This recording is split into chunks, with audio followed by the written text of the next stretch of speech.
Timmy be without Lassie? In trouble. Gotta get pumped, yeah, gotta get pumped. I never felt this way before. Eva joy it gives me more.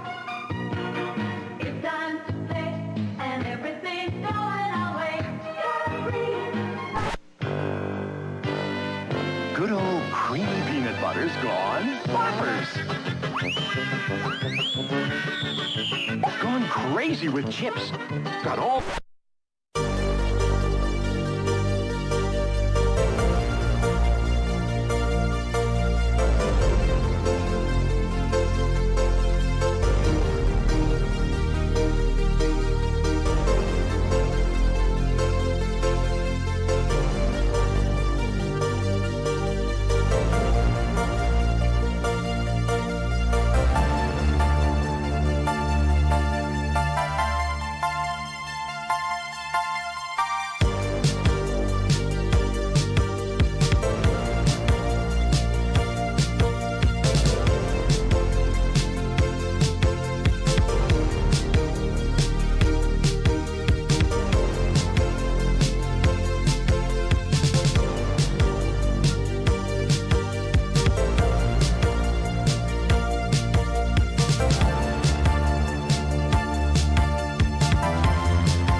Hello, everybody, and welcome as we go, well, as we brawl to the future. My name is Toast. I'm joined today by the one and only magical, mystical part of the Creed. Creed, how are you doing? What an intro! I was not warned about this, but I saw it and I was like, I don't know what's happening, but you know, it worked. It worked. It was good. So this is top 8 of the EU Brawl to the Future 2v2. These players are all duking it out. We're going to start right in the top 8. Every game, every set is a best of 5. There should be a lot of good stuff. Yes, absolutely. I'm excited. I caught a little bit of it yesterday, but I didn't get to see a whole lot. I know there were some interesting upsets going on. I know I saw Viper and Ariel in the lower bracket, along with Dobrin and QS. Some interesting stuff there, I assume. Yeah, there was a lot of good stuff in there. Dobrain ran into a door. Yeah, I did see that one. That was kind of phenomenal. We were waiting. We were like, why is this match taking so long to start? and in staff chat, people were like, yeah, so Dobrain, you know, he was dark. Ran into a door. And he walked into a door. It was dark. I asked him what happened, and he sent me this picture, and I was like, that picture isn't dark. And then the next picture he sent me, he just turned off the lights. I was like, yeah, see, it's dark. I promise. Oh man. Dobrain. Hopefully no door running into this time. Just some good 2v2 action. I know there's some action going on with my hair chroma keying because it's like kind of green. So if anyone's wondering why my hair is just disappearing, I'm not turning into Sparky. It's just green. And that's all there is to say about that. All right. We're going into our first match. They've already queued up. They're ready to go. We've got Simple and Blue. You can root for the Blue crew. They were kind of blazing a trail to the bracket yesterday. You guys can, of course, drop the bracket command in chat, !bracket, to see the bracket. They were blazing a trail yesterday through, through that upper bracket. They're going up against Hermison and Agzo, who, again, I don't think they had quite as clear of a route into that top 8, but they did have a pretty strong movement in. They beat who? Luke and Blaze to get in there, and let's see. Simple and Blue beat Viper and Ariel. So I mean, take that as you will. You know, both of those are kind of established 2v2 teams, right? Been around for a while. Yeah. Oh yeah. And I mean, especially like Viper's been playing around with a lot of people. I know Viper and Axo were a team in some of the lands. Viper and Ariel were more of a team in some of the online tournaments.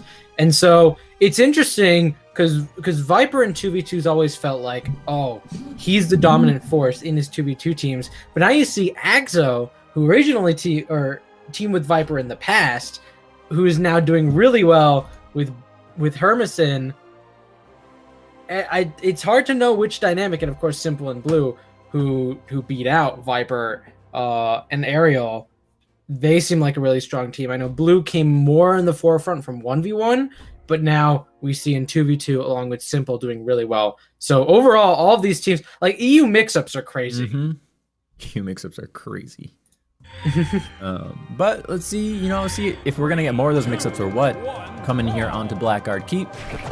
Game start. Game start, and right off the bat, one weapon for each team. Axo trying to do some weapon guarding up against Simple.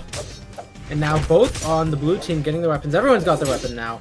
And as we move on into this game, some good sword play really coming out from both the Bodvar and the Jala. And both team trading pretty even.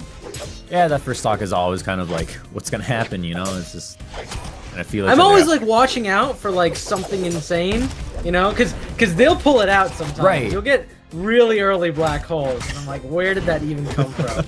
Blue looks like he's gonna get that kill on Axo most likely, but at the cost of his own life there. A little bit unfortunate, because if he had been able to come back with that, it would have been a pretty strong lead, but as it is, Hermison's probably going to be the target, and Hermison gets knocked out right there.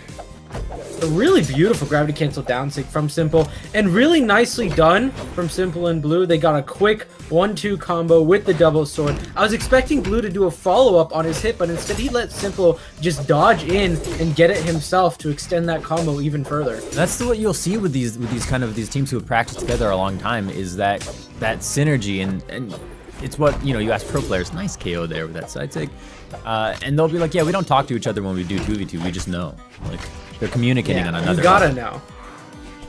And especially in a game like Brawlhalla, it's too fast-paced to be able to say, like, oh, I'm going to downlight. Because by the time those words come out, you've already pulled out your downlight. There's no time at all. And so it's definitely a matter of getting into your teammate's head just as much as getting into your opponent's head. And it does seem like Simple and Blue have a pretty good understanding of that. Yeah. Well, Hermison and Axo extending their second stock fairly well. Axo down here on the edge, got to fight off both people, but Simple falling to their death. There's been a lot of KOs like this in this game already, where it seems like, there was an SD earlier, I think it was Simple or Blue, I think, and they just fell. There's a couple of plays like that where I don't know if they're getting knocked out and they're running out of jumps or what, but I expect in the second game they're going to kind of calibrate away from the falling deaths. Yeah, I was gonna say first game of the day, both teams may be doing a little bit of warming up, but right now, red team definitely on the back foot here. Simple in the orange and Blue in the red. Hermison finding a quick side air to get the kill onto Blue. Now Simple down below. Hermison trying to get some of these weapon throws. Side air unarmed, looking for the hammer side air. Blue team not even bothering to be patient here. They know they've got a big lead. They're just going all in. Nice downlight Sarah, downlight recovery, gonna get the KO for Simple, but Simple's Jala in the red alone against two stocks. That weapon throw's gonna do it, and that is KO. Pretty clean win, I have to say, for the blue team. Yeah, no, I mean they were both very early in their their last stocks. And so they had plenty of room to work with. They were looking very solid, and I think it was those second stocks where blue team really got the lead on the red team. The first stocks, everyone felt like they were trading pretty evenly, but as the game progressed, it definitely looked more in the way against, I guess, Blue and Simple as they struggled to get back. Right. Something we saw yesterday a lot is that a lot of matches started out on small Brawlhaven. But immediately it would be one match on Small Brawl Haven, and then they'd move away. And I'm curious if we're going to see that kind of with today with these players and with these teams. They're best of 5, so they have a lot more time to kind of expand and play around with things. But it was Miami Dome and Small Brawl Haven we saw a lot of yesterday, actually. I think it's really curious because it feels like teams are going, what if we go on a really small map and just throw them off, right? Which, I mean, I guess if everyone does, then it's not really throwing anyone off, but I can sort of see what they're going for there. Go to a small map, get really aggressive with it, just do some insane stuff and get a huge lead that'll really break their mentality, right? Of course, if that doesn't work, then you immediately go to a big map. They're like, oh, we gotta parry and move back, or whatever they're thinking is the right move to do. But at the beginning, I think it's really curious seeing how teams will go Small Brawl Haven and see how that goes for them. Yeah, it was kind of, I'd never seen that with 2v2s before, but it's been a long time since we've had a proper 2v2 online tournament.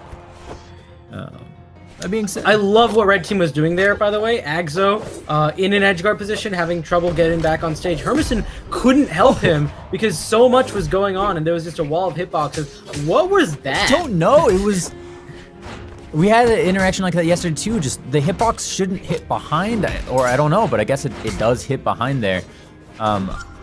Either way, you know, you're gonna start seeing Hermison and Agzo start working their way back to a more even game, knocking Blue out right there, trying to knock Simple out. Simple, of course, rocking the hammer, or that's an axe. That's the. It's an axe. From the new skin. Yes, it's a little bit deceiving. It's from the new Zol skin, but it is an axe. It's a square axe. It's a square axe. But it's an axe nonetheless. But it is a fantastic skin. Maybe not in this color, but it is a great skin. I actually love seeing that. Simple, though, nearly knocking out his teammate in blue, but Simple does get knocked out there off the top. Agzo and Hermison trying to push the pressure right now onto the right side. Unfortunately, Agzo got in the way of that side air. Let's keep him out. Blue doing it again. Agzo. Hermison, it just edge guarded Agzo. He straight up, he got one hit after another, and then Agzo died. I was really expecting Hermison to just go. Oh, Agzo's gonna. Guys, you're fighting a 2v2, not a free. I wonder if That's that recovery was maybe like a I think you're out of jump, so I'm gonna try saving you type of thing. Yeah, no. It totally was, but the initial dare is still something that you gotta be careful of. Absolutely. But I mean, for all of that, they're not too far behind. They've got Blue in a pretty deep place, but yeah, so it's just one stock difference at the moment. And that's. Yeah, and Agzo trying to get this kill onto Simple, try to even things up quickly. Now Hermison getting back on stage with Blue. Good hits coming out from both teams. Simple trying to get the set guard on Agzo. He got 2 side airs in a row. Can Hermison save? No, Agzo's going to go down. And now it's up to Hermison in the 1v2. But this time, it looks like it's been reversed. And it's Red Team. It looks like they've got plenty of stocks to play with. Yeah. What they were doing there was very cool, too. They've been swapping out and just, like, merry-go-rounding. Oh, no, duck goosing each other to kind of keep Hermison always in the way of a sword or an axe, just taking damage constantly. And that kind of transitioning is something that you see a lot from teams who are comfortable in the 2v1. Red team wins. And now as we go into a game number 3, I wonder what sort of map pick we're going to see, right? Because it was a big map before, then we went to Shipwreck. Could be that the bigger map is going to be helping out Agzo and Hermison. A little bit more Blue. Is he switching up characters? No, he's sticking with his Koji. He did hover off for a second there, and I thought something might be different. I don't think we're going to see a change. I think these, for the most part, I think Hermison might be the one you'd see the change from, to be honest, because Hermison is known for other legends than Ragnir. Agzo's pretty firm on Bodvar, I would think. I think Agzo... Definitely. Agzo has Blue will switch around sometimes. Yeah. He's definitely got a Ragnir somewhere back there. And Simple, I'm trying to recall what Simple usually plays, because this Jala's level 27. Right, so it can't be just the Jala. In my head, it's Bodvar, but I'm not 100% I think you're sure. right. I think it has to be Bodvar. I think Simple's back from when Bodvar was like 3, 2, super meta. 1, brawl. I mean, it does feel like everyone's sort of got a pocket Bodvar. I mean, Especially the older players, right? Right, Like, I mean- there was a time, I remember, when we'd go into 2v2 games and it was 4 Bodvars. And we're like, well, this is an interesting meta. Fortunately, it did not last too long. good. You get some good character variety. But the 4 Bodvars meta, that was an interesting time. That being said, we've only got 1 here in this match, and thank goodness for that. It's tough with 2 Bodvars. The double Bodvar teams like is it Sticky and Daz have a double Bodvar team that they like to play? That's a little tough sometimes. Ooh, I think so. They definitely had that. I just like the thing I remember most is seeing players who didn't even play Bodvar all that much, and they were just like, well, everyone's playing Bodvar, I guess I gotta play Bodvar. And it was just a Bodvar tournament. I'm thinking like summer of 2016, so I'm reaching real far back, Way back. but I remember that though. I remember that summer. That being said, you got a really strong lead right now for Agzo and Hermison. They are really holding their own, staying up here. Hermison not gonna get KO'd, but Agzo does get bumped off the top there. Blue trying to turn this around. You got Simple on the right side, looking to find a way to get out there and pick off Hermison. That could do it. Side air does pick off that KO, and that's gonna put everyone on much more even footing.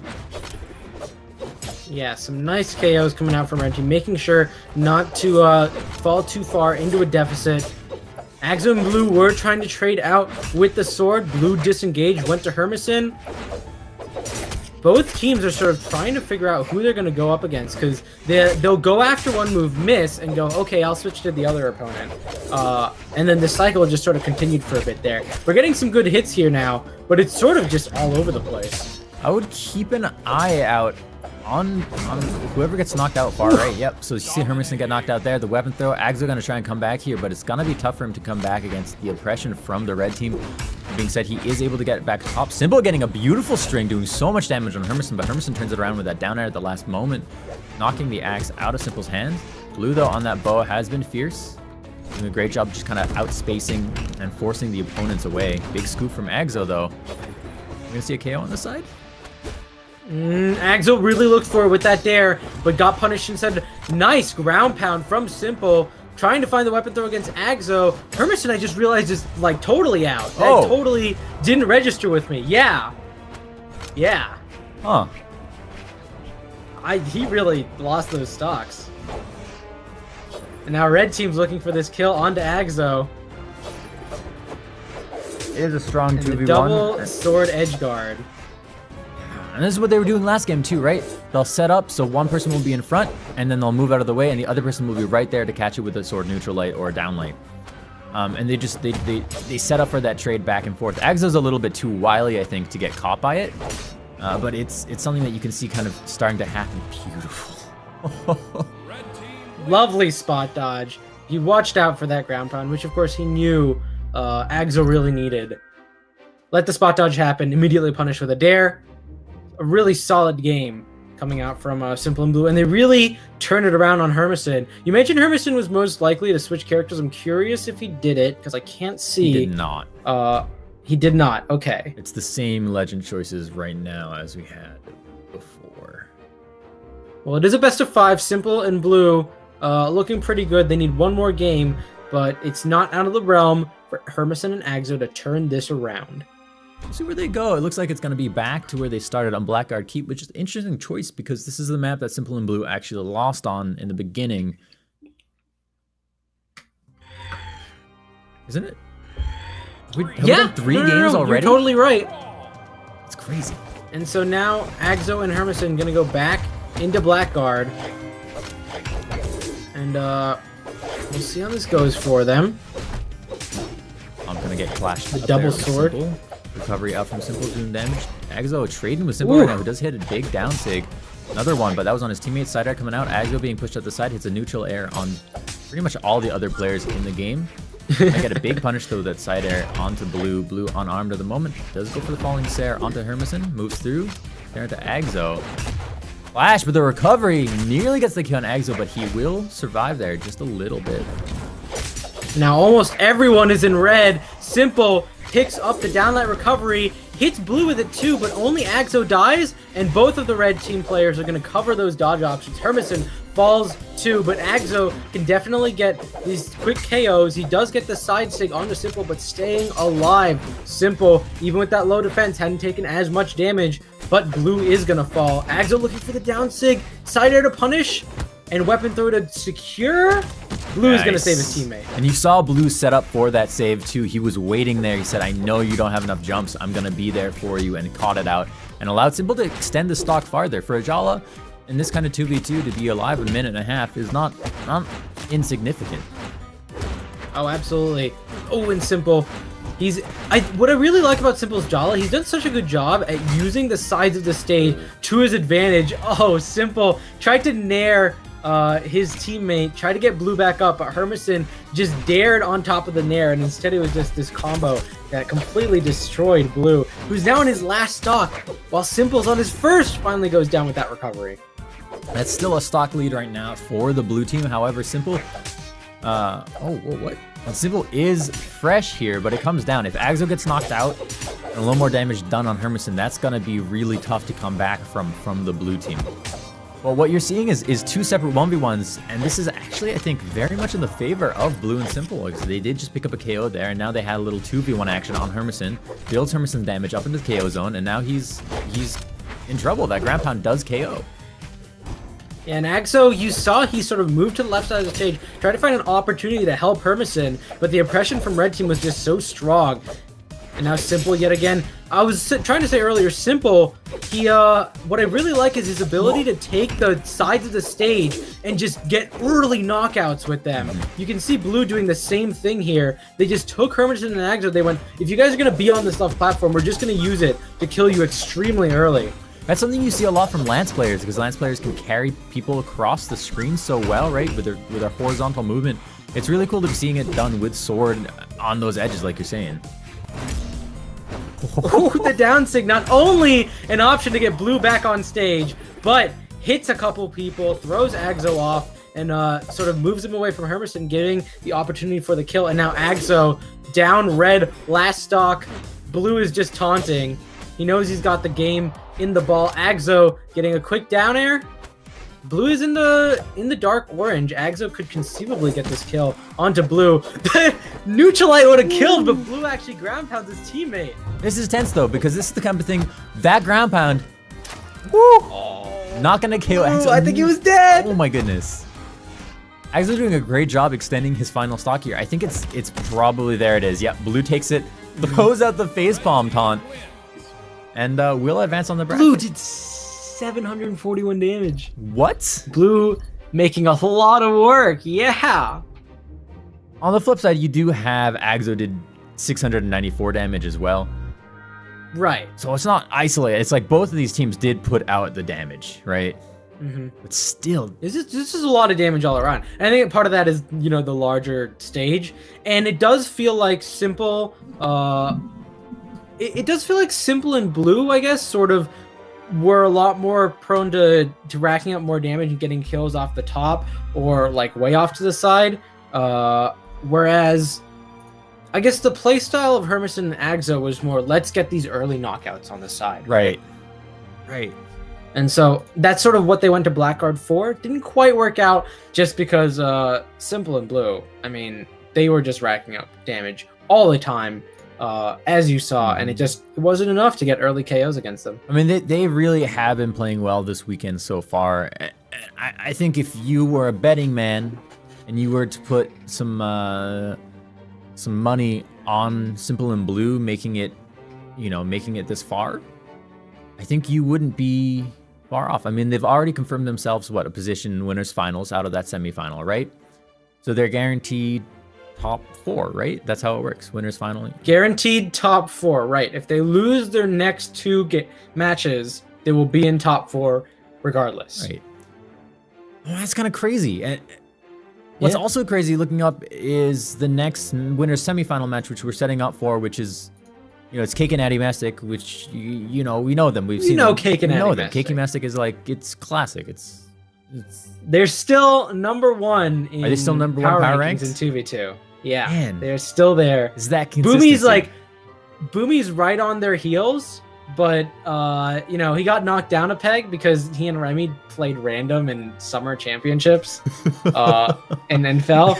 Like from what I've heard, that is the reason Boomy is not first. Oh my goodness. Addy Mastic and Cake don't mess around. Oh. We're gonna be seeing them, and we talk about sort of Addy Mestic and Cake between LAN and online, and it really is online they're the most comfortable. When you're in your own environment, in your own home, there's no, flashing strobe lights from the Rainbow Six champion on right next to you at a DreamHack. You get to drink your own coffee or tea, have a good time. Yeah. That's where you're most comfortable. Yeah, right. Man, Daz and Stickia though. Daz and Stickia. They're here. here. They're ready. I said it yesterday, but recently sponsored by Triumph from the Innovation Clan. I got to meet these guys at Valencia. Super nice, super chill. Yeah. Daz beat Daiku in an arm wrestling contest. And apparently Daiku, I don't think he broke his wrist. Like, something happened to his stress wrist. fractured from it or something. Like what? I don't. There were warnings. People were like, "Don't do an arm wrestling competition. That's a bad idea. Someone's gonna get hurt." And Daiku, I remember Daiku was just like, "No, it's fine. I mean, I've seen people get hurt, but it's fine." I'm like, "Does that make it fine?" And then of course, the week before Montreal, he's like, "Oh, by the way, I did actually, fracture my wrist that one time." I was like, "Come on, Daiku. Come on, Daiku." Like Daz's wrist probably feels classic. fine because he's doing great this tournament. He is doing great this tournament. There's the double Bova. No. There's the double. But it's from the, not the team that I expected. It's triple Bovar. Right. There's 3 Bodvars. They all have different skins, so you got tripped up a little bit. Understandable. And Daz is playing Bryn. Yeah. Instead of the Bodvar that you were. Yesterday, Bryn, I think, was kind of a legend swap. I think Bryn was a legend swap for Daz. I think they opened with a double. But this time he's starting with it. I mean, when you're playing against Addy and Cake, I think pulling out the pocket first is an understandable move. Right. It's like, we gotta try something wild right off the bat. If that doesn't work, we can try going back to default. But of course, Addy and Cake. What's interesting here also is from Addy and Cake the choice to go with a double Bodvar. Yes, they're both skilled with it, but you'd expect to see maybe the Koji that Cake has been playing lately, or the Hattori that Cake has been playing lately, rather. Not the Koji. All right. Oh, Addy Mestic with the save! It's not. Is it enough? It is enough. Stickia got a really beautiful down sig, and I was sure that Cake was doomed. Addy saved him, and Cake barely got the dodge back to get back on stage. A really nice save. Cake, however, is in the red. Daz is going to be looking for this kill. Ooh, a really nice quick combo coming out from Stickia and Daz onto Addy, but then Stickia immediately did a side sig on his teammate. Nice. And an unarmed side air from Addy Messick, and suddenly red team is down. That's 2 stocks right there taken out. Really back to back. Cake is quite damaged, but Cake is on Bovar, can last a little bit here as long as he doesn't get hit by a big move. He should be able to survive. That recovery doesn't KO him. Exactly what I'm talking about right now. Addy Mestic is the same. He's got a lot of room left on the stock to grow and to do damage. That ground pound gonna actually bounce off of just the edge pixel of the map. It gives Cake a bounce, saves him. That ground pound otherwise most likely would have KO'd him on the left side. And Cake just staying alive off the side. You can see the exclamation points from Wall Slip, putting him in danger, and he does have to get back on stage, gets hit by a nice neutral light into recovery. Addy Mestic still on his first stock here. Stickia and Daz were looking for a kill before Cake got back on stage, but they just couldn't find it. Oh, big stomps. Ground pound, gonna get There's a punished quick there by Stickia. I mean, that was a very telegraphed ground pound, and Stickia was he just knew he was aware and ready.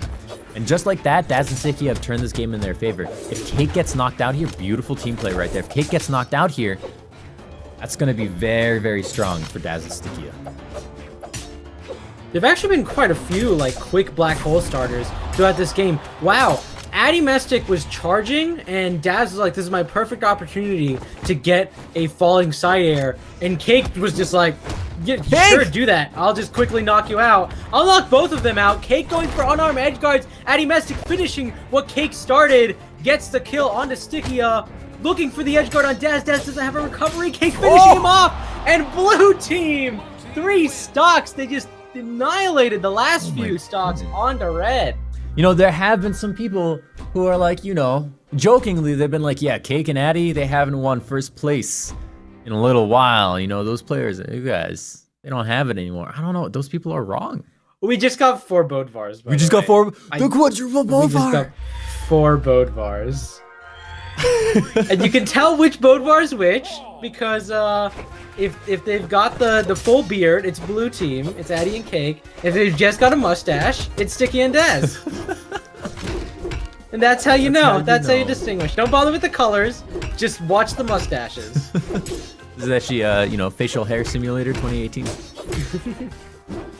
Which facial hair will reign supreme? Well, right now, it's looking pretty good for Cake and Addy Mestic.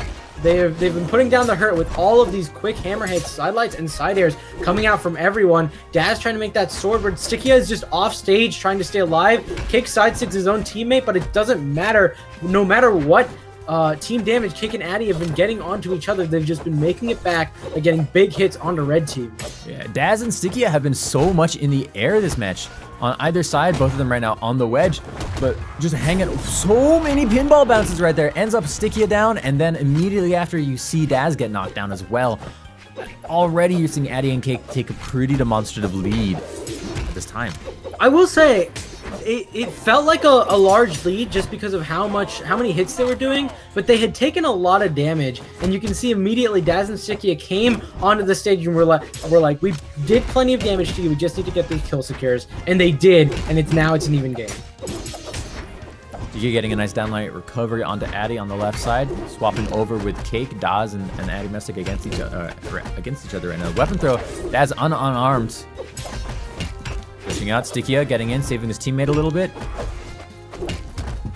Players just looking to build damage. Cake trying to chase it out. The recovery has been used on Daz. Daz cannot get back, and that downer from Cake gonna confirm the KO. Meanwhile, Addy Mestic on the right side. Cake coming in to, I think, save Addy Mestic. I'm not quite sure where that recovery was. It's really interesting because it does feel really off, but I think just moving Addy Mestic upward was enough for Cake to put him in an okay position, even if it did damage, because Stikia was basically looking to wait and watch for Addy Mestic to come up so he could get a quick stomp into side air or any sort of punish. And even though Cake just straight up added more damage on Addy Mestic, just moving him put him in a good position, which is such an interesting option. That's really cool. Dominating. Yeah, that's just sort of mindfulness that you only get when you've just been playing that 2v2 with your teammate for so long. Addy and Cake are one of the longest living 2v2 teammates. There was a scoop there, a little bit of ice cream from Daz onto Addy Mestic though, which does confirm the KO. Brings everyone down to their final even stocks. stocks. Yeah. It's not nearly Only problem is close. Yeah. Only problem is Daz has taken quite a bit of damage here. You know, we're not getting the insane gimps and quick kills that we got from the last game. Addy Mestic though, so much damage onto Stikia, making that unarmed work. It's very comfortable with this in-air movement. And there's the conversion. Addy Mestic catching the scoop, getting the KO there, and getting the double actually for that confirmed KO, taking game number 2. Addy and Cake both did exactly 528 damage. There's never been a better synergy. They know. They're ready. They know. They're there. And Daz is swapping around legends. I saw him hover over Zol. We're gonna I don't know if he actually wants to do Zol. Does he He's not actually want to gonna do it. Zol? He's doing a Zol. He's doing a Zol. I expect them...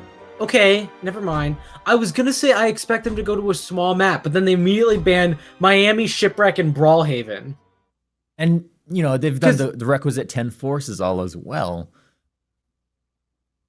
Yeah, I was like, if you're gonna go Zol, you want to go to a small map and get just like insane early kills on Addy and Mestic when they're not expecting it, but instead we're going back to Twilight, and I guess Daz has something different in mind.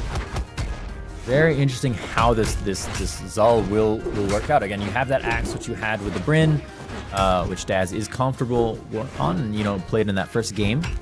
We've also got Cannon, which is a bit of a wild card. I'm not sure that Cake and Addy are going to be ready for this. Cake, of course, comfortable with Zol, plays Zol actually a lot. He knows this Zol! In 2v2. And we'll see how he does against it, yeah. Right now, Cake is fighting Daz. Addy trying to get a kill finisher onto Stikia. Daz coming in to save him. Everyone sort of returned to a neutral state. But Stikia with the wall slips. Gotta be careful. Nice! Unarmed, neutral, heavy. Getting the kill onto Cake, turning that around. Nice recovery from Addy Mestic. Gonna KO Stikia off the top. Addy switching over to the hammer. Prefers the big hits. It's a nice side air. You saw Cake set up for that down air conversion. Not quite gonna follow through though. Time was just a couple frames off. Stomp side air out from Cake. Another side air. Cake is brutal with his hammer right now. Setting up, avoids the lint blaster from Daz. The recovery, not gonna confirm the KO onto Daz. Yeah, Daz staying alive so far. He's gotten some good hits in, but he hasn't been getting the big ones that he's been looking for. That signature almost got a Cake. Watching the trap fall down, but he knows it. He's used that before. He's not gonna fall into it, and he waits it out and gets the punish. Daz hasn't been able to find those signatures onto the big hits like he's been wanting.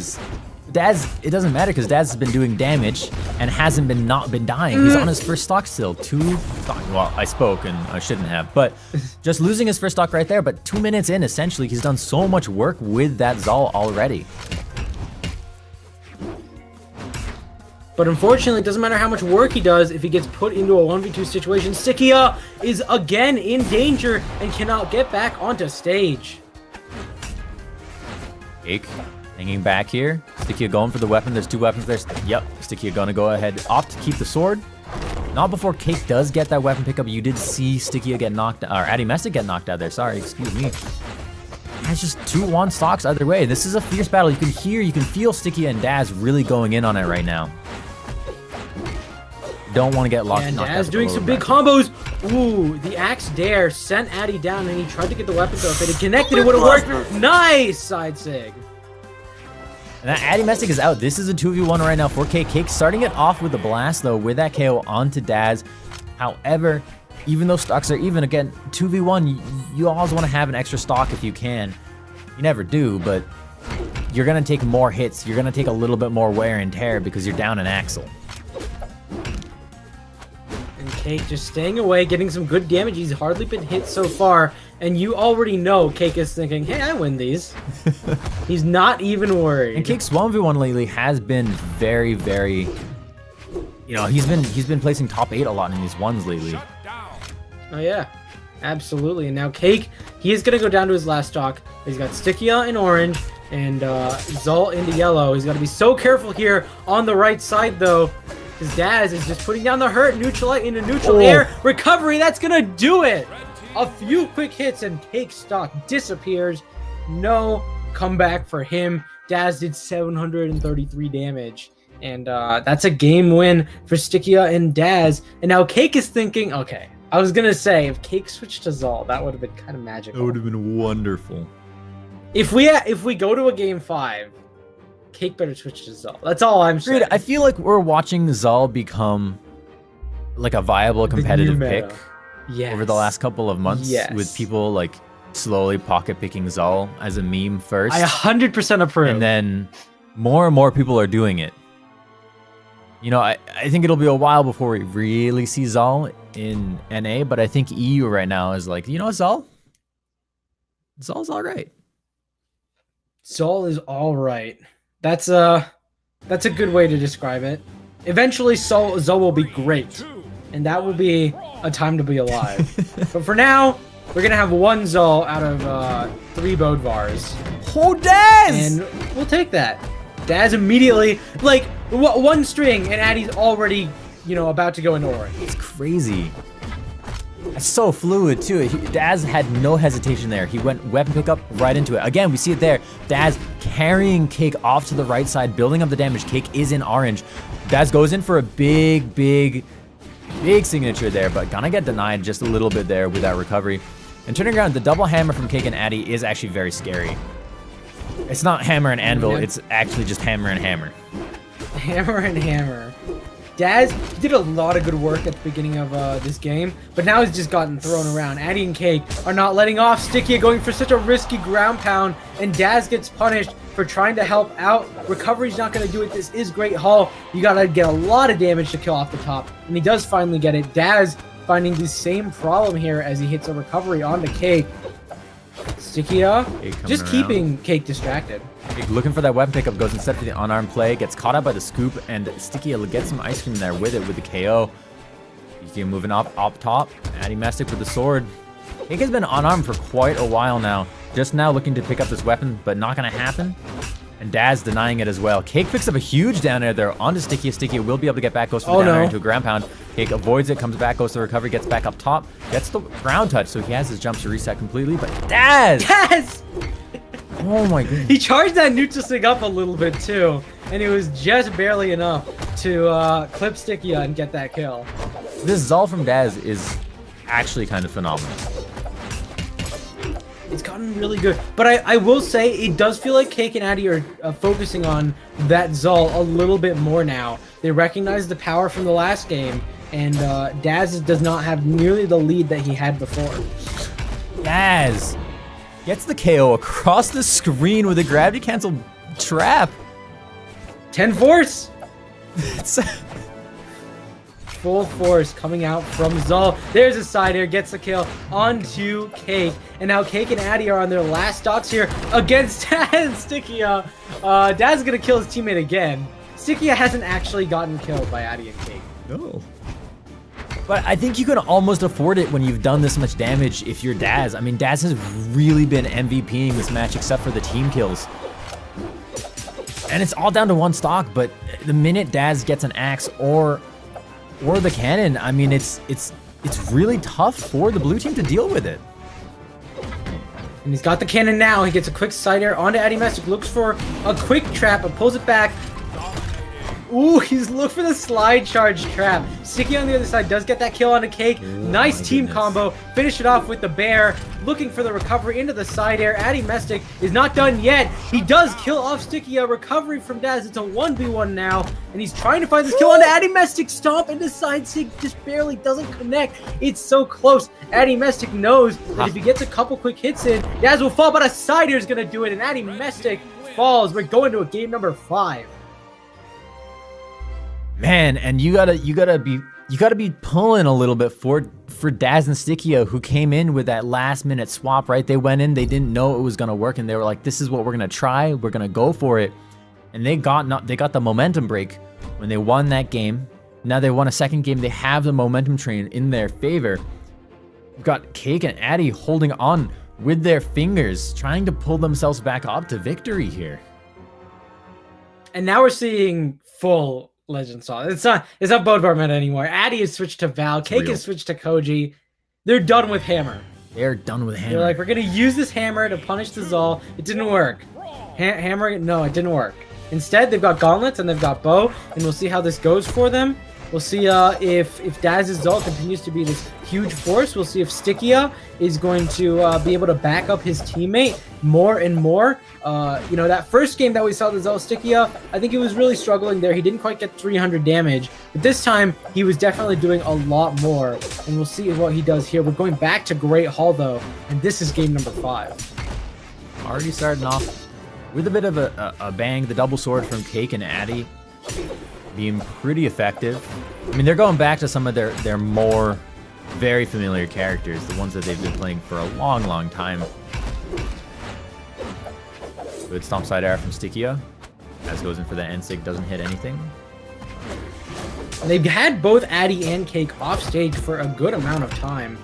Addy was struggling to get back. Side air from Stickia. Now they're going to try to team up onto Cake, but a quick hit from Cake sends him in Addy's direction. Addy looking for a gimp. Stickia looking for the same thing. Neither of them falls. Stickia gets sent up. Cake gets sent to the left. Everyone's in red. Addy gets the first kill with the gravity cancel side sig.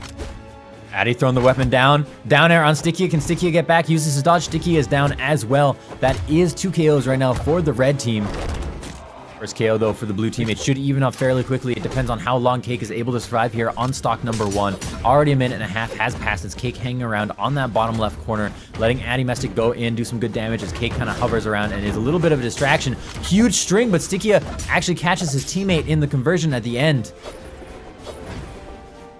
Yeah, Daz wanted to go all the way in, but Stickia thought maybe this was an opportunity for a team combo. Fortunately, didn't work out, but they are finally going to get that kill onto Cake, put themselves in a bit of a dangerous position against Addy Mestic with that slide charge signature, but Daz comes out of it okay. Stickia looking for even more damage onto Cake. Both teams continue to be even as Addy stays alive, not for long. Double recovery out from Daz does confirm that KO. It was one, and then Daz saw the way that Addy Mestic was recovering and set up for the second one and just landed it. Cake now on the bow, trying to find that nair, but it's not going to be enough to kill Daz. They're looking for a quick team combo onto Sticky. Got him down into the dark orange. Both players on the red team now have taken a lot of damage on their second stock, but Addy's on his last, and we'll see if red team is able to focus on him. Unfortunately, Cake, while landing so many of these nairs, it just doesn't have the KO power that it used to have.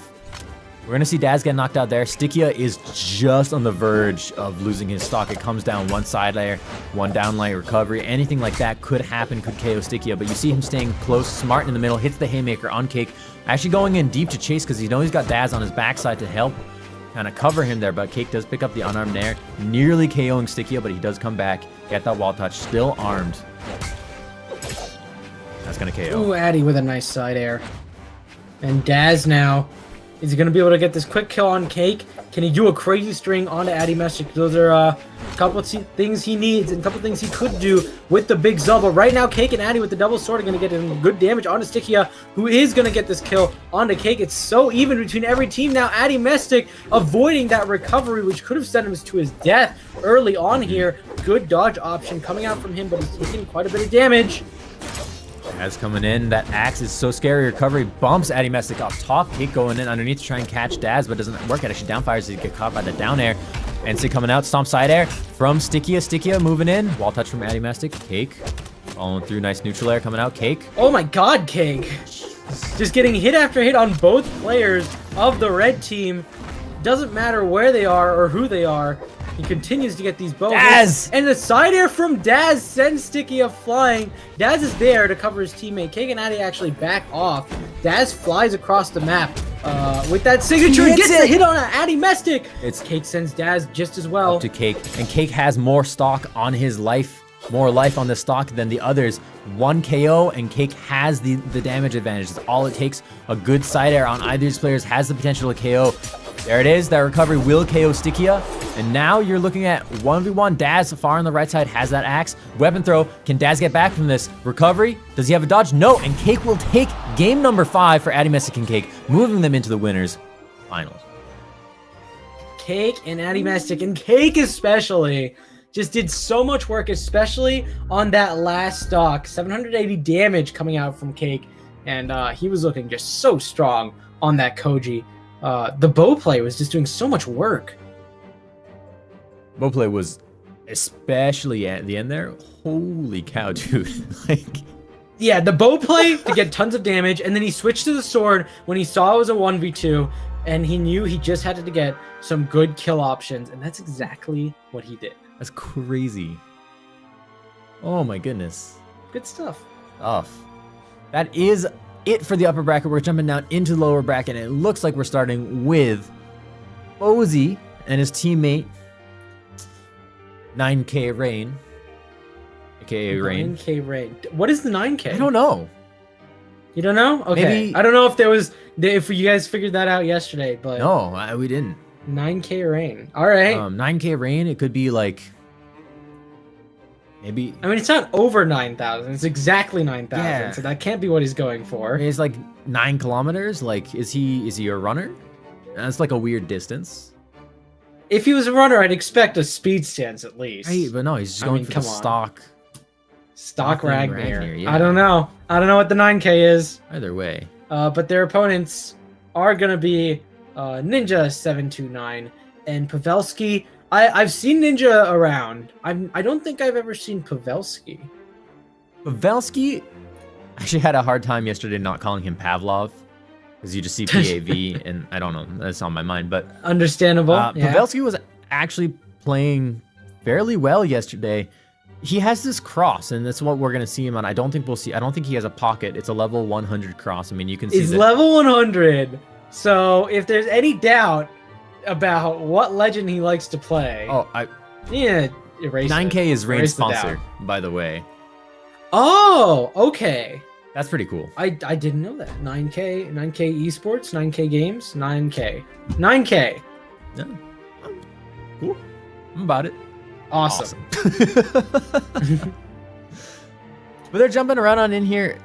This is the same setup we saw from Ninja and Pavelski. And honestly, Ninja and Pavelski, they played some really fierce matches yesterday. Let's see. We can look at their run. There's no Bodvars, which is always It's nice. Always After so interesting many to see. Bodvars, it's good to have like a Bod rotation. Let's see. Yeah, they beat Lil Zeus and Lil Fox, but they got knocked down from Daz and Stickia, actually, were the people they lost to. 2, 1, brawl. Makes sense. This is a very strong team to go up against. Coming in here, a lot of choice for small black or for normal blackguard today, rather. Not small, it's not 1v1s. Interesting. Nothing is small today. And right off the bat here, a lot of damage done onto Pavelski. A little bit from red team, a little bit from Ninja. He got a quick dare there onto his teammate. Let's see if he can sort of turn around and he's got his footing back. And right now it's looking like 2 1v1s. Ozzy sort of coming back around to try to help out his teammate. What's interesting is this double gunplay that we see, although we do see a KO onto Pavelski right there, but it's this gunplay that was really interesting yesterday too, was the double blaster play was actually very interesting to see how they were using it, and just the amount of hitboxes they were able to throw out and use that to their advantage to attempt to kind of control the movement of the opposing team was actually fascinating.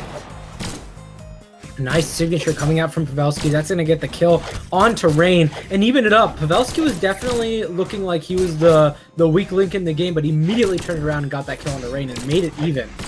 On the other side, Ninja and Fozy. Is it Fozzy or Fozy? I have always said Fozy. Okay.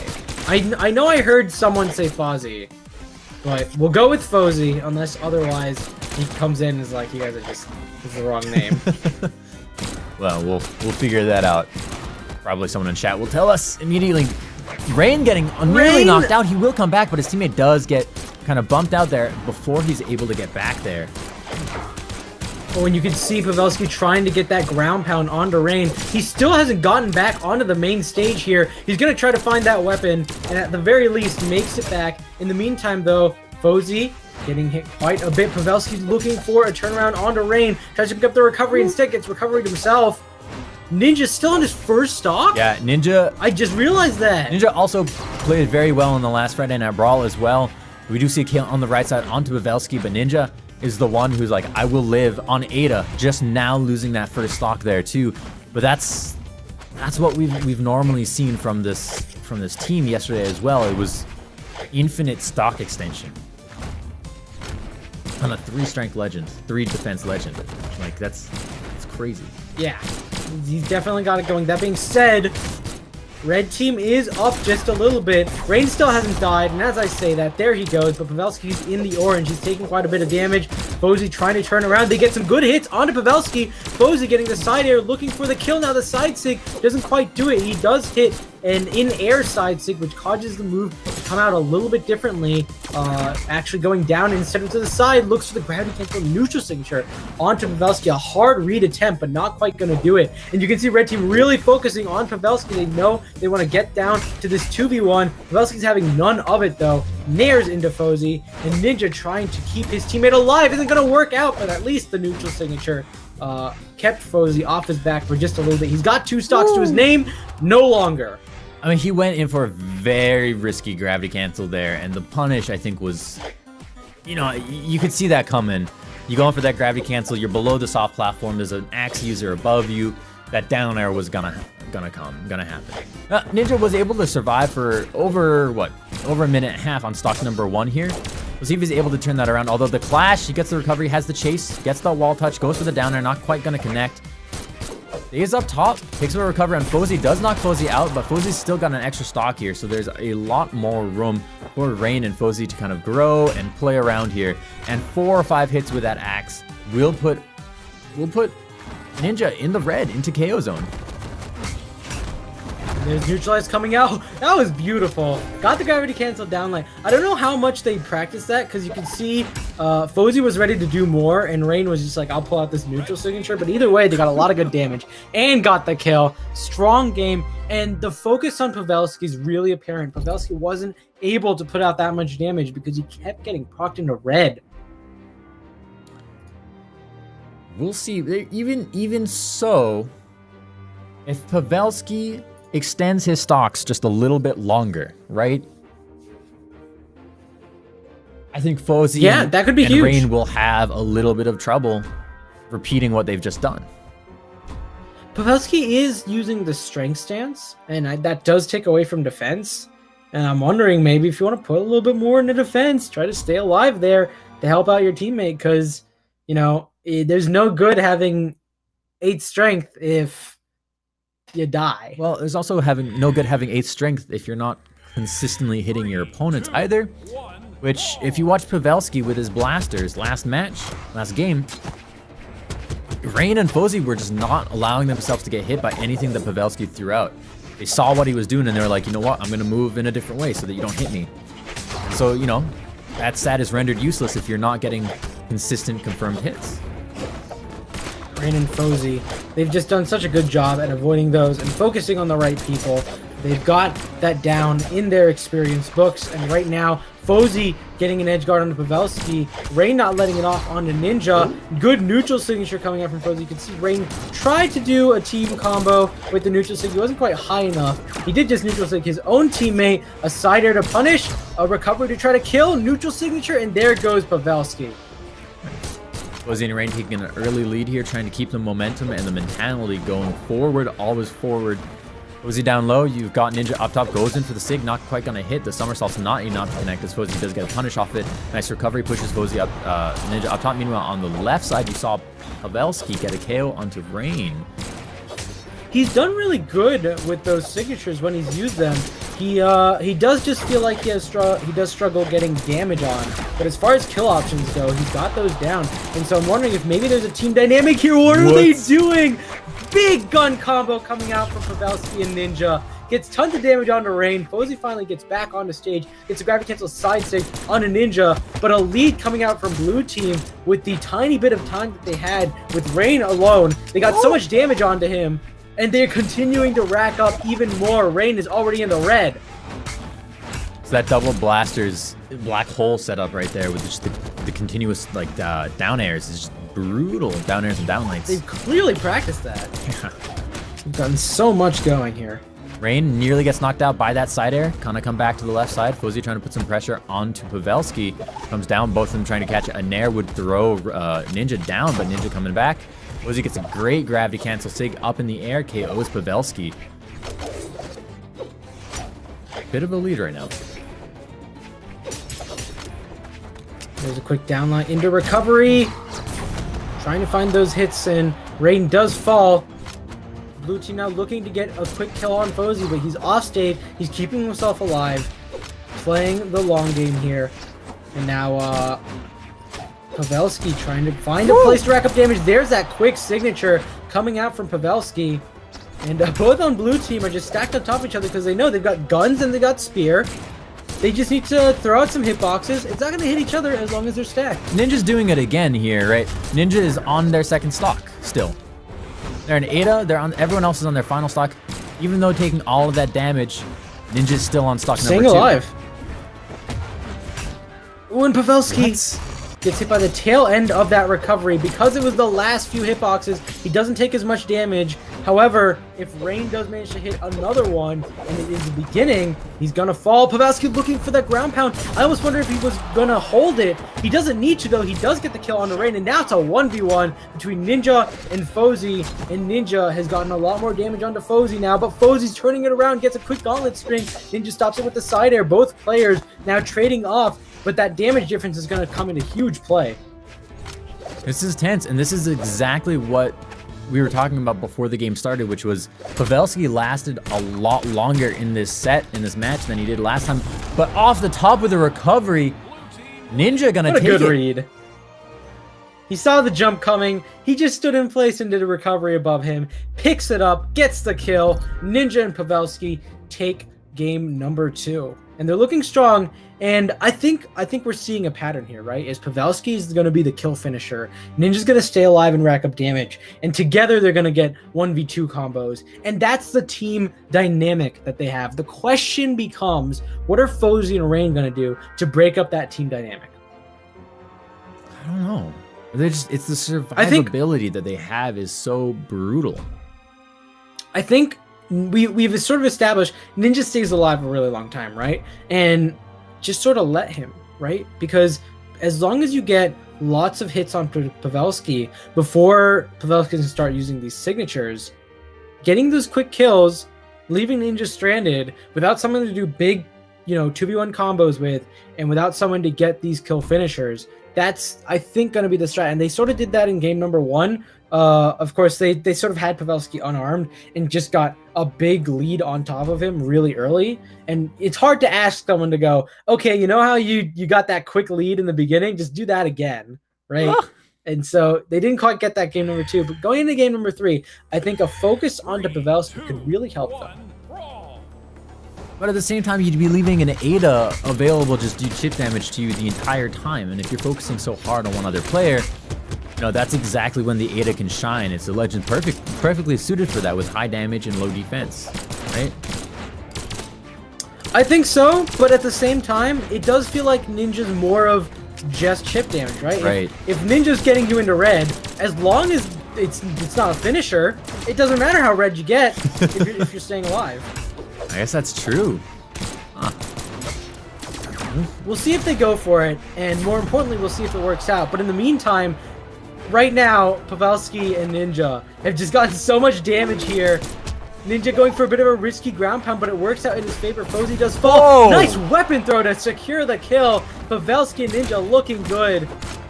Weapon throw from Ninja, and Pavelski, you saw earlier, got the signature onto Rain. Neutral sig coming out from Fozy. Actually picks up both of them. They're looking to come back with a vengeance and get some quick kills.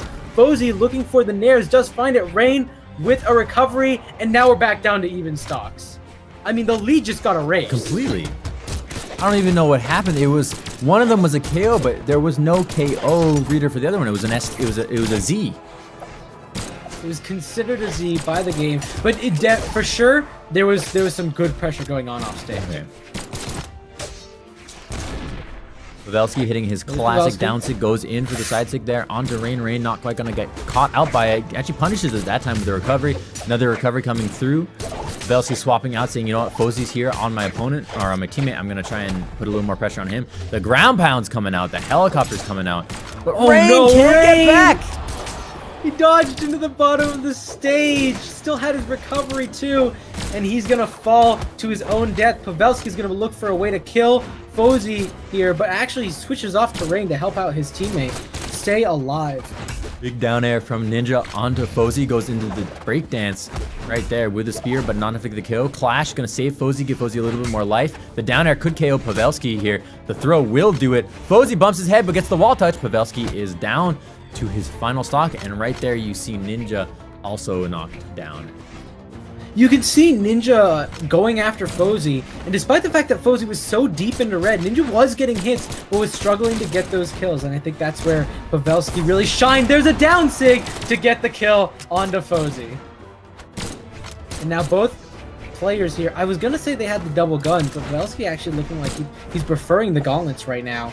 Or maybe even just trying to weapon deny Fozy. Didn't quite work though. Fozy does get his hands onto the sword. Rain now trying to get these hits onto Pavelski. He's gotten himself into red. Look at the team damage coming out as blue team. Crazy. Gets big team combos onto Fozy. Blue team looking so good. The recovery does barely pick up Ninja, but he immediately disengages it. Rain catches out the dodge on Pavelski. Side air. Ninja trying to save him. Neutral signature does get the kill. And they're going to be looking for the kill onto Pavelski now. Quick down light side air. Pavelski coming up, gets the wall touch, moves back, throws away his weapon immediately. I guess trying to pick off Fozy there, but Fozy's down airs are snipes. They're too perfect, and there was no wall touch there, and Fozy and Rain will take game number 3 here.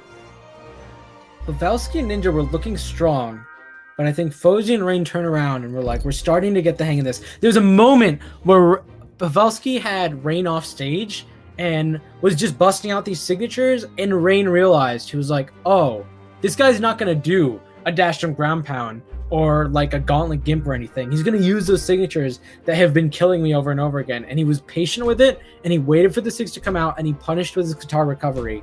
And I think that sort of adaptation is going to come into huge effect here as we go into this next game. We'll see if Rain can communicate that to Fozy. We'll see what they do against Pavelski.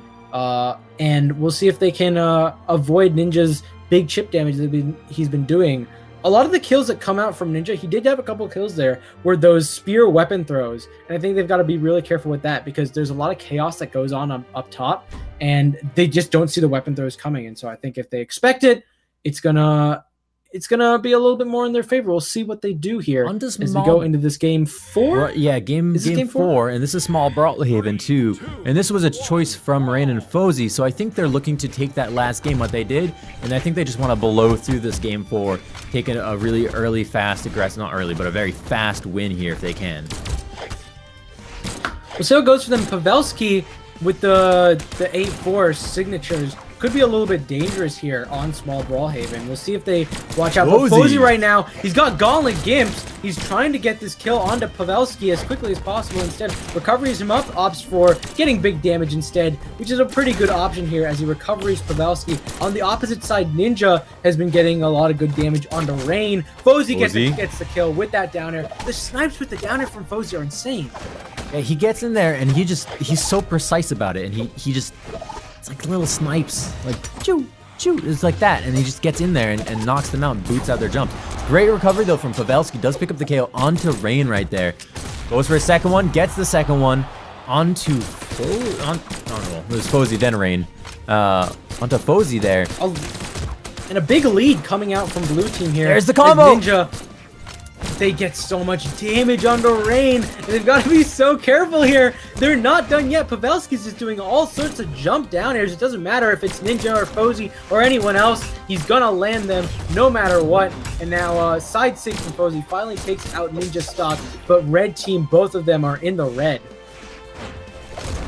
Down 6, gonna KO Fozy. That's a small kill box. It's such a small map, and this choice may be backfiring on Rain and Fozy at the moment.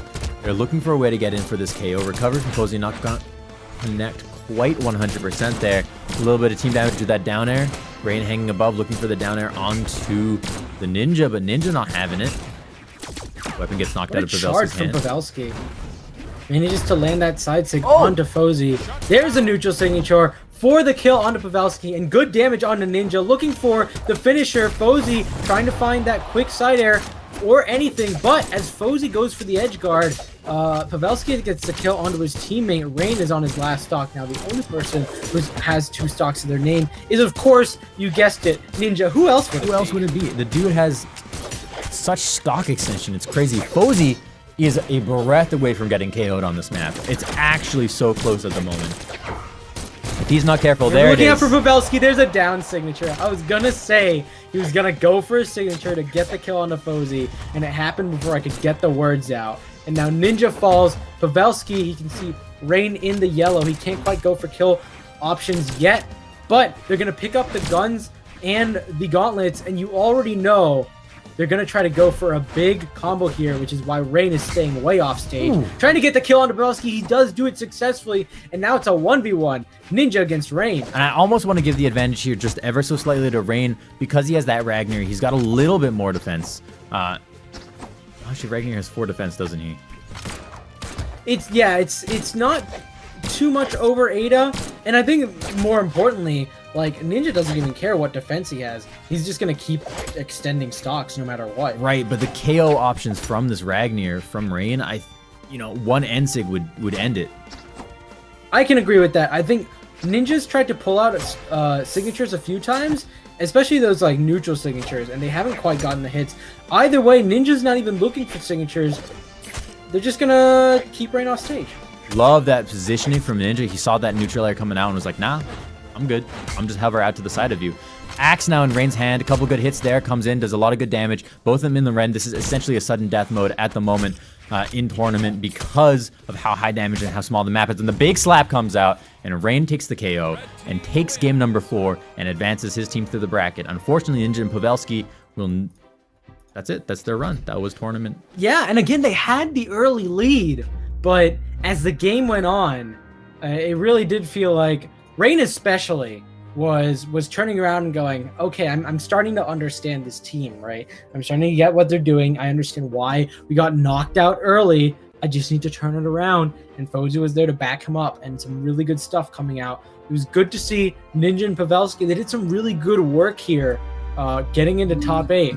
But it's going to be Rain and Fozy to move on up, and we're going down into the other side in the lower bracket, Viper and Ariel against Dobrin and QS, and I'm so glad we're seeing this match. It's kind of crazy we're seeing it so early. Yeah, this could be a grand finals, honestly. It has that potential. Viper and Ariel, they've been teaming for a while here, and they just do such good work. I mean, Viper especially has just been swapping around teammates and doing really good work. But apparently, he hasn't felt it with Ariel as much as he was feeling with Agzok. As I mentioned, we are in the lower bracket. On the other side, Dobrain, he's switched around teammates quite a lot over the past while, I should say. And this week it is going to be QS. Dobrain, I'm glad he made it. He told me he set 3 alarms. Good. But he's here now, which means Creed, I don't he woke up. understand.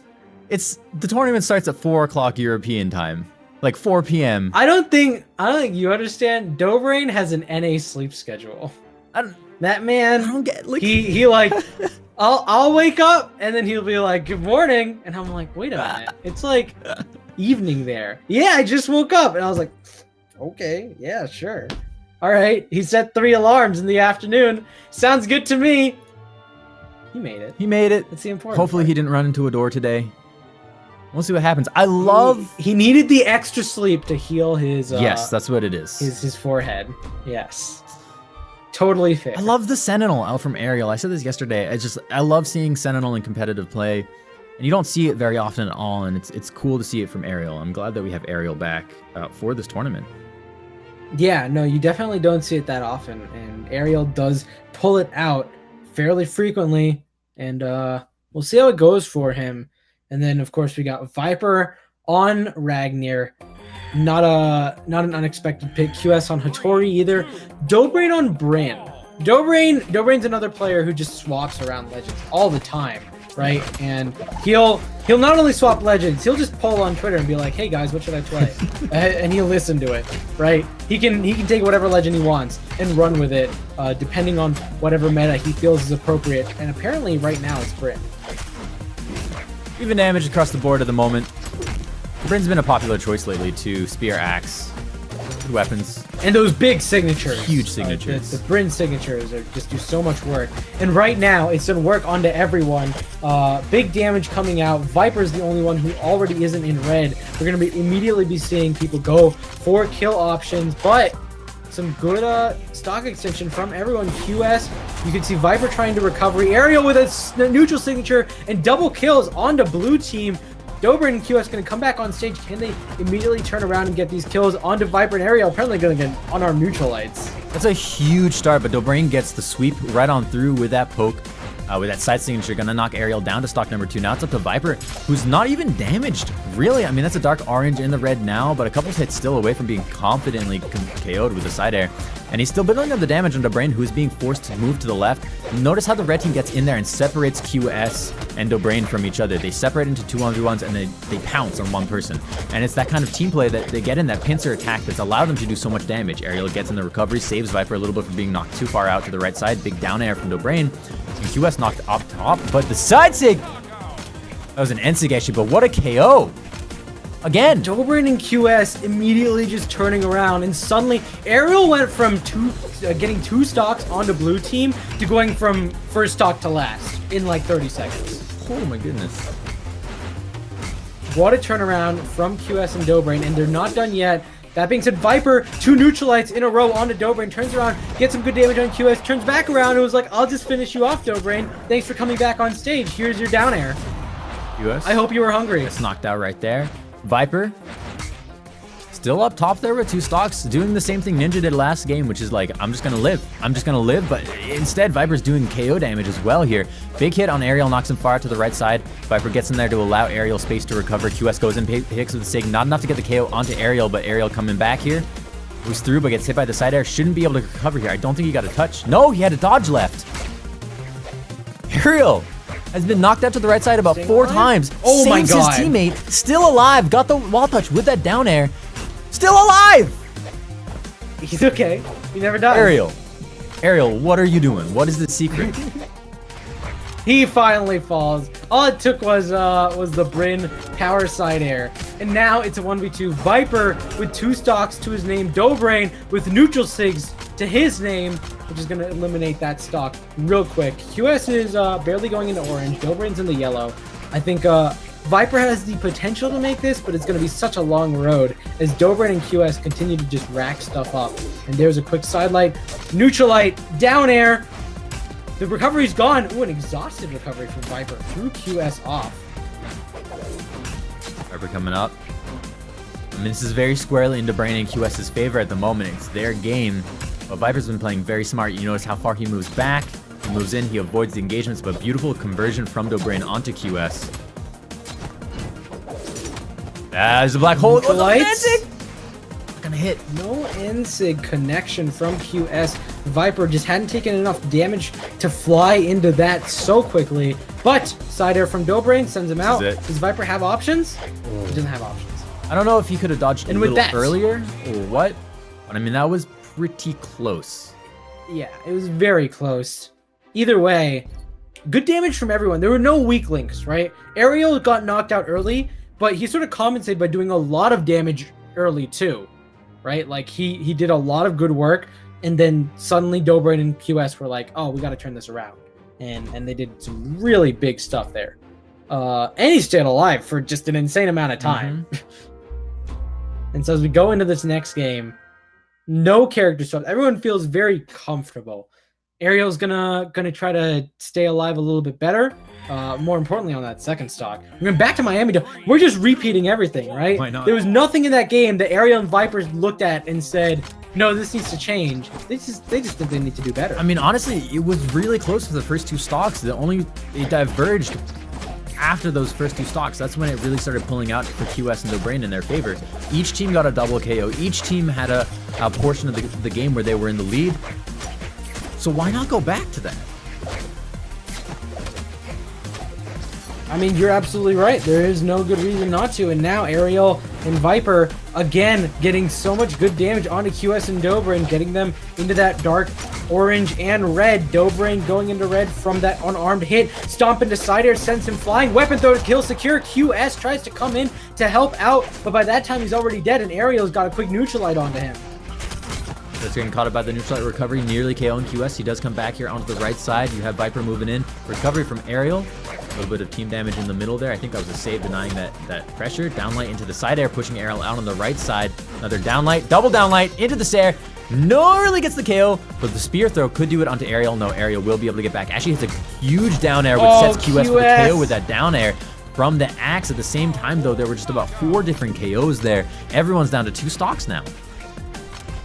But Dobrain's taking a lot of damage. Dobrain was the only one who went down early and got pretty hard punished for that. QS actually, like, he could have stayed alive, but he went down pretty aggressively to get those kills on the red team and fell because of it. And now red team has this advantage. Dobrain trying to help out QS, but QS took so much damage from that quick team combo. Big hit by poke by Dobrain. Big poke by Dobrain right there. That's Dobrain's middle name, right? Poke? Yeah, of course. It's just always poking. And Dobrain now, I mean, with that spear, neutral sigs and side sigs, those are pokes too. Unfortunately, he pulls out no pokes, gets hit by the signature, gets sent off, and he's down to last stock. Viper immediately, as soon as he comes back on stage, unarmed hits, QS falls. Viper and Arrow looking so good on this game right now, but they are in double red. It's up to QS and Dobrain to get quick kills on them to even it up. One sig would do it, but QS gets it there on the left side on Ariel. Dobrain trying to get it on the right side. You see QS going in, trying to swap out with him, trying to get maybe a down air or a side air. The recovery up top. QS nearly gets laddered off the top. Ariel going in with a neutral light. Gets caught up by the side light from Viper. Ariel hangs back. Gets caught up by the neutral air. Ooh, good ground pound. Getting Ariel back on stage. Viper, nice recovery onto Dobrain. He's still staying alive, though, on this last stock. QS doesn't have any room to help him. Ariel keeping him distracted. The side sig not going to do it. The side air actually sends Viper out. Throws Ariel off. Both players getting sent off stage. Viper probably not looking too bad as he's got 2 stocks to his name, but Aerial falls from the down line into ground pound. Good job from Dobrain. And now Dobrain and QS both in red. The down air onto Viper, and it's a 1v2 situation where Dobrain and QS are both in red. Viper is white on his stock. This is much more doable from Viper than last time as he gets the recovery onto Dobrain, and now it's a 1v1. And QS is so damaged right here, but we've seen it. The pick Tori is good for this. That sword, that spear gives you a lot of mobility, a lot of zoning opportunities, and a lot of change with just your weapons if you can get it. But the map is small, the music is pumping, and the damage is high right now for QS. We got some good damage onto Viper. We used a bit of some dangerous stuff there, charging out his signatures. Viper, so far he's only gotten damage from weapon throws here against QS. That's not going to be enough, and you know he's looking for a signature, but he doesn't want to be too greedy and try to fish for too many things here. He's got QS off stage. There is a quick dash up into ground pound. Good reaction from QS as he dodges away from that. He was so close to getting hit by it. Neutralize onto Viper. Viper gets the side land in there. No recovery. He knows QS is taking too much damage for it to even bother hitting. Now QS is off stage. He sees the downside come out. QS is making this comeback work, but the side air denies it. And Viper takes the game. So close. That's crazy. So close. So, Viper and Aerial, you know, they do have kind of a short history of winning. They did win Streamy 2v2 earlier this year, and I think that was the one that ended the Cake and Addy Mastic streak, their win streak. Yeah, that's what it was. In my head, I was thinking it was Outplayer Dismay because it was around the same time frame, but yeah, it was the Streamy was the big 2v2 that was like, oh, Addy and Cake just lost a tournament, and it was like right before Austin, and everyone was like, well, they're not gonna lose Austin, right? But of course, Addy and Cake don't have that same synergy when it comes to LAN, and so Fortunately, Viper and Aerial, I think they're gonna be trying to come back around. They gotta get past the blue screen of Brawlhalla. You have that too. Yeah. It's at least it's not the blue screen of death, right? That's a different. Oh, you're kind giving of me blue screen. flashbacks right now. Scaring me. It's all about blue screens, apparently. Look, I mean, I'm not scaring you. Brawlhalla's scaring Well, okay. you. It's all why is it blue though? Why can't it be red? Like, well, maybe blue's a little more gentle if it was a red screen of death. Red. Well, if it's red, then you think red ring of death. I'm sure that gives other people flashbacks. That's true. That's scary on its own. That's like, at least with the blue screen of death, your computer's okay. Yeah, sometimes.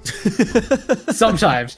Okay, that's fair. I think if you delete System 32 and get a blue screen, you're kind of done for. You know, the fix for that is just you hit Alt F4, right? That's how you do it. That fixes everything. Fixes everything. Any problem you have. We're going into game number 3, and it's the same thing. It's the same legends. It's the same map. It's the same skins. You guys want to at least switch up the skins? Like, that's cool, right? No. Skins are... I mean, it's cool, but like skins are your identity, right? Have you seen the skin swap ups from some people? Like, the identity or not, they'll go in game 1 with one skin, and they're like, this skin lost me the game. It's time for a skin swap. And then they'll win game 2. That's all. I guess that's all it takes. But apparently everyone feels very comfortable with their skins in game 1. That's good. You should feel comfortable in your own skin. I think that absolutely truer words have not been said.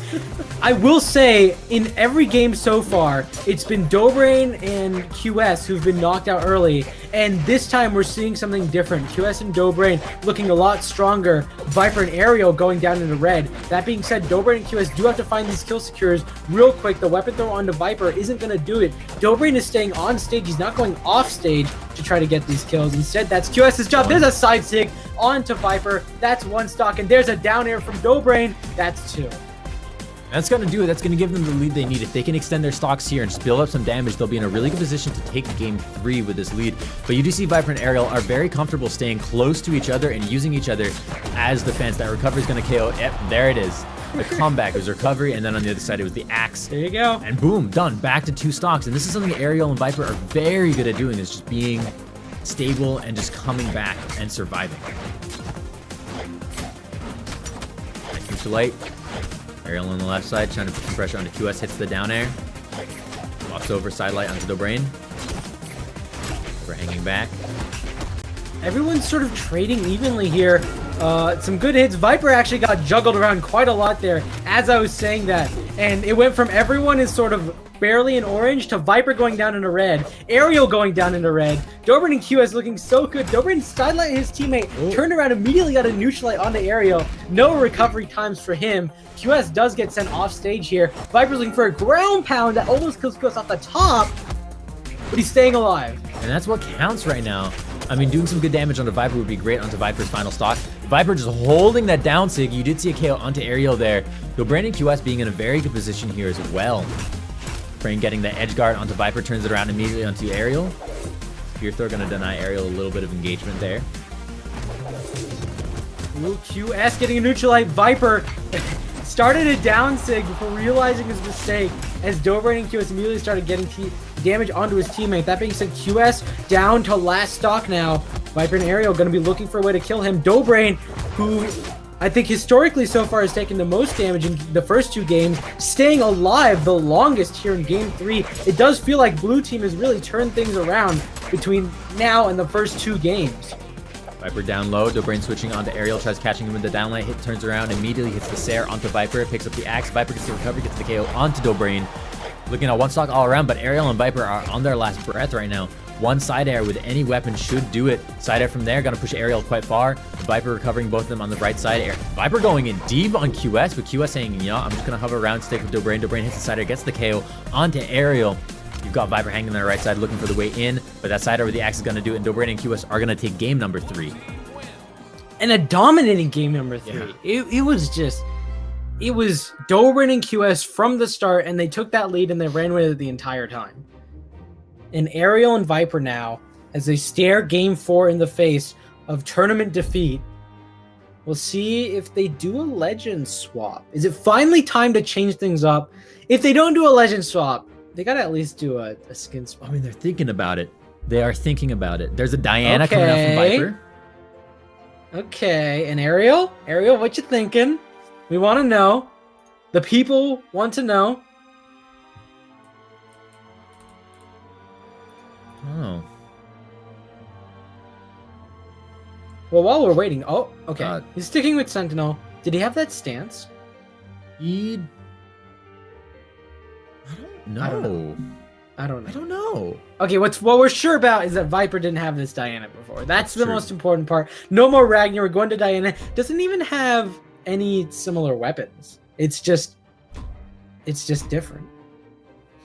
They both got good SIGs. I don't know if that's what he's thinking. Ooh. Nice that we're getting a little variety here, going to Mammoth Fortress. Gonna be more space for them to maneuver. And here we go. It's a different map. It's a different Viper. Everyone else feeling pretty good. Dobrin and QS now as they go into this next game. Gonna be looking to do whatever they did last game that really turned it around on them. I couldn't quantify what it is that really made them so strong, other than they were hitting the other team more. That's all I got for you as far as analysis here goes. They just played really well. Just played really well. Doesn't look like they're doing quite the same here. They did have a pretty rough first 10-15 seconds of this as QS and Dobrin did take a lot of damage from Ariel. First KO though, Dobrin turning around with the gravity cancel neutral heavy. That uppercut knocks Ariel out. Ooh, QS! Oh, he got one of the hits from Viper. He was looking to maybe stuff the recovery, but it didn't quite work out. Instead, he got some good damage. Ariel, like you mentioned, got knocked out. And, ooh, a quick hit onto QS. And suddenly, we're pretty close to even here. If Dobrin can stay alive, maybe get this kill onto Viper, the neutral light. Ooh, they're getting some team combos onto Ariel, who's already orange in his second stock. A huge lead coming out for Dobrin and QS. And more damage onto Ariel. It just feels like Ariel is between QS and Dobrin, and Viper just keeps getting knocked away. Well, I think that's their game plan for this one. We did see a KO right there onto Viper. Viper's first stock finally gone. But I think that's their game plan, is to, you know, put one of the teammate members out of commission, turn around, do the 2v1, bring it back, and repeat. And it's worked out really well for him. Dobrain does get recovered on there, does not come back from that. That down air was enough to bounce him out, even though I think he still had a dodge left. It wouldn't be enough for him to get back up. And can I just say, with this strategy that QS and Dobrain are employing, it's something I've never really thought about. It is more dangerous in that scenario for Viper to be staying alive. Like, him staying alive means he's just going to keep getting hit off to the side, and Ariel is just going to keep taking tons and tons of damage. And QS and Dobrain are just feeding off of that. This time, however, Viper is coming back with a vengeance. Nair after Nair onto Dobrain, racking up so much. Stomp into side stick from Viper, and they've got Dobrain down into red, where earlier he was actually looking pretty strong. I think they hit probably about 5 nairs, 5 or 6 gun nairs there. That's kind of crazy. The weapon throw from Ariel has the upper ground. Another weapon throw. QS eating it, comes back here, comes up, and then Ariel was ready. He baited out. He went to, as he was going to move into Dobrain, so Ariel thought it was safe. Then he turned around immediately into the recovery and got the KO, which is crazy. Yeah. That being said, now QS. yeah, both of them. He's on his last stock too. I mean, yeah, like you said, it's crazy how much turnaround has happened, both on the blue team on their last stocks. But I think it's definitely Viper who's been doing so much work, and if they can recognize the power of Viper's guns and try to avoid it, they could make this back. That being said, Viper, he's really, really trying to just completely turn everything around with the power of his guns. On the other side, Ariel, he's struggling a bit against QS right now. The edge guards from QS are insane. There's a side sig from Dobrain, and that's finally going to take out Viper. He's going to be white on that last stock here as everyone goes down. And Ariel trying to stay alive as long as he can. He's got that red. Quick downline into side here and the weapon throw to finish him off. Now it's a 1v2, but Viper's taking little damage here. He's got the power, but this time it's bow, and I feel like his bow is not going to be quite as strong as his guns. If this is the other way around, I feel like Ariel might have had the better kit to deal with the 2v1, but we'll see what Viper's able to do here. QS and Dobrain both waiting for Viper to move in so they can, yep, here it is, set up for the kind of the sandwich, the little mini black hole there. Dobrain getting into some good damage with that axe. Every piece of damage, every chip adds up. Nice neutral light, goes in for the down air, but Viper was smart enough to move out of the way and ahead of time, but there it is. Boom, 3-piece string. Gonna give them the KO, and that's gonna give Dobrain and QS, can I just say, like, if you watch those 4 games sequentially, Dobrain and QS got better and better every game. Like, it was a clear progression. It wasn't working in game 1, it barely worked in game 2, and then by game 3 and 4, it was like, we got this.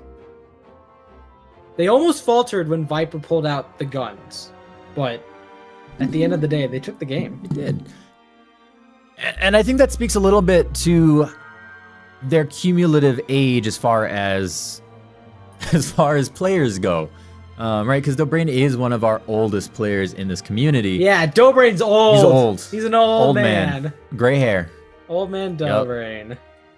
Yep. But it's good to see that game go so far. That is lower bracket, and that was a fierce lower bracket. I feel this lower bracket run, I mean, we went to game 5, right? In that first set we saw in the lower bracket, which was Sikia and which was Rain and Fozy against, no, that was game 4. We only went to game 5 at AMS, but both lower bracket runs have gone to a game 4 as we move on through this. I mean, it is a little crazy.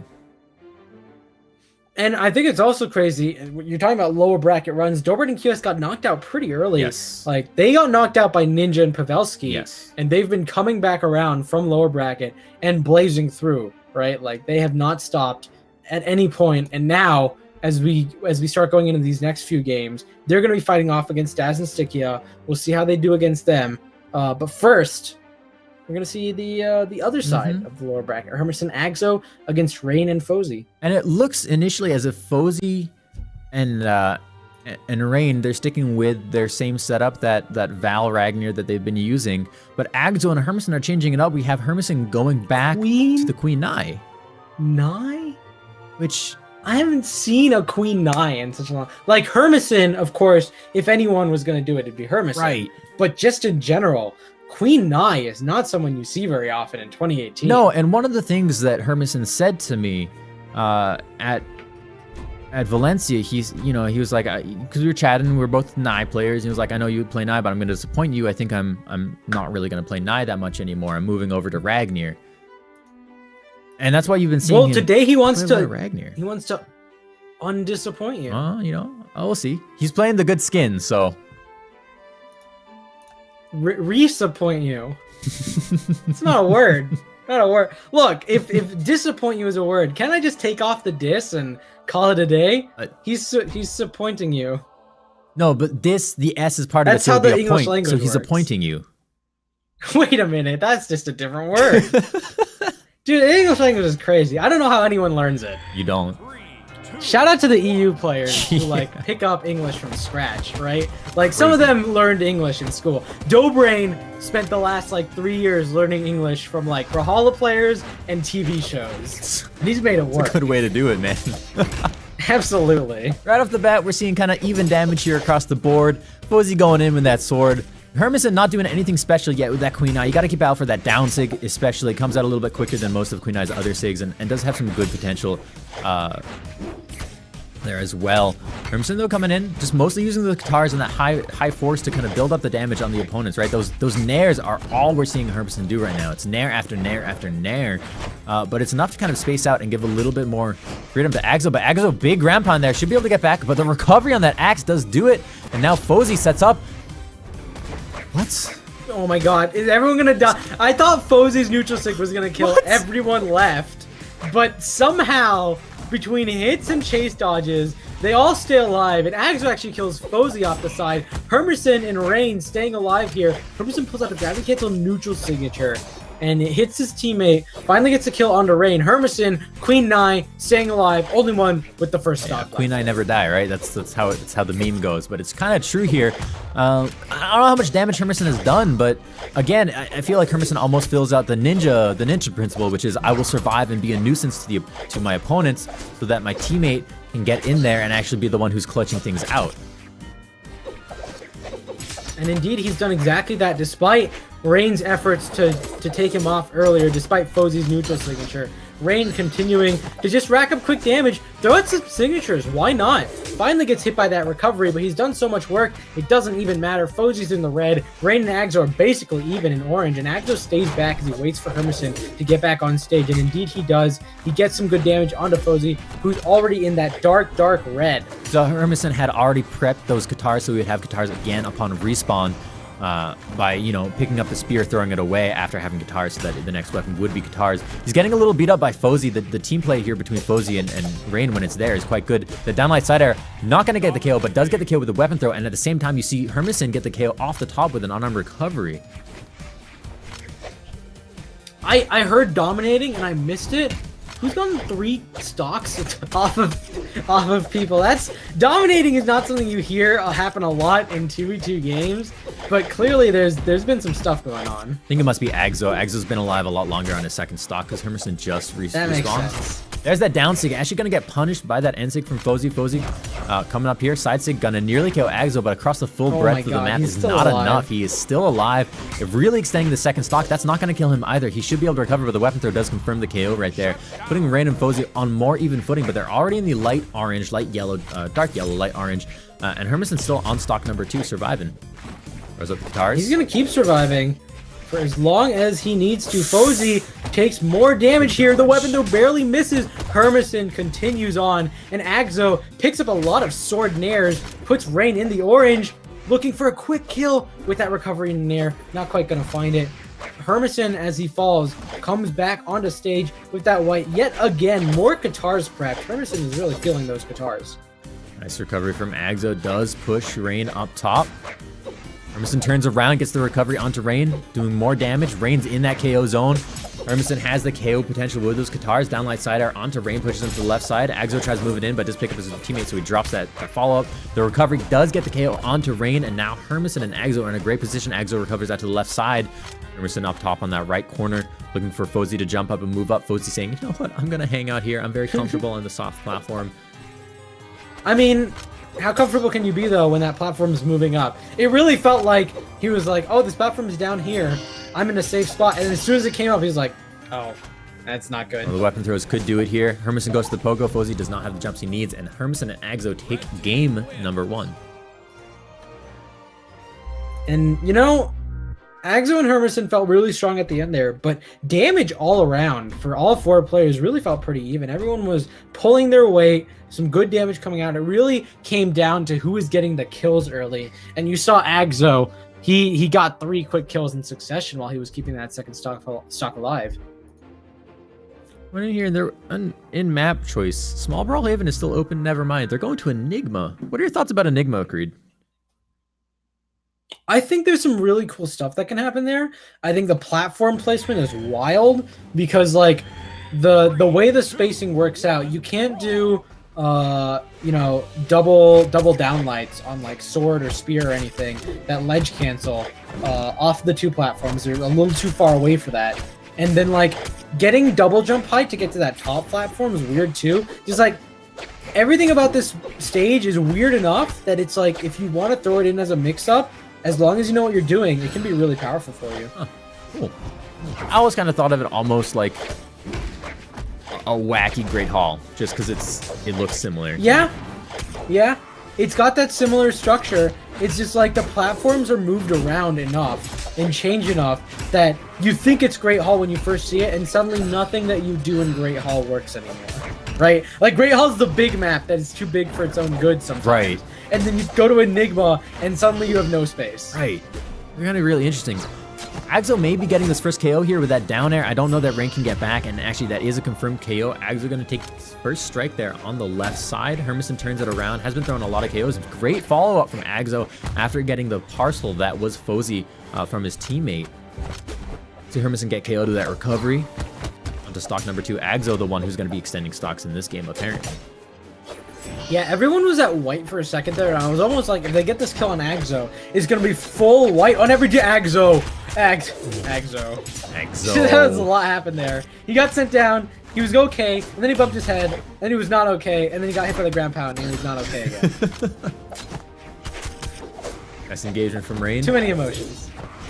Hermison goes down deep, gets caught up by the recovery, and then punished by the recovery from Fozy off the top. That's Hermison on his final stock. This is a total flip from last match. Yeah, they've done such a good job at eliminating Hermison's stocks, and now Hermison is suddenly on the back foot. You can see he's just scared, right? He's hanging back. Agzo's taking a lot of damage in the meantime, but he knows he can't get too aggressive because he's just going to fall early. Unfortunately for him, if he hangs back, his teammate's going to fall early too. Agzo in the orange here, although everyone on their second stock has taken quite a lot of damage. Hermison staying live. Agzo going for a dangerous ground pound, but a stage spike with a nair. And a down sig! Okay.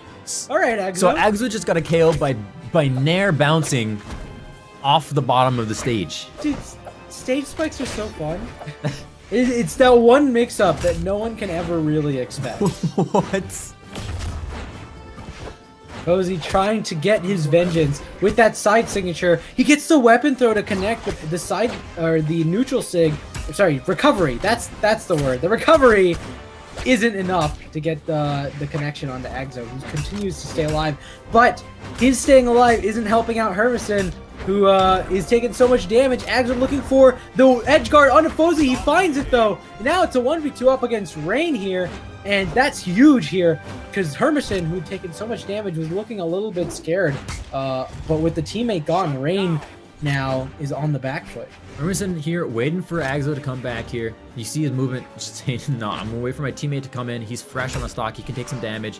I'll be there to do some chip and maybe get, you know, a couple follow-ups here. Does get caught out a little bit by that sword, but a little unfortunate. But there's the nice follow-up, gets the neutral air. Agzo falling with side air up top. Hermison moves over, picks up the spear. Looking for a way to engage. Hang in. Forward, back, forward, back, forward, back. Looking to move him back. The shuffle step right there. It's a little bit of a dance. Hermison goes in for that down light. Down sig. Great move. You're going to see him throw it out a lot because it has a bunch of distance, and if Agzo's there's no punish. Downlight side are going to confirm the KO, and Hermison and Agzo take game 2. Looked a little bit worrisome for them, just a little bit there, but they did make it work. They made it work to great effect. Agzo and Hermison, they're keeping the strat, although you can see Hermison now switching to Ragnir. I think part of that is just that idea of Queen Nai staying alive and being the tank wasn't quite working, even though Agzo was still able to turn around and get big damage and big kills. So Hermison going back to the classic Ragnar that Hermison's had, and maybe he'll be equal to Agzo in terms of where they are in this game and what roles they're playing. Yeah, we'll find out. I'm not that pick. Honestly, that pick of Ragnar is something that he's very comfortable with and he knows well. So I think this might actually just be like they were setting up the Queen Nai to teach the opponents, to teach Fozy and Rain a certain playstyle, and now Hermison's like, hey, here's the switch up. We want to get the third win, and we want to get it in a really, really big way, so I'm going to go back to my new main. We'll find out. We'll see.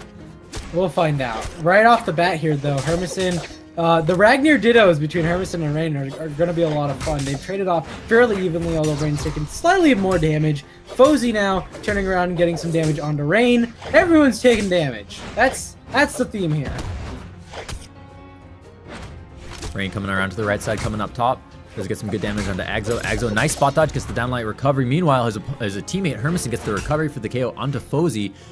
Rain up top. Agzo does get the wall touch, recovers up, has some good movement, avoids that side sig. Hermison with a big down air onto Rain. Rain gets the hit onto his teammate for the chase dodge, allows him to extend the stock just a little bit further, but Hermison ready with the gravity cancel downlight recovery for the KO up top. Now Fozy and Rain both on their final stocks.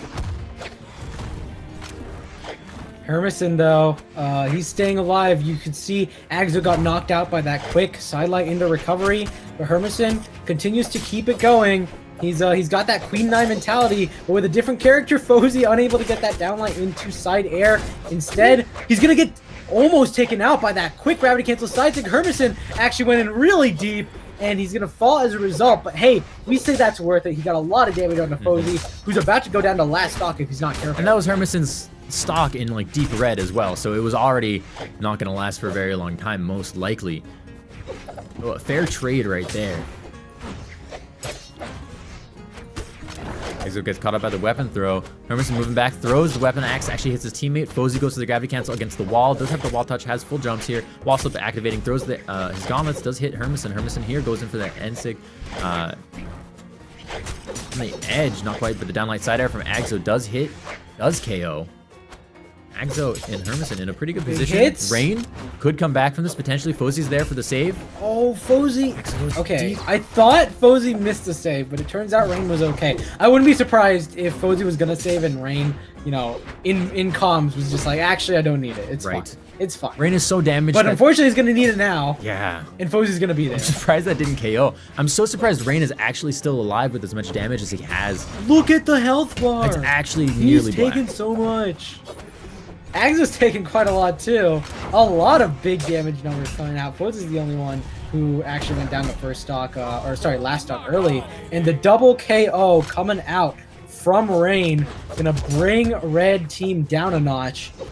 Agzo is going to be able to find this kill onto Rain, bring the stocks down to even. No, he's going to disengage. He realizes he's not going to be able to get that kill. Instead, going over to Fozy, who's actually been okay. There's a neutral light that kills the opposite side of the stage. It's too much, man. Nice down air from Rain. Hermison moving in. Fozy doing work onto Agzo right now, though. Agzo does come up top. Wasn't for the down sig, not going to hit. It's that side arm to Fozy, goes to the down air. Fozy avoids it. Rain moves in to give Fozy some space to get back to stage. It's a nice dodge. Moves through that signature, going for the edge guard here. Gets caught up at the downlight side air. Swords on either side. Hermison moves through unarmed at the moment. Gets caught up by the downlight side air again. Hermison with that axe pickup gets caught by the nair. That's one KO.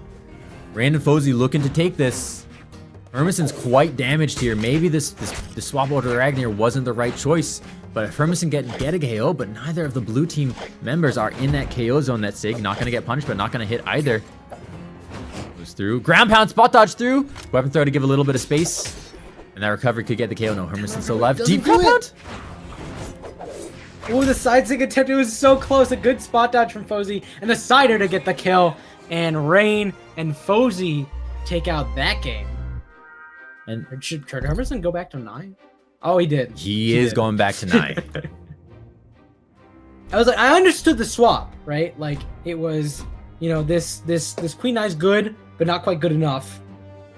So I'll go to Ragnar, and it turns out the Ragnar just wasn't quite there. It's like, okay, well maybe if I'm not feeling the Queen Eye, the game is feeling the Queen Eye. I don't know if that's really how that works, but I don't know. you know, whatever happens, happens. I don't know that it's so much Queen Nai and Ragnar as Rain and Fozy figuring out how Agzo and Hermison play. Brawl.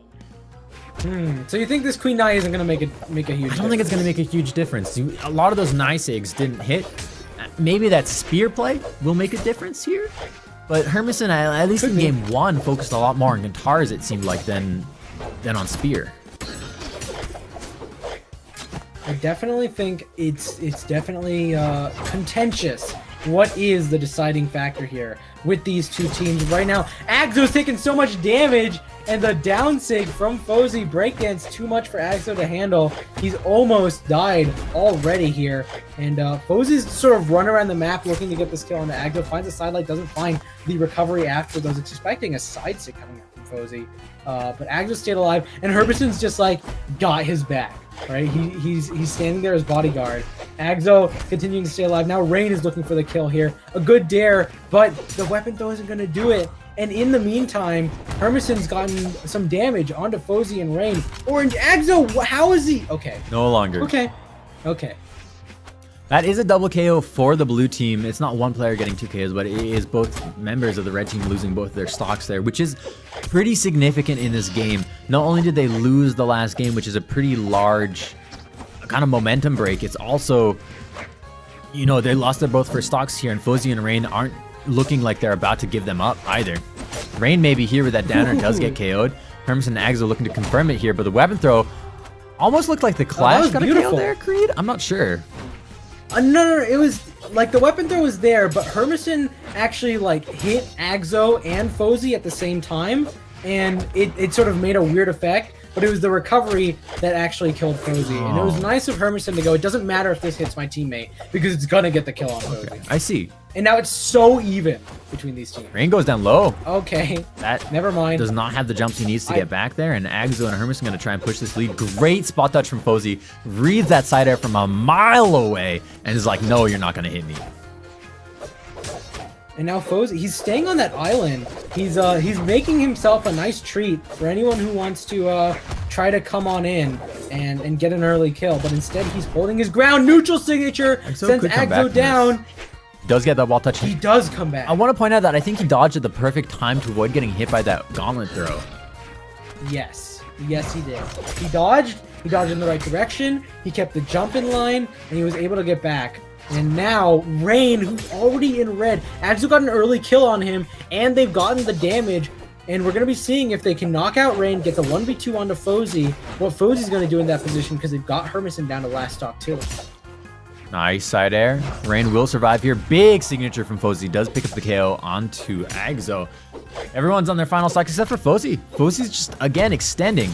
There's Rain out entirely, though. So now we have this 2v1 situation that I think you were just talking about a little bit, which is going to be very, very up to how much extension Fozy can pull out of this stock, how much chip damage can be done before Fozy inevitably loses this stock and has to deal with a 2v1 where everyone has one stock. Now Agzo waiting for Fozy to clip up the stage, looking for maybe a stomp. He disengages. He's like, whatever. I'll just let Hermison come in with an unarmed recovery, get the kill. Now everyone's down to last stocks, and it's up to Fozy to see what he can do here. But so far, he wasn't getting a lot of damage when he was on his second stock, and it really does seem like he's waiting for Agzo and Hermison, and they're not taking any bait. And the thing is, they don't have to. I don't think they will. They will engage. Someone will lose their patience eventually, but this is a game of waiting for who moves first, because whoever moves first is going to take some damage.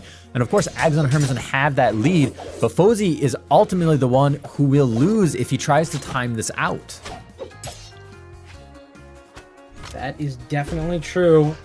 Despite that fact, Fozy, I am surprised that Agzo and Hermison aren't being a little bit more aggressive, mostly because it's Fozy on the top of the platform, right? Right. Like, they can send him to the side, and then Fozy will hug that right wall, and then they can sort of proc out wall slip. But they're not really doing that. It's just like, hey, Fozy, You dance at that stage. We'll dance on this stage. We're gonna have a dance off. This is the end of Guardians of Galaxy 1. Oh, There's no which stone was the Power Stone? What was the purple one? It just did destruction. Yeah. I don't remember what it was called. It was powerful. Reality, maybe? I mean, Reality's red. Hermison's got purple signatures that do a lot of force. So it really is basically the same thing. So, I mean, honestly, I can't blame these players for doing what they're doing. Hermison and Agzo are being careful because Fozy, all it takes, right, in this game is it's a mind game what is happening right now. You're trying to tilt your opponent into making a poor engagement, and you make that poor engagement, you make one mistake, and you're out. Fozy, if Fozy loses his patience first, then he's gonna lose this game. But if Hermison and Agzo lose their patience first, he's gonna lose that game. But Fozy loses that Fozy breaks first, and that gives Agzo and Hermison the opening they're looking for to get some damage. Fozy goes in for the ground pound, and now Fozy's on the back foot. This is the scenario you described. Fozy gets out to the right wedge to cover, but that signature does hit. Yeah, you asked who's gonna lose their patience first, and it was Agzo and Hermison, and which is like fine, right? Because everyone's taking about the same amount of damage, but like it's just one person they need to kill. Fozy in the red. Agzo maybe gonna pick it up here with a weapon throw. Fozy with a nice dodge does get the wall touch on the left side. Hermison with the down signature, throwing out that snake. Whoa! And Hermison, he doesn't need a power stone. He just needs a quick dare and a Sayer. And that's going to be the game and the set. Agzo and Hermison take it out. Despite Fozy's attempt at being patient on that wall, it wasn't going to work out for him in that 2v1 scenario. So, man. Well, that is lower bracket. So, if you're going to do that kind of gameplay, which is, whatever you're going to do to win, is... You might as well do it, right? You do what you can to win, You do what right? you can to win. I mean, the thing, though, is I think Fozy was doing what he could, what he thought was best to win. But at the same time, I think when you're in those 1v2 scenarios, you got to imagine that despite putting yourself on that island, the island... It puts him in this position where it's like it's hard to come in for an approach, but once they get some damage, then it's just dangerous for him. He's gonna get knocked way off to the side, get killed in yellow or orange, and so I can sort of see both sides of the coin of saying like if he just approached, he could have had a better chance, but again, if he approaches, then he's setting himself up to get hit by a black hole, by a quick team combo, that sort of stuff. Right. Right. So, that being said, it's over. And, Hermison and Agzo will move on into the lower semifinals. We're going to switch over to the other quarterfinal here, which is Daz Stickia versus Dobrain and QS. Excited. I actually want to point out a tweet that Daz threw out there. Daz tweeted, "Let's play more Zul against Dob and QS," with a question mark. Did he get some positive replies? Because I don't see a Zul. I don't know. He's locking in on that Bryn, but I'm not sure. I got a little Dobrain thing that shows me all the Dobrain tweets with hashtag BLFuture, which is our hashtag for this tournament. Use hashtag BLFuture. Dobrain didn't tweet anything, but he did tell me he's been having a lot of fun playing with QS because, like you mentioned earlier, how like teammates don't really communicate with each other that much when they're playing, especially like callouts. Dobrain and QS have been communicating with each other a lot. I don't know if it's callouts, but apparently they're just yelling at each other and popping off every time they get like big hits. I wish I could hear it because it sounds awesome. Can we get a player feed? A quick player feed of them just like cheering each other on. I wanna see that. Well, as we get on into this game, Stickia and Daz. Daz is on Bryn. Yeah, Daz is not on Bryn. Daz heard us. Daz heard chat. Daz heard the call.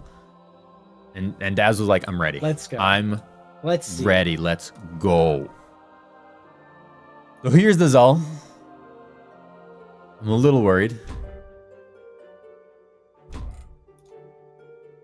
A little worried for Dobrain and QS, or a little worried for Daz? Maybe just in general? It's like you see Zul and you're just instilled with fear. it's like I'm watching someone tightrope over a canyon, and I don't know, you know, if they do it, that's gonna be hype as hell. But if they fall, I mean, that's also gonna be hype, but like scary hype. And that's what this Zul is for me. Everything's it's like, hype. Everything's scary. 3, 2, 1, brawl. Here we go. Quite interesting matches. Off the bat, you see Daz going at it with his cannon. I mean, that cannon. He really loves just kind of zipping around the side, but Dobrain has none of it. Dobrain knows cannon, right? Dobrain plays Sidra pretty frequently. Just don't know if it's enough. Damage is so even across the board. That's like a fully charged down sig. I mean, there was no one there, so he's not gonna get punished. On the other side, though, I will say, you charge a Sig, and you're thinking, oh, there's no one there, I can't get punished. But Sticky is gonna get punished, and that down Sig had some grave consequences. Daz now, I almost said Day's consequences. QS getting hit by that side air. Ooh, Daz trying to turn around with his side Sig there. Charging into Daz is just charging everything. Okay, he'll kill Dobrain and Stickia. I'm struggling to figure out what's going on because Daz is just like commanding weird things happening in this game. Yeah, it's really like what is happening, Creed? I don't know, but QS, the one thing I was gonna say is QS is alive, and then he's not. Everyone's even. Everyone's even. That's something. Everyone's even, and there's big hits going on from all sides. Daz has a cannon yet again, and he's going to continue to just do big hits here. And on the opposite side, QS and Dobrain are just moving these players around each other. Stickia continues to take damage sort of between Dobrain and QS. And then every time that happens, Daz comes in and is like, here's a quick cannon side air. That made up for all the damage that you did. A lot of damage being parsed around here. Dobrain hanging back because he's in that kill zone. Beautiful turnaround to punish Stickia, who's coming in for that snipey KO. But there's the side air coming out. Dobrain alive, hits a great side air onto Daz, puts Daz out of commission for a couple seconds, allows him to get back, but Stickia ready with a double KO for the red team. Daz and Stickia getting 2 KOs on QS and Dob. And now Stickia and Daz are looking a little bit more clean on their second stocks, but in the red, they've got to be careful. QS, that probably would have killed if it hadn't been for the island. Not quite the right selection for QS, and Sticky is going to stay alive. Daz, of course, staying alive, and they've got to find a way to kill either of these two as they continue to take damage. QS already in the orange, and you can see QS is getting afraid. He started moving to that left platform and said, Dobrain, finish them off. Dobrain said, okay.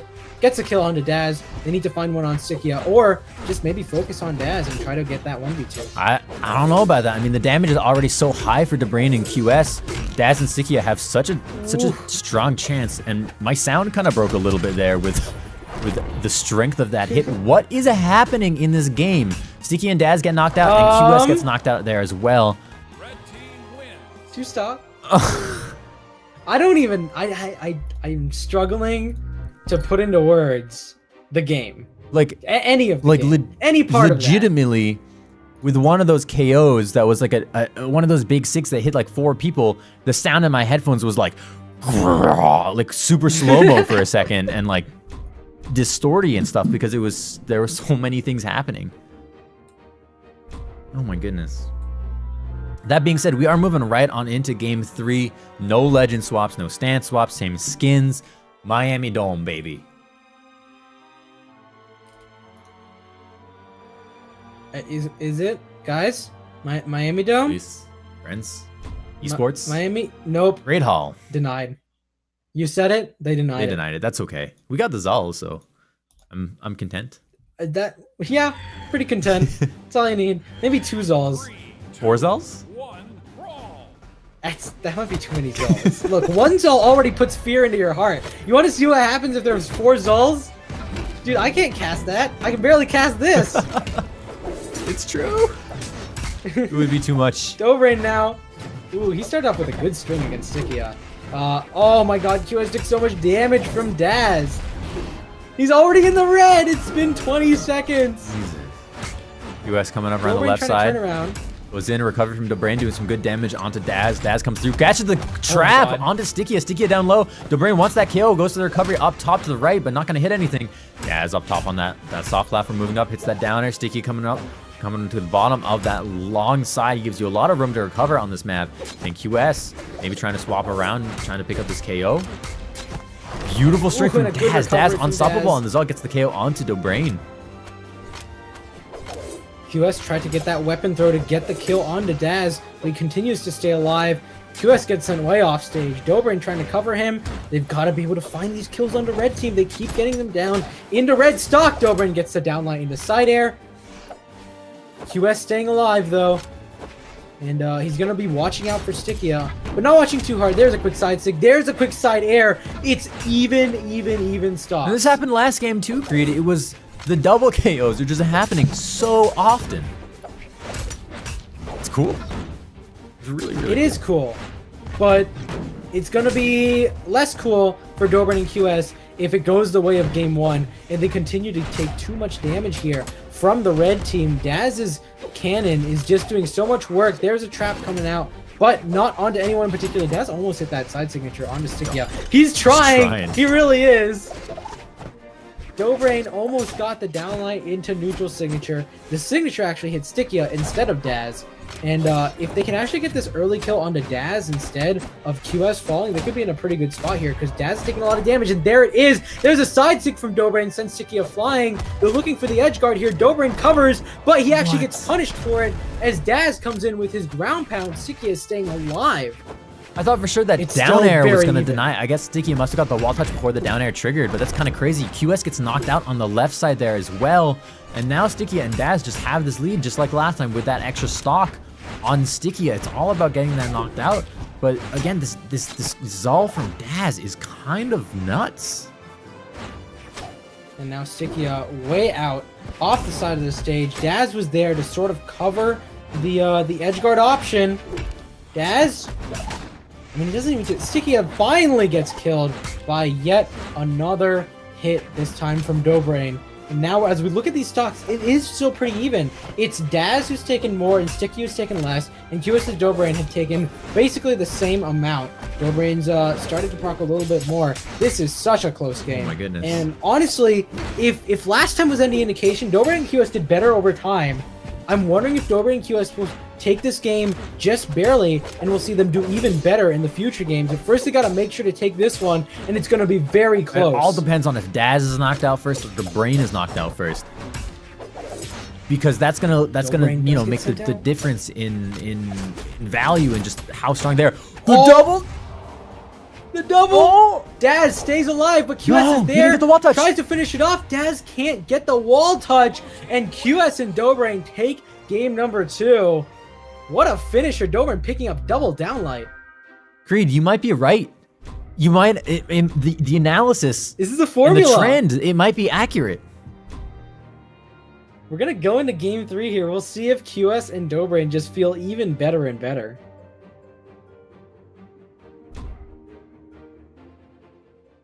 Here we go. Stickia and Daz. They're keeping the Zol. They're keeping the Zol. Their Zol hasn't been ineffective. You know, it's been a strong tool hasn't. in their kit. And I'm wondering if that Bryn choice might... You know, I'm wondering if we'll see a swap to Bryn if they lose this match. I'm not sure that they will go for it. Could be. I mean, Dobrain's Bryn is what's taking down Daz. Maybe he could feel it and say, maybe another Bryn is what this game needs. Depends on how this game goes, of course. Who's the better Bryn is going to be the question. And QS now facing off against Daz. Daz turns around, gets some good damage on a Dobrain. Stickia has taken so much damage, though, and he could be the first kill here in this game. Within the first 40 seconds, maybe. He stayed alive pretty good. Nice dare from Dobrain. Daz. Nice dare from Daz. Every time Dobrain goes to edgeguard Stickia, Daz just shows up and suddenly takes Dobrain out. He's got to be more careful of that. Bryn coming hard on the left side right now as Stickia and Daz are trying to recover. Both of them will get back, but Dobrain was playing a smart edge game there. Stickia gets knocked out by Dobrain's side air. Daz trying to do the same to QS, not going to do it, but Daz does so much damage with that axe really, really quickly. Big side air though. Stickia does get the KO onto QS. up top. QS respawning now. Dobrain trying to get the KO here onto Stickia. No, just trying to build damage onto Stickia. Daz just hovering in there, not losing this first stock. Nice transition there. Daz, though, moves upward out of that side. Did he DI them? Yeah, I think he did.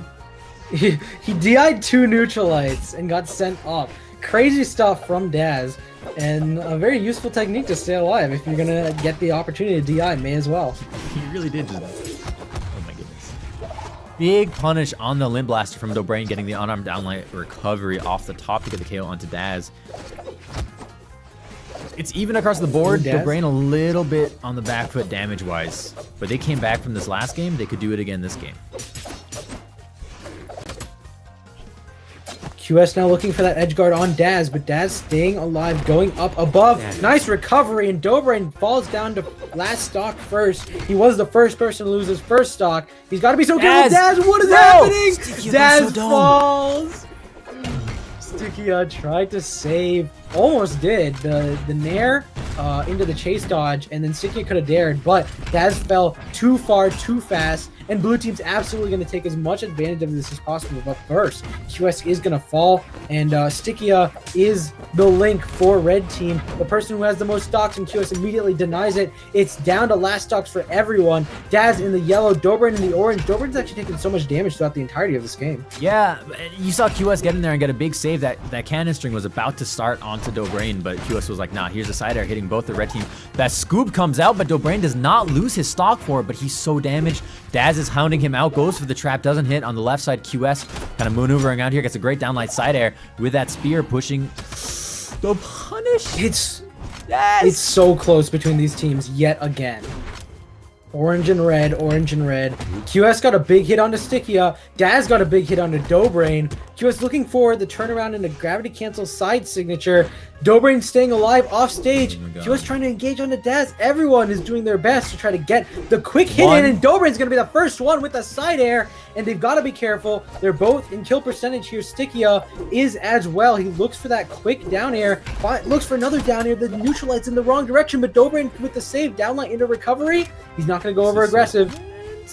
Dobrain hanging up, unarmed. Stickia going for the haymaker in the other direction, but Dobrain was not there. QS has the sword, picks up the signature, and that should be game.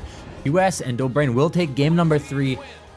One more game, and they will advance to semifinals. There's no more Zal.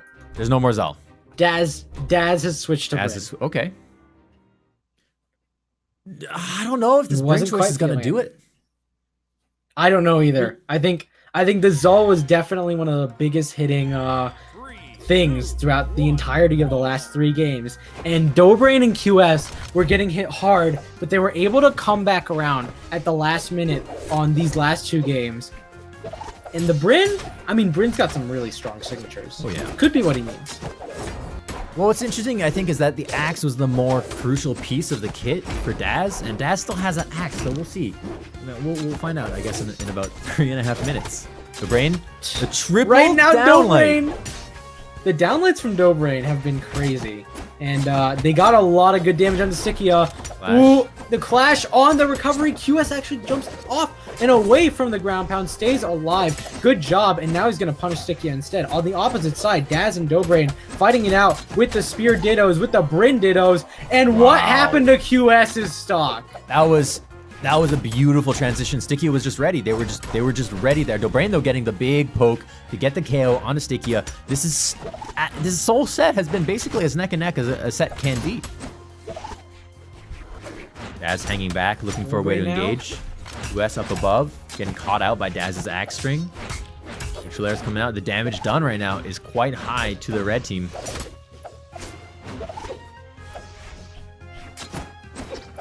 Dobrain sort of dashing around, waiting for Stickia to fall back down. Gets a nice side air onto Daz. And now Dobrain, who previously was the first one to fall, is keeping his stock, staying alive. And I think that is a really big deal here. Stickia is sort of in danger of going down to last stock, and Dobrain is just keeping everything going and getting kill after kill. Dobrain's been such a monster in this game number 4. The Brain coming in, goes for that down air. QS ready to get the punish. Stickia hanging out. He's so high on damage. Dobrain just now losing his first stock. This is a total turnaround from the last game too. And actually it has Dobrain and QS in a pretty good position. If they can knock out QS, they will be looking real pretty for game number 4.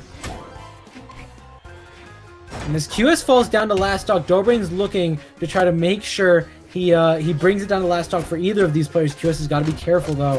He went for that edge guard. I was almost afraid Stickia could have tried to get a gimp on him and really turn things around, but Dobrain, he's actually getting a lot of damage now. Good job from Daz with these axe strings, getting big hits onto Dobrain. Dobrain trying to get a quick downlight to save his teammate, but QS, he's struggling a bit, finally finds that quick recovery onto Stickia. Dobrain looks for the side stick onto Daz. Punishes from either side. Daz is trying to get back on stage, and blue team is trying to turn it around. Get some damage. It's just so even. It really is. Daz looking a little bit rough on that stock. West, nice spot dodge, goes in for that neutral light. Daz ready to get some axe damage done though. Dobrain moves up, gets scooped up by that hammer from Stickia. Down sig from QS, gonna get the KO onto Daz. They're technically ahead, but QS is kind of that wild card. This could be the end of QS, and now it's a 2v1. Oh. And now Dobrain, he's going to try to stay alive here. Daz is absolutely looking for that. He's in white. He's got plenty of room to work with. Ooh, Dobrain. That side air almost sent him to his death. Ooh, and a good dare from Daz. A good punish from Stickia. Dobrain's going to go down to last stock. If he can take down Stickia, which is definitely possible, it'd be a pretty even 1v1. But he's got to be so careful up against this 1v2 against this team. And this team is so comfortable with each other too. That setup to get that last KO was beautiful. Dobrain going, trying to get the easy push off the right side, trying to use that kill box, zoning to where that the wedge is to his advantage, not working out super well for him. But he hasn't taken any damage yet on the stock. Just now taking that neutral light, avoids that slow spinning axe on the right side over the wedge. Brain, letting them do some team damage there. Good movement, allows him to avoid. Sidelight does hit that last hit. A little bit of team damage from Daz. Daz is going in. Daz wants this KO to happen. Trying to bait out Dobrain to make a mistake, but Dobrain's weapon throws are covering a lot of ground for him. Yeah, and if anyone's making those mistakes, it's certainly not Dobrain. He's been so efficient here in this 1v2. Daz has been going aggressive, but Dobrain's been punishing it every time. Nice weapon throw. But you see, as soon as Daz takes damage, Stickia is there to get the punish. Stomp sidelight, side air out of that sidelight from Daz. Brain's damage is building up real fast right now. It's not that close. Yeah, the momentum he had before is sort of gone, and now instead of getting damage, he's got to get kill secures, and that's the thing he's really struggling with against this team. Any signature he uses is going to get punished, and the recovery sends Dobrain flying. Daz finds the spear recovery. We're going to a game number 5. Crazy. 715 damage coming out from the Brain. 786 damage coming out from Daz. We question the Bryn. We shouldn't have. I gotta give super props though to the initial way that Dobrain was handling that 2v1. Oh yeah, it was scary. It was scary for Daz and Stickia, because Dobrain was doing crazy stuff there. Dobrain was doing crazy stuff, and if he had managed to keep that going, keep that energy going, he had a really good chance, because he did get both of Stickia and Daz into the red, into that KO zone, and a little bit more would have done it. But here we go, game 5. Where do you think we're gonna go? You gonna ask for Miami Doe again? I think they might go Shipwreck, actually. You think it was Shipwreck? Because last time we got this, they went Great Hall. It's true. Probably they'll go Great Hall, but yeah. All right, Great Hall it is. Daz and Stickia against Dobrain and QS. The Zul is gone. The Bryn mirror is here between Daz and Dobrain. And Dobrain's Bryn does seem supreme in the mirror match, but Daz's Bryn seems supreme in that team play, as he really put down so much hurt onto QS. See what they're able to do if they're able to turn it around here. Right off the bat, Stickia has the most damage done to him. Hanging on the right side, Dobrain and QS double teaming Daz at the moment. QS has not been hit yet. Just now getting a little bit. All right, finally gets a little bit, but QS feeling pretty strong. Dobrin feeling pretty strong. It really is a lot of damage onto Daz and Stickia right now. Blue team looking good. The real question is, are they going to be able to find kills before the momentum gets turned around and red team starts getting damage onto blue? And they're certainly looking for it. QS almost finds that side signature, but no dice. Dobrin with the quick dare. Side air. Daz does get taken out. Stickia is going to be on stage. Nice down signature. Blue team looking so good. This is the biggest lead we've gotten from them so far. It's as if they took game 4, they downloaded all the data about Daz and Stickia, and they figured out what they need to do to counter their playstyle. Daz does get a couple of really good hits onto Dobrin, and Dobrin is KOable right now in his damage level, but they've already gotten Stickia and Daz into that orange, into that ochre color, the autumn style colors. It matches the tree in the background. Daz, though. Ooh, Daz does get that side air. You can see how much damage Dobrin had taken considering how far up he went from the side air. Dobrin trying to help out QS instead gets him more hurt. Yeah, hanging down. When Daz is really trying to chase after Dobrin, Stickia does pop QS up, but again, staying alive. Ooh, Dobrin, nice down air onto Daz, the neutralite from QS to send Daz flying. Daz is taking a lot of damage. On the other side, QS now with the quick neutralites, one on Stickia, one on Daz. QS has no problem transitioning between the two he's facing against. Nice. And I'd almost say it's really even, except for the fact that QS hasn't even lost his first stock. And now Daz is on his final stock. Stickia will just finally get a KO there onto QS, but QS is looking pretty right now. Dobrin, on the other hand, feels like he had a lot of momentum at the beginning, and that sort of died down a little bit, sort of similar to what happened on the last game. He does find that kill onto Stickia, though. He is going to get knocked out by Daz. It's really down to QS, who's the biggest change up here in this entire game, as he still hasn't gone down anywhere near his last stock. Ooh, good engagements here.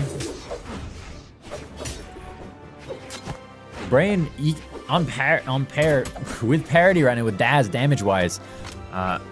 Trying to move up, trying to move here, but as soon as Dobrin and Daz engage each other, I feel like Daz usually takes the upper hand over that engagement. Daz doing so much good damage to QS. Stickia looking pretty good, has the most health right now out of anyone. Ooh, the gravity cancel side stick from Stickia. There's a quick sidelight into Nair coming out from Dobrin. Daz trying to punish accordingly. He ends up hitting the side air on his teammate. Again, the damage numbers are really even, and there's Dobrin. He gets the mirror kill. If anyone wanted to know who's the supreme Brin, Dobrin's here to prove his point. And now Stickia is off stage. He's waiting it out. He is red on his last stock, and QS has no problem engaging. He's got a whole stock to work That's potentially it in here. No, QS does not get the KO there. Actually, Dobrin gets KO'd right there. Dobrin is out, so this is a 2v1, but QS picking up a great side, ledge guard and gets the win. And we'll take game 5 to advance.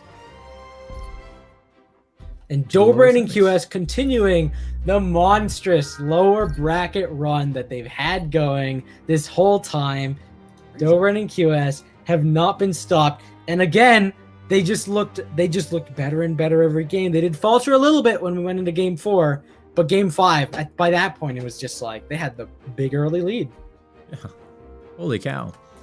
So that brings us into the lower semifinals, which would be our next matchup here. And this is going to be the players that we've been seeing. So you're familiar with them. You're familiar with their playstyles right now. To give you them, you're going to be seeing Hermes and Exo up against Dobrin and QS. Good stuff. Dobrin represent. I got his D-Light Stare shirt. Are you wearing it right now? I'm not. Yeah, I'm wearing it right now. It's there you go. Yeah, he's gotten plenty of spear downlight stairs. That's fantastic. So there you go. It's the shirt, man. That's fantastic. Shout out to Dobrin.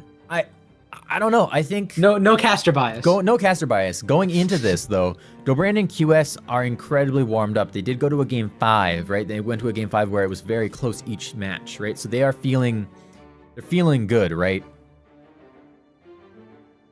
They're feeling Exo and Hermes gotta be feeling good. went to a game Exo 4. It was a pretty tight game 4 too. It was tight, right? It was Rain and Fozy were right there every game. I gotta imagine like Dobrin and QS, the way they're approaching this is just like, you know, we can lose game 1 as long as we understand something, right? As long as you go out of game 1 going, I understand what is happening here. That's going to be the most important part. And I'm curious, I feel like Hermison is the person they're going to need to watch out the most for because he's the biggest variable, right? Like Agzo is very solid on that Bodvar. You know he's going to stick with the Bodvar. He's got a classic hammer and sword playstyle. Hermison, on the other hand, like he'll go with the guitars. He's got this Queen Nye and Ragnar pick, but he's not sure which one to use. Right, the Queen Nye, more to stay alive. The Ragnar dies a little bit easier, but he's got some big hitting signatures. How do they do this? What will they do? I think they go to a bigger map, first of all. I wouldn't be surprised if we went to Mammoth or Blackguard. I mean, honestly, I feel like they might go to Blackguard. It seems pretty popular today. Popular map. No, Twilight. Unfortunately, Still not quite. pretty big map, though, comparatively to something like Twilight's been pretty popular, too. Yeah, well, it's EU. They like Twilight. That's not like, I'm not like, They do like that I island. like the island. 2, It's fun. 1, They like that one. brawl. The island's been very important. We'll A couple people hanging on the island too much. A couple people just using the island to get some bounces. Dobrain historically likes the island because he practices with bouncing people off of it and getting true combos. Nice. Like that's a Dobrain specialty. Right off the bat, it looked initially like Dobrain and QS had that lead, but it's actually turned around to the point where Hermison and Agzo are pretty close. Dobrain, so high damage already, could lose the stock. Great punish with that neutral light. Hanging back here, moves back, gets the punish with the side sig, gets the KO onto Agzo. Beautifully executed at the moment there. Nicely done from Dobrain. He did take a lot of damage, but he turned around. He does that a lot, right? He pulls out these signatures and suddenly everyone's getting hit. Or he'll pull out like the downlight Sair, and he's caught everyone in that before on his spear. Ooh, Hermison, he gets the downlight, but cannot find that recovery afterward, or a ground pound. Instead, he gets punished. Dobrain finally falls. Agzo, who's already in the yellow, does manage to get that kill, and QS is going to be looking to get this kill onto Hermison, who's already in the dark red. But in the meantime, QS and Dobrain get some good neutralites. QS actually doesn't find the follow-up after the unarmed neutralites from Dobrain. Not quite sure what happened there, but they've got some good damage, and it's a very even game between all teams. Nice charge, but gonna get nearly punished, but Dobrain with a ready dodge. Meanwhile, QS picks up that Nair KO onto Hermison, brings Hermison down to his final stock. Things are looking pretty good for the blue team here. Hermison picking up the guitars now. Dobrain sending Agzo down into edgeguard, scaring Hermison a little bit. You saw Hermison immediately go down to his teammate to come to his aid. QS, as usual, continuing to keep his first stock despite everything that's been happening around him. It just keeps sending things into the meat grinder that is Dobrain's end sig, but we do see a KO onto Agzo. Agzo's final stock there. At the same time, we did see Dobrain get knocked down to his final stock as well. That is a double KO. Double knockout. Hermison cleaning everything out. But it comes down. Hermison's so close to being KO'd here damage-wise. If Dobrain can land a recovery or a ground pound or anything like that, Dobrain could knock Hermison out to his final stock, and that would be a ginormous lead for their team. On the other hand, QS looking for those neutral sigs himself, trying to find his own kill onto Hermison. Dobrain and Agzo are fighting it out, and they're pretty even in damage, so it really does feel like a solid 1v1. There is the side air from QS, and now Agzo's all alone on that island, waiting out while his teammate picks up that spear, and now Agzo comes back on the stage. Hermison and Agzo, their final stocks, hanging by that wedge. Big side air. Nice side air from Dobrain. Hermison moving in, doing a little bit of team damage there. It's unavoidable occasionally. Now we're moving to the part where the snakes are coming out. Hermison's going for those down sticks to try and just throw out some hitboxes to zone out and force Dobrain and QS into a different positions. Not working out super well in his favor. He's gotten punished basically every single time he's thrown out that down signature. Meanwhile, QS is just saying, I'm going to take your damage. I'm not going to get KO'd. And QS just hitting signature after signature, racking up tons of damage while he's staying alive. Agzo really wants to get that kill on him. You saw the down air come out. He was like, can I get the punish on you to finally bring you down to last stock? But the answer is no. Instead, QS turns around with a neutral signature. Dobrain comes around, looks for the dodge read with the recovery, not quite finding it. Both of the blue team members are almost getting these kills, but even if they don't, it doesn't matter. Red damage is red damage, and more the merrier. Rain on the right side. Avoids the ground pound from Hermison. QS nearly gets the KO off the top on Agzo. Weapon throw, tries converting into QS, but not going to work. But the meat grinder comes out. And Dobrain lands a huge double KO to take game number 1. Number 1. That was game 1? Yo, listen. Dobrain and QS have lost every game number 1 they've come up against. They won game number 1. What does that mean for the rest of the set? Plus Ultra?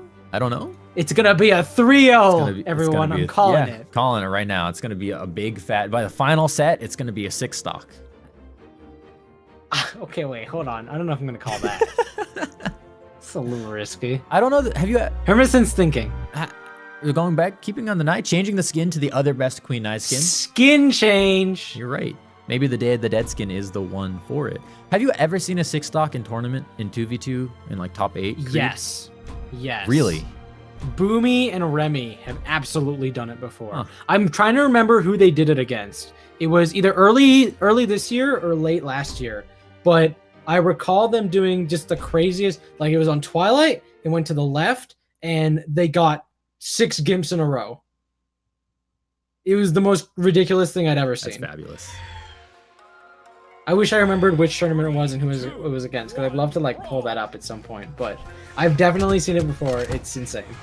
Coming here into game number 2. That's pretty crazy. And now Hermison on the new skin Queen Nai. Will he do different work? Will it be the same? It is, after all, the same legend. Nothing actually changed, but we like to believe something changed. QS and Dobrain now. Okay, trying to get some good damage. QS is actually taking more damage than usual. He is usually the one who likes to stay alive as long as possible. Recovery from Hermison, not going to connect onto QS. Nice down air from QS. Dobrain doing some good damage. Bit of a save from Hermison there.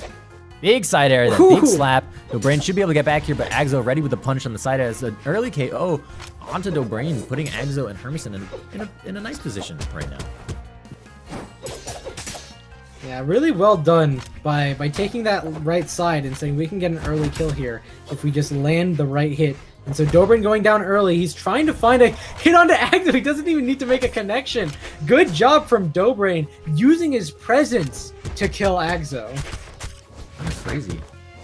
Dobrain moving back on that wedge. With the engagement, nice swap out there to get the side light, down light onto Agzo. Down light from Dobrain, not gonna connect. Movement. All dodges up. Or dodges up rather to avoid the side air. Big KO onto QS from Hermison. I think that was another slap, another side air. Yeah, the side airs from Hermison have been really good. And he's always been hitting him off the top of the side air, right? It just catches off the top. It sends him way down, way to the right. And it's done such a good job at finishing off these kills. I want to see more of that from Hermison. But in the meantime, Agzo actually falls down to last stock. Dobrain with the edge guards against Agzo have been so powerful. It doesn't matter to Dobrain that he got killed early. He's just going to get edge guards onto Agzo, and that could be the real turning point here. Because now it looks like blue team has the lead where they didn't before. Although Hermison is clean on stock number 2, has taken no damage and is playing fairly carefully, and still doing so. Like, hasn't taken any damage, just now taking that neutral light. But those neutral airs that Hermison loves the guitar neutral air, they're effective. They do a lot of chip damage over time, and that's what Hermison has been doing well. One of the things. Agzo finally getting that next kill onto Dobrain. It does feel like Agzo and Dobrain are trading out as much as possible against each other. They want those revenge stocks. And in the meantime, Hermison, like you said, barely taking very much damage at all. Still in like just barely yellow. QS has taken quite a bit more damage there on that side. But Agzo, on the flip side, it really does feel like everyone's got a different setup in terms of where they are, but it's still sort of even. However, Hermison, with that hit onto QS, looks for the double recovery and finds it. Dobrain goes down, and now it's up to QS to try to make a 1v2 work. He is in white stock, though. It's 3 stocks, though, he has to take. It's his last stock, yeah. He's got a lot of work to do. Agzo's going to play careful here, allow Dobrain. Hermison to tank, which is what Hermison has already been doing very well with that high defense and high damage. You see Agzo just waiting in there to get that chip damage with that neutral air. Good for QS when Agzo does a little bit of team damage there, but it's not enough. I mean, QS already in the yellow, already taking quite a bit of damage. That's neutral light into recovery. Does do a good amount of force from Queen Nai.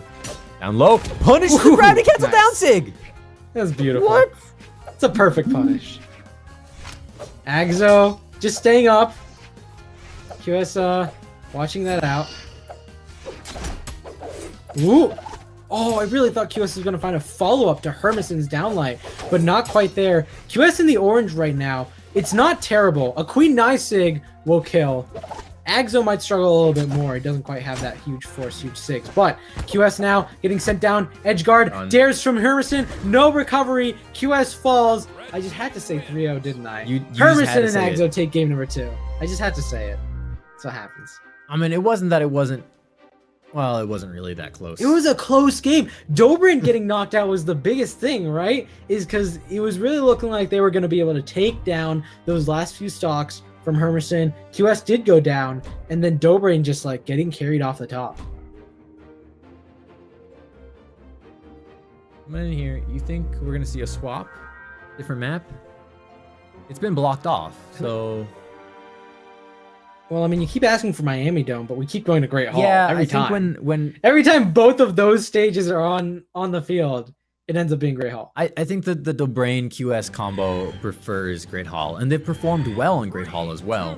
1, Yeah. brawl. Absolutely. And as we go into game 3 here, you're gonna see if Dobrain can avoid the big hits from Hermison, the slaps from Hermison's Qatar side air. QS gonna try to stay alive as per usual, but maybe as long as he doesn't go down into orange on the first stock in the beginning, he can start building up a bit of a stronger lead there in his stocks.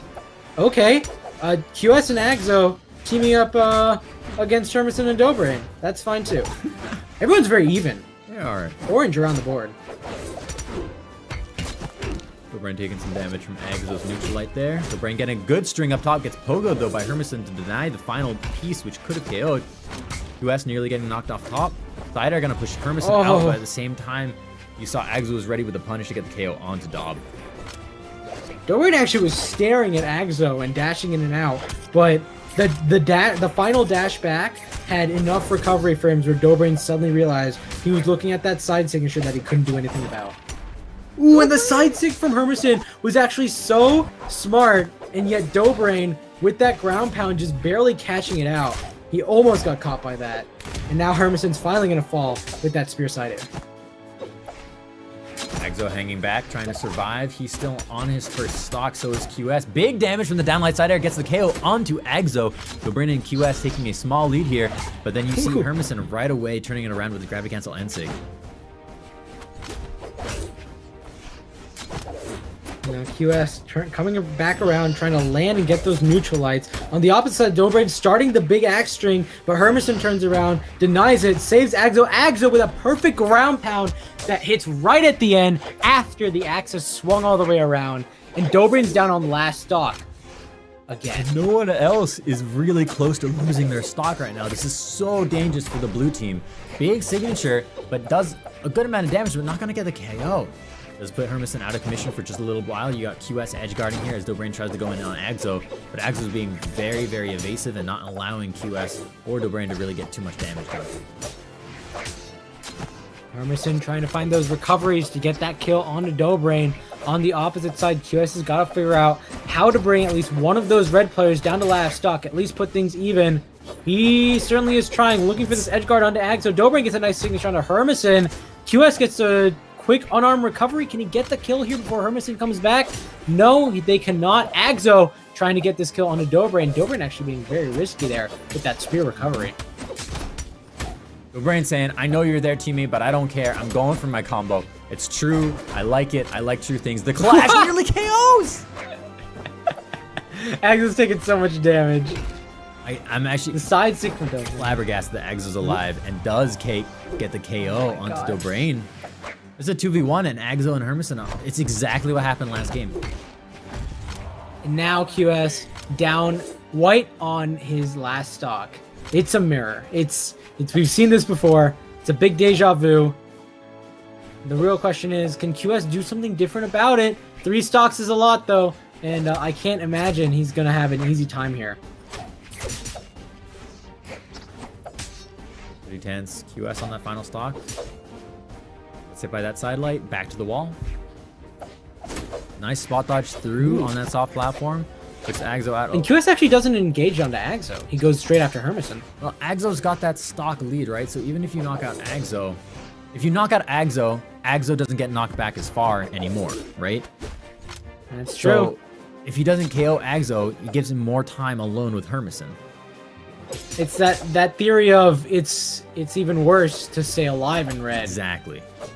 that we were looking at before. This time, though, it is a 1v2, and QS is going to sort of struggle either way.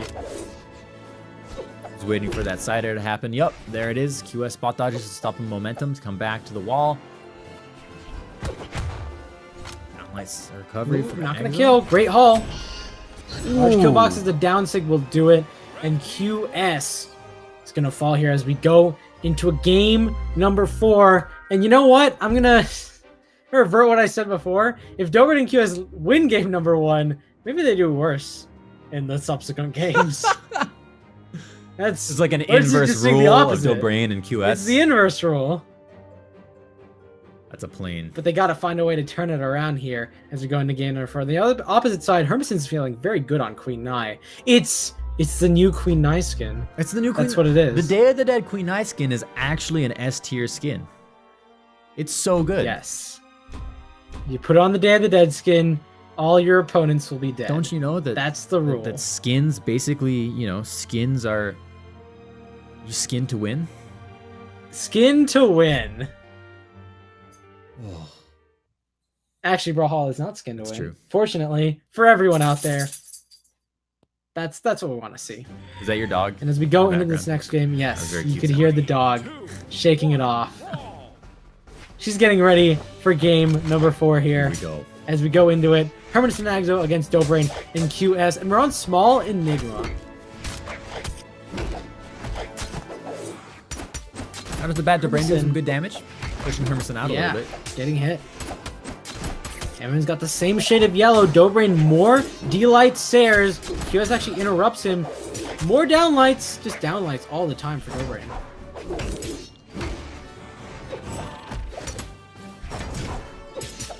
Ooh, Agzo trying to find that down signature. Dobrain, weapon throw into Dare. It's a classic egg drop, but he gets punished from above. Hermison gets that ground pound. Dobrain cannot make it back. QS isn't there for the save. No. Agzo out on the far right side, coming back to that wall. QS getting a good signature pickup onto Hermison. Dobrain swapping out over into that axe, going in for the recovery. Not going to hit anything though. Goes in for the side air. QS meanwhile gets a good hit on Hermison. Side air onto Agzo. Does push him quite far out, and both red team members are recovering on the right side. Dobrain looking for the KO there. Does pick it up. That is the first KO for the blue team rather. Maybe a second KO onto QS here, but QS no. Does come back, does not get KO'd by the recovery. Dobrain just doing work right now with his axe, doing so much damage. We do have a kind of a trade KO. Everyone down to their two stocks here. Yeah, everyone cleaning up. Dobrain especially cleaning up house, like you mentioned, with that axe. The axe is looking so good right now. Dobrain's looking so good right now, but Agzo's going to try to put him in an edge guard position. That recovery might have been a bit dangerous, but he was just above Agzo's Dare, and so he's going to actually be pretty okay. Hermison hits the downlight onto Agzo. Unfortunate for him and his teammate. And a lot of damage has been put down onto Agzo right now. He is currently the weakest link, and QS trying to take advantage of Dobrain's neutral light here against both players. The downstick actually just sniping out his teammate Agzo. Agzo though with a nice weapon throw goes for the side air unarmed on QS to try and follow through the KO, but QS does get back. Downstick gonna put Dobrain out, but Dobrain gets the side air. QS follows up, gets the KO onto Agzo. Agzo's on his final stock, but Hermison returns it with a great recovery. Downlight recovery onto Hermison, sends him flying up. Nice Ooh, side air. Agzo just coming in here, sidelight into side air, punishing whoever comes his way. Nair almost finds the recovery onto Dobrain. Agzo's coming around with a vengeance. He took a lot of damage. He got knocked down to last stock, but now he feels no fear in his last stock. He's putting down lots of hits onto QS and Dobrain, but he hasn't found the kill. Nice clash. Whoa! Recovery from Hermison gets the KO Nice onto job. QS. The neutral light from Agzo just put him in place, and Hermison said, this is my opportunity to get that kill. And now Hermison staying on his second stock unlike anyone else, but Agzo has taken the most damage and is last. US gets a nice pogo there. Hermison moving in, trying to put some pressure onto Dobrain. Dobrain on the right side, trying to get that side air. Does get it onto Hermison. Hermison knocked out to the left side. Axel getting the neutral air. US confirms the kill with the unarmed recovery onto Hermison. One stock all the way around at the moment for both teams in this game 4. This is tournament stock for both Dobrain and QS. If they lose this game, they are out of the tournament entirely. Hermison, though, doing some good work with those recoveries. Dobrain trying to get in there. Nice side air, doing some damage building up onto Hermison. But Hermison and Axel, their team plays, their conversions, their passes are so good. Ooh, Dobrain! He was looking for some... I don't know if he was looking for that side stick or recovery, and he just sort of clipped the stage. But unfortunately for him, he's going to get knocked out by that spear recovery. And QS is on the back foot. Weapon throws down like stairs. Big dares. More dares. And he's out. And Hermison and Axo take the set into a 3-1. So, Creed, I think both of our I ruined it. we ruined it. It's on us. We ruined it. It was ruined. Dobrain and QS are gonna fall. They're going to go down. They're out of the bracket, but they made it an impressive run through this bracket. The run. It was actually very, very impressive, like you're saying. Oh man, that's crazy. We are gonna go in a short 5-minute break. Before we do, we just want to go over and recap the bracket as we have it. You can see it right there in front of you. You currently have in winners final Addy Mestic and Cake up against Simple and Blue. You've got in lower semifinals, you got Hermison winning up, Hermison and Axo winning up against Dobrain and QS and moving themselves into lower finals, go against the loser of Addy Mestic and Cake versus Simple and Blue. We will be seeing that match next, after we take our 5-minute break here. The break. Folks, stick around. Gonna be good.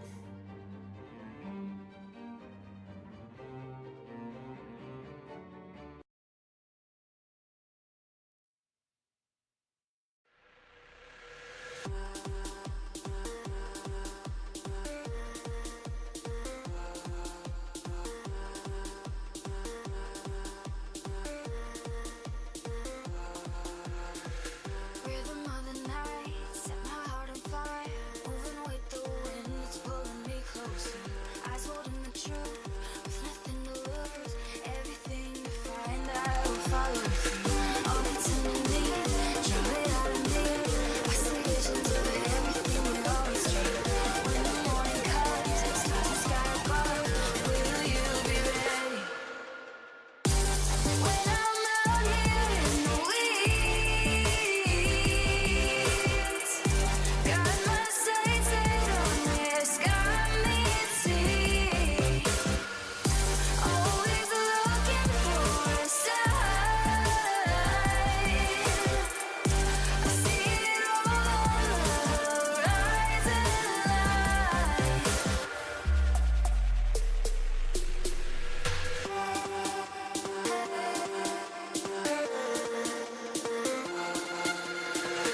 Everything I need is right in front of me. Will you reach out, take it, it's yours to keep. And the sun is high, shining in my eyes, moving west to lead us to paradise. All that's underneath, draw it out of me. I see visions of everything we always dream. When the morning comes, it starts the sky above. Will you be ready? When I'm out here in the weeds, got my sights set on this, got me.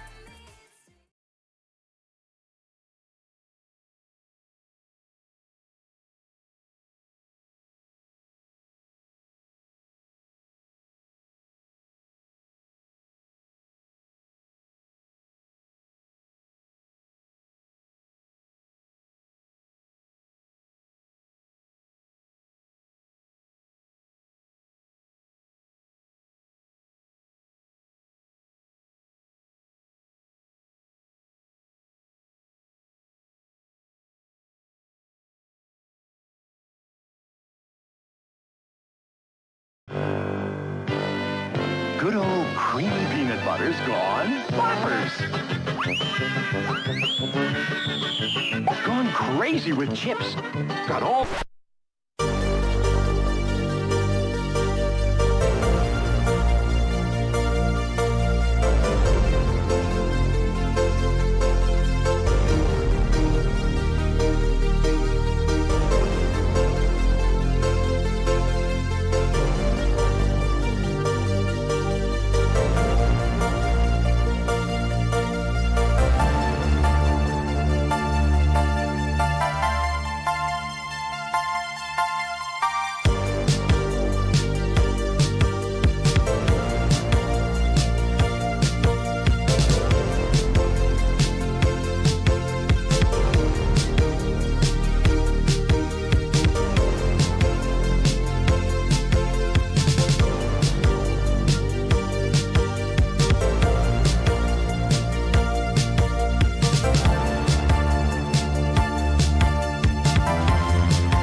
Hello, everybody, and welcome back to Brawl to the Future. This is the top 8 of the European weekend, basically. I'm Toast. I'm part of the Creed. We're here. We're going to be some top 3 games. We got winter final, lower final, grand finals left. This is Brawl to the Future. We're going 88 miles per hour. I think that's the reference. I haven't seen the movie, but you know what? That's okay.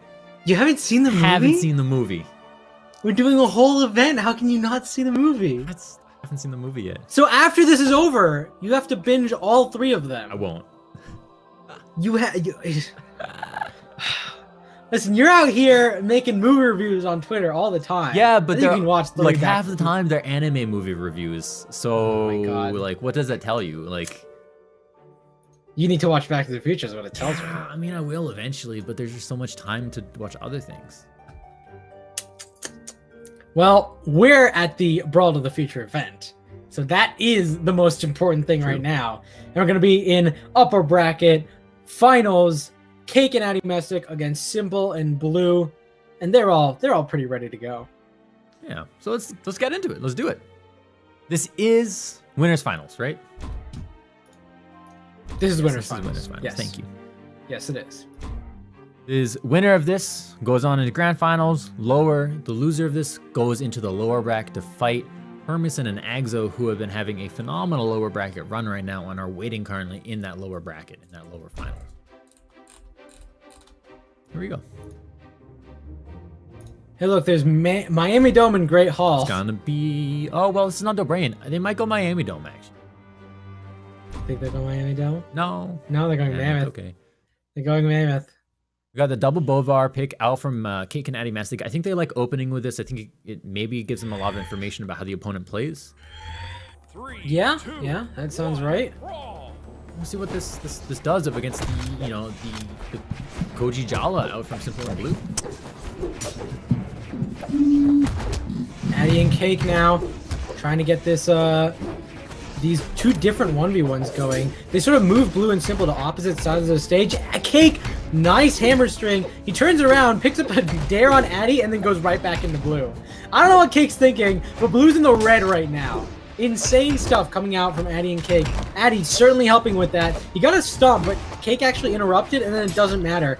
The pace that Addy and Cake carry when they use these double hammers, it's like they hit each other, and then the next second their opponents are dead, so it doesn't even matter. Right. Blue is already down into second stock. Cake is gonna get eliminated. Just barely. Cake Just barely. nearly making it back, but Simple and Blue will take that stock. And like you're saying, it's that double hammer from Cake and Addy Messick. They go into 5th gear right away, like no hesitation with it. No hesitation at all. And we're gonna see if Cake is gonna be able to basically stay alive and keep that second stock as much as possible. Because I think when they took out that stock from Blue, they were like, all right, this is looking really good. And then suddenly Blue came back around and took it from Cake. If they can bring Blue down to last stock this early in the game, could be huge for them. And on the opposite side, of course, Simple and Addy Messick just keeping their first stocks. Nice ground pound from Addy. Good punish from Blue, but not quite enough. Stocks Blue gonna get bounced off there, might be able to come back, but Cake is ready with the edge guard. But Simple ready there to save his teammate, comes back in, picks up downlight recovery onto Cake. Blue getting a good push out on Addy Messick, who is still on stock number 1. So high damage, but Blue is down to his final stock. This is exactly what you were saying, Creed. And Addy, he's 2 minutes in on stock number 1, still alive, just now gonna lose it to Simple and Blue. It's interesting if they take out Cake stock right now. Oh my god, nice nair. I was gonna say it'd be a very even game, but instead, Simple and Blue take a little bit more damage. Blue is only slightly more damage. It's still definitely a very even game. Cake held on to that stock as long as possible, but it does seem like Blue team is getting a little bit more damage onto the red team, bringing Simple into red onto second stock. Really important. Blue's in the orange, and Cake and Addy still looking strong. Good engagement from Blue, but unfortunately KOs his teammate there. That's gonna put Simple and Blue at an even bigger disadvantage right now to Addy and Cake. Addy coming around, trying to engage, gets the nair onto Blue. You see Cake moving through. Big signature from Simple, though not enough to get the KO on Addy Mastic, but does put him out for a little bit. But you see Cake position himself so his back is away from his opponent. Nice side air from Simple does KO Addy Mastic. Cake will get back here, potentially, but the ground pound is right there, ready to get that KO. Good patience. And Simple's gotten 4 kills in a row so far. Simple's doing incredible work, but it doesn't matter if Addy Mastic's able to make this 1v2 work. And he's in a pretty good spot for it. He's in just barely yellow, and Simple and Blue both near kill percentages. But the team hits coming in, Addy was able to get DI both times there, and not quite enough. Blue tried to go for a neutral signature, but Addy's DI was much higher than that. The Stomp Cider barely doesn't work out for Addy Mastic. Almost killed Blue there. Another Stomp, but he gets punished for it. Nice grab cancel Neutralite from Blue. And throw. Addy's on that wall, but he's up against the sword with the ground pound. And that is hit in the push-off column. So what's so interesting about that is that Addy and Cake had such strong momentum when they started, and it really felt like they were taking it. And then, as often happens in 2v2, there was just a turnaround stock, right? Where you saw Cake get knocked out, and it was Addy Mastic in the 1v2, and that's the moment where everything changed. That's the Fire Nation. That's when they attack. It's that kind of feeling right there.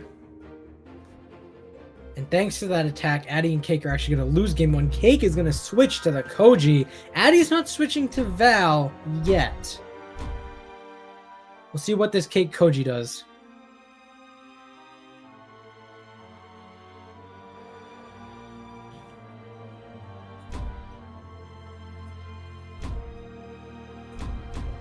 Back in here. We're going to small Brawlhaven. Really? Yes. Yes, we are. Interesting. This will be fun. Everyone's got their defense stance. Well, it won't be fun for whoever. 3, 2. I was gonna say it's not gonna be fun for whoever gets knocked out really early, thanks to the power of small Brawlhaven. They're gonna have a face like the stage itself. See how it goes, though. Ooh. I mean, it really it'll be quick, but it can be very back and forth. A decisive double KO early on doesn't necessarily mean anything on a map like this. But Simple and Blue taking a very strong lead. Cake is quite damaged right now. This Koji swap potentially not going to be the most effective use for him, but does pick up a good nair there. Blue, though, has just been zoning Addy out so that his teammate can get the KO that we just saw right there onto Cake. Yeah, there's that Neutralite off the side of the stage. Cake getting killed. I wouldn't call it early because he had taken a lot of damage, but out of a Neutralite, you wouldn't expect that. But Cake came back, got the nice side heavy, and now they're looking for this edge guard onto Blue. Can't quite find it. Simple actually comes back around and gets Addy off of the stage edge guard position. And he goes in with that signature not gonna hit. Nice gravity cancel stomp into recovery there. Simple down low will be able to get back up top though. Blue with the down air, and then Simple with that down light recovery unarmed to get the KO onto Addy Mastic. Ooh, that nair from Cake was perfectly timed. And now he's looking for this this big hit on Simple. If he sends him off stage, he could kill him in orange, but the same can happen to Cake. Addy, nice side air. Can Simple make it back? No, he cannot. Blue cannot get in position to help save him, but Blue will kill Cake, and now Blue is gonna fall. And it's, look at the stocks. It's even. What? I don't even know how that happened. Like, no part of this game to me felt like, oh, it's exactly even between both teams. But suddenly we're just in exactly the same position. Basically, we just reset the whole game, essentially, damage-wise. Cake up top, hits a good ground pound on a Simple, nice down air. Ooh! Simple saves his recovery, very smart, manages to stay alive against Cake's wrath. Cake up top, trying to avoid getting hit by all of the axe hits from Simple, but Simple's unwavering, just brutality right now. Hitting some really mean axe side airs and axe down airs. Addy Mastic gonna recover over to Cake's side. Wow, you have to be so confident that ground pound's not gonna hit you to hug that wall so much.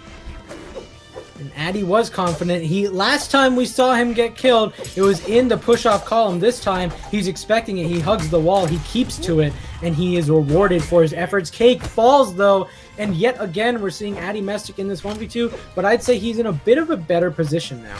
He is the one who has the stock lead this time, even though it's high, although that's maybe it. Yup. Wow, there it goes. Any other map he could have come back from that, but unfortunately for him, Small Brave and Brawl Haven not working out super well there. If you can knock out Simple, and you see Simple down here playing the edge guard, trying to get the edge gimp, not quite going to connect. He does get back up top, switching over to that axe, get some good damage on Animastic. Animastic being caught out for trying Can't to get a weapon. He's struggling. What is happening? Blue. What is this? This is insane. Addy? Okay, okay. Nice Nope, recovery. couldn't find it. Goes back, has He a does hammer get a now, weapon gets now, caught but- out. No follow through, Too damage late. was too high. Recovery, he's gonna get the KO. That's one kill. 1v1. Blue has not have as much damage as Addy Mystic, but the grab out does it, and he will take game number 2. Addy Mystic takes the 1v2. It was looking so dangerous that he took so much damage. And when Blue multi-recovered him off the top, I was like, this is it. He's done. He's done for. And he comes back, gets the kill, and then gets that ground pound onto Blue. Addy Mystic has brought this back to even. We're going to a game number 3. I mean, that's crazy that the way that works. There's so much pressure off stage for him to die and lose that stock. And he made it through. He got 1 KO, and then he was right there with the ground pound at just the perfect time. Whoa. It's good. Going to small Brawl Haven. Again. Yo, these players, they're like, we're done. We won out. We just want to duke this out as fast as possible. 3, 2, 1. All right. Brawl. Important to note that, I don't know if you mentioned this, Creed, but Cake did swap out here to Hattori. Oh, yeah, you're right. I didn't even notice that. Yeah, Cake has definitely been struggling. Usually, I find in 2v2 with Addy and Cake, Addy does a lot of damage, but Cake's usually the one surviving and going into the 1v2s. This time, the fact that Addy's been in the 1v2 each time, Cake's got to be feeling like it's not quite working out for him. He's getting killed a lot earlier than he's comfortable with. For now, it looks like the swap is working out well for Cake. They've already got the KO onto Simple, and they've been doing a lot of damage with their swords up against this this red team. Ooh, the nice side sig from Simple. Addy, he saw it coming, but barely got clipped by the bottom of it. Cake staying alive. Simple going very aggressive against both teams. Blue with a nice dare into weapon throw. Cake, he's looking out for the big signatures from Simple and Blue. Again, much damage being Oh, done. Addy getting team comboed. Addy already in the orange, but Cake and Blue both on their first stock. Cake gets knocked out there. Blue gets knocked out there. Even game, even stocks, even damage. It's so even. It's every time you think it's not even, it becomes even. Blue getting good Addy sided there. now Nice trying to engagement with throw that above. axe from Simple. Blue hanging out, looking to engage on Cake. Cake moving in. At the same time, Blue moves on Addy Mystic. Oh, Addy. Getting Addy. bounced between his teammate and the opponents. Yeah, he wanted to punish Blue by dashing into neutralizing, but he just ended up neutralizing Cake. Ooh, nice dash jump into ground pound from Blue. Cake cannot get back on stage. Now they're down 2 stocks, potentially 3 stocks as Addy Mystic nearly gets knocked out here. Has no my jumps, does God, get back. Addy? No, does not get back. Addy Mystic is out. Simple and Blue. Simple What? falling Simple? out on his own as well, but this is a 2v1. Cake I has don't to think he take cares. 3 stocks to win this game. I think Simple's fine with that. Just keep daring. Just keep daring. Oh my He god. went so deep. He got the wall touch though. He got the. That's it. What wall touch? What? Here's your axe recovery. Yeah, Addy Mystic didn't hit 200 damage. So, I don't that's- know. He's not switching, He's not switching.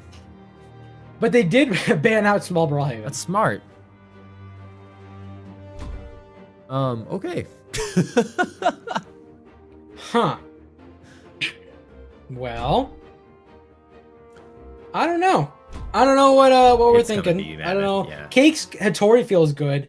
Addy's Boat Bar felt good, but suddenly got destroyed. Maybe he's just saying, you know, it was just a once happening. You know, hey, I did good the first 2 games. I didn't do good the 3rd game. It'll be fine for 4th game, right? It'll be fine. Everything will be fine. We'll just make it even.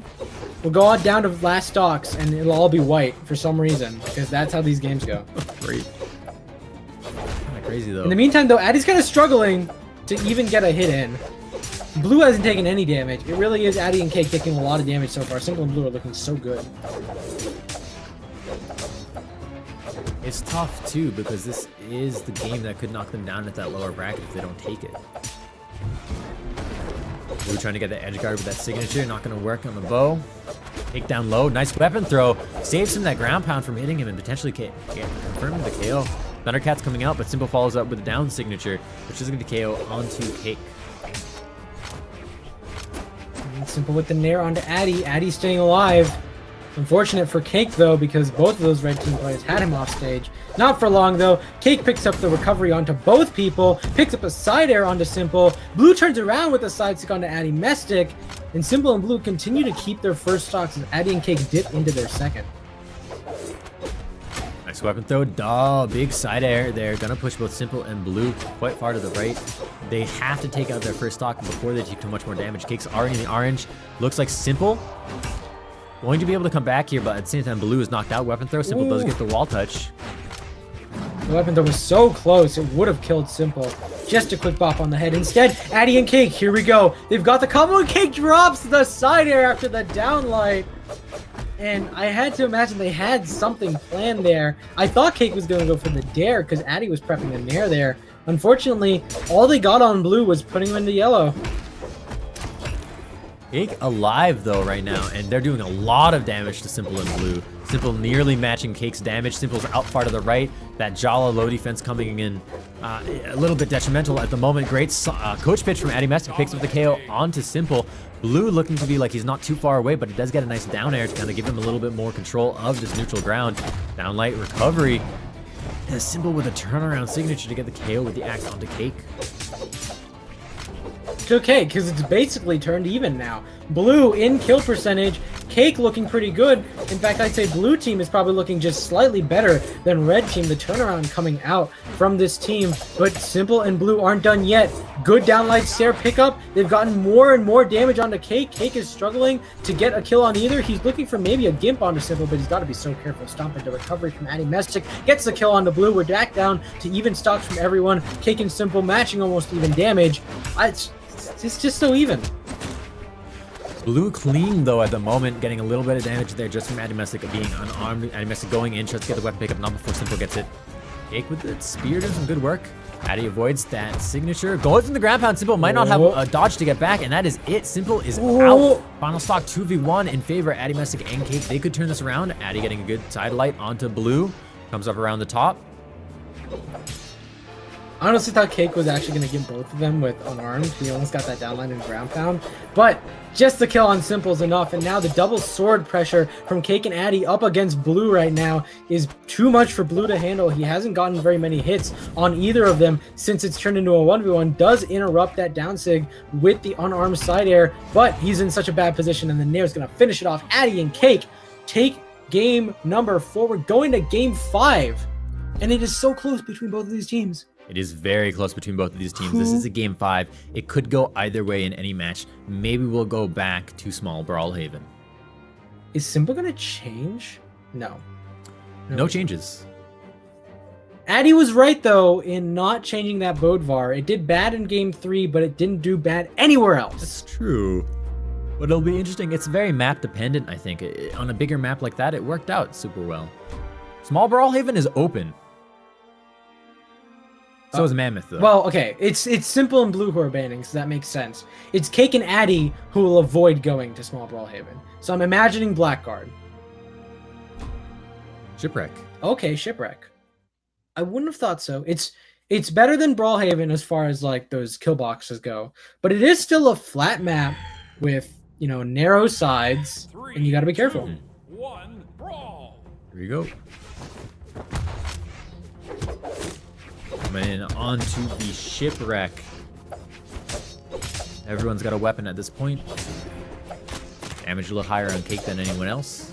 In the orange already on the edge. Side air. Cake might not have a lot of movement options here. Will be able to get that follow chase dodge. Oh, good ground pound on the Blue. Simple with a nice save, popping Blue back up. Cake Yeah, they had red team in such a dangerous position, and yet it really is Cake who's taking the most damage here. Blue gets a kill onto Cake. That's a side sig. That's a kill. And now Addy Messic's going to be running around trying to stay alive as Cake gets back. Good recovery from Blue. And red team has such a good early lead here, but we saw that last game, and we saw how that went. Cake, though, on the left side, being kind of beat on by Simple swapping out here. Addy Messick trying to get some damage on the Blue. That down air is going to KO Addy Messick. That's a great, huge lead, exactly like what they had last game. We'll see if Addy and Cake are going to be able to equalize it like they did before. Blue's still alive from that. Down air on Simple. Simple saves him, gets the chase dodge. Saves himself. Blue just got juggled around everywhere. Simple saving himself. They've taken so much damage. All right. Red team dies down. And it's even. It's even. Addy hasn't taken any damage. Cake is barely procced into yellow. How does this work? Every time. Cake can beat up a little bit between the two people. The red team Thundercats does hit Cake northward a little bit. On light side air, Addy Messick coming back onto stage, avoids the sword from Blue, but Blue ready with that neutralite. Big hit on Cake. Cake is nearly KO'd on this final stock, or on his second stock rather, but he does come back to main stage for the weapon pickup, avoids that signature, gets caught up at the neutralite, and then the follow through with that side air from Simple does get the KO, and Cake is currently on his final stock in match number 5. Addy Messick manages to stay alive there. The Cake on his last stock, like you mentioned, is so dangerous. And now, again, Simple and Blue starting to juggle Cake around. We saw this Hattori switch from Cake work out pretty well in that last game, but suddenly it's not looking so hot. It feels like Simple and Blue really able to turn it around. But Cake now looking for the kills on both Blue and Simple. Nice. Sends Simple down with the weapon throw. Still can't quite get the kill. Simple and Blue have done such a good job at extending their stocks. They keep going into this deep dark red. Blue finally gets a kill onto Addy Messick. Cake with a quick downlight into side air, but can't get these kills. Yeah, they're unkillable right now. It's just they've been hit with so many kill moves, and just because of the way that that Shipwreck Falls is, it is a little wild that they've not gotten the KOs. But there's one, but there's a KO onto Cake immediately afterwards. This is not looking very good for Addy Messick. He's got to do this 2v1. He's got to take out 2 stocks to win it. We've seen him do it though. We saw him do it against Blue and Simple, but this time Blue and Simple are feeling very comfortable with white on their stocks. Addy's in such a bad spot. Blue is doing so many good edge guards there. Nice. Addy's going very risky because he has to, and suddenly he's already in the red. Blue and Simple are basically looking at this win, and there it is. They're going to go into grand finals. Blue and Simple have taken down Addy Messick and Cake and brought them into lower bracket. Man, and it's Shipwreck Falls being so big. I think that was kind of their downfall there. If they had picked maybe, what was their other choice? Small Brawl Haven? It was Small Brawl Haven and Blackguard. I feel like Blackguard would have given you some room to escape if you're Addy Messick, right? On that final stock, you can use those soft platforms to kind of maneuver around a little bit. But they didn't go there, and then Small Brawl, Small Brawl Haven. I understand their fear of Small Brawl Haven. Right. But it turned out that fear worked against them. And the thing is, they won. They won on Small Brawl Haven. Sure, it came down to Addy Messick clutching at the end, but you have that president there as well. Either way, they still have a chance as they do go down to that lower bracket to go ahead and give a little bit of a look here. You can see here, Simple and Blue are waiting in those grand finals with Addy and Cake going up right now against Hermison and Agzo. And the potential for seeing just a million Bodvars is high. A million. Well, I don't think Cake is gonna go Bodvar right now because, well, he has been switching a lot. He had the Bodvar before, but then he went Hattori and he went. Who else was it? He had someone else, right? Am I remembering wrong? Was it just Hattori and Bodvar? Hattori, Bodvar, Koji. Koji, that's who it is. And then on the other side, Hermison also has plenty of swaps. Queen Nai and Ragnar. If Hermison would like to join us, Hermison can. If Hermison would like to join us, that'd be cool. He's gone. Oh well. Yep. So it looks like they're just joining. Hermison is joining at the moment. Once we get him in here, we will be starting this match post haste, as they say back in like 1800s. Is where we are. Is that the only? Oh, Hermison went Bodvar for a second. Oh, he could be a Bodvar choice. It was a really deep red Bodvar, like because of course Agzo's on the same Bodvar skin with the red color. I liked that deep red. Okay, Cake looked at Hermison and went, yeah, I can do that too. Well, the thing is, Cake used to be a Queen Nai main in this 2v2 team with Addy. Cake... It switched up a lot, though, since then. He switched up a lot. I mean, the last time, it's been 6 or 7 months, I think, since I've seen him seriously bring out his Queen Nai. And to be honest, Hermison has the better skin, although Cake has the better spear skin. I don't know. I mean, nothing beats that spear skin. It's just so beautiful. It's animated. An animated spear. It's animated. It's hype. You know, I don't see a lot of people using the animated lance. What's up with that? Mistake. Come on, guys. To be fair, I don't see a lot of lance. So maybe that's the problem. Addy and Cake against Hermison and Agzo.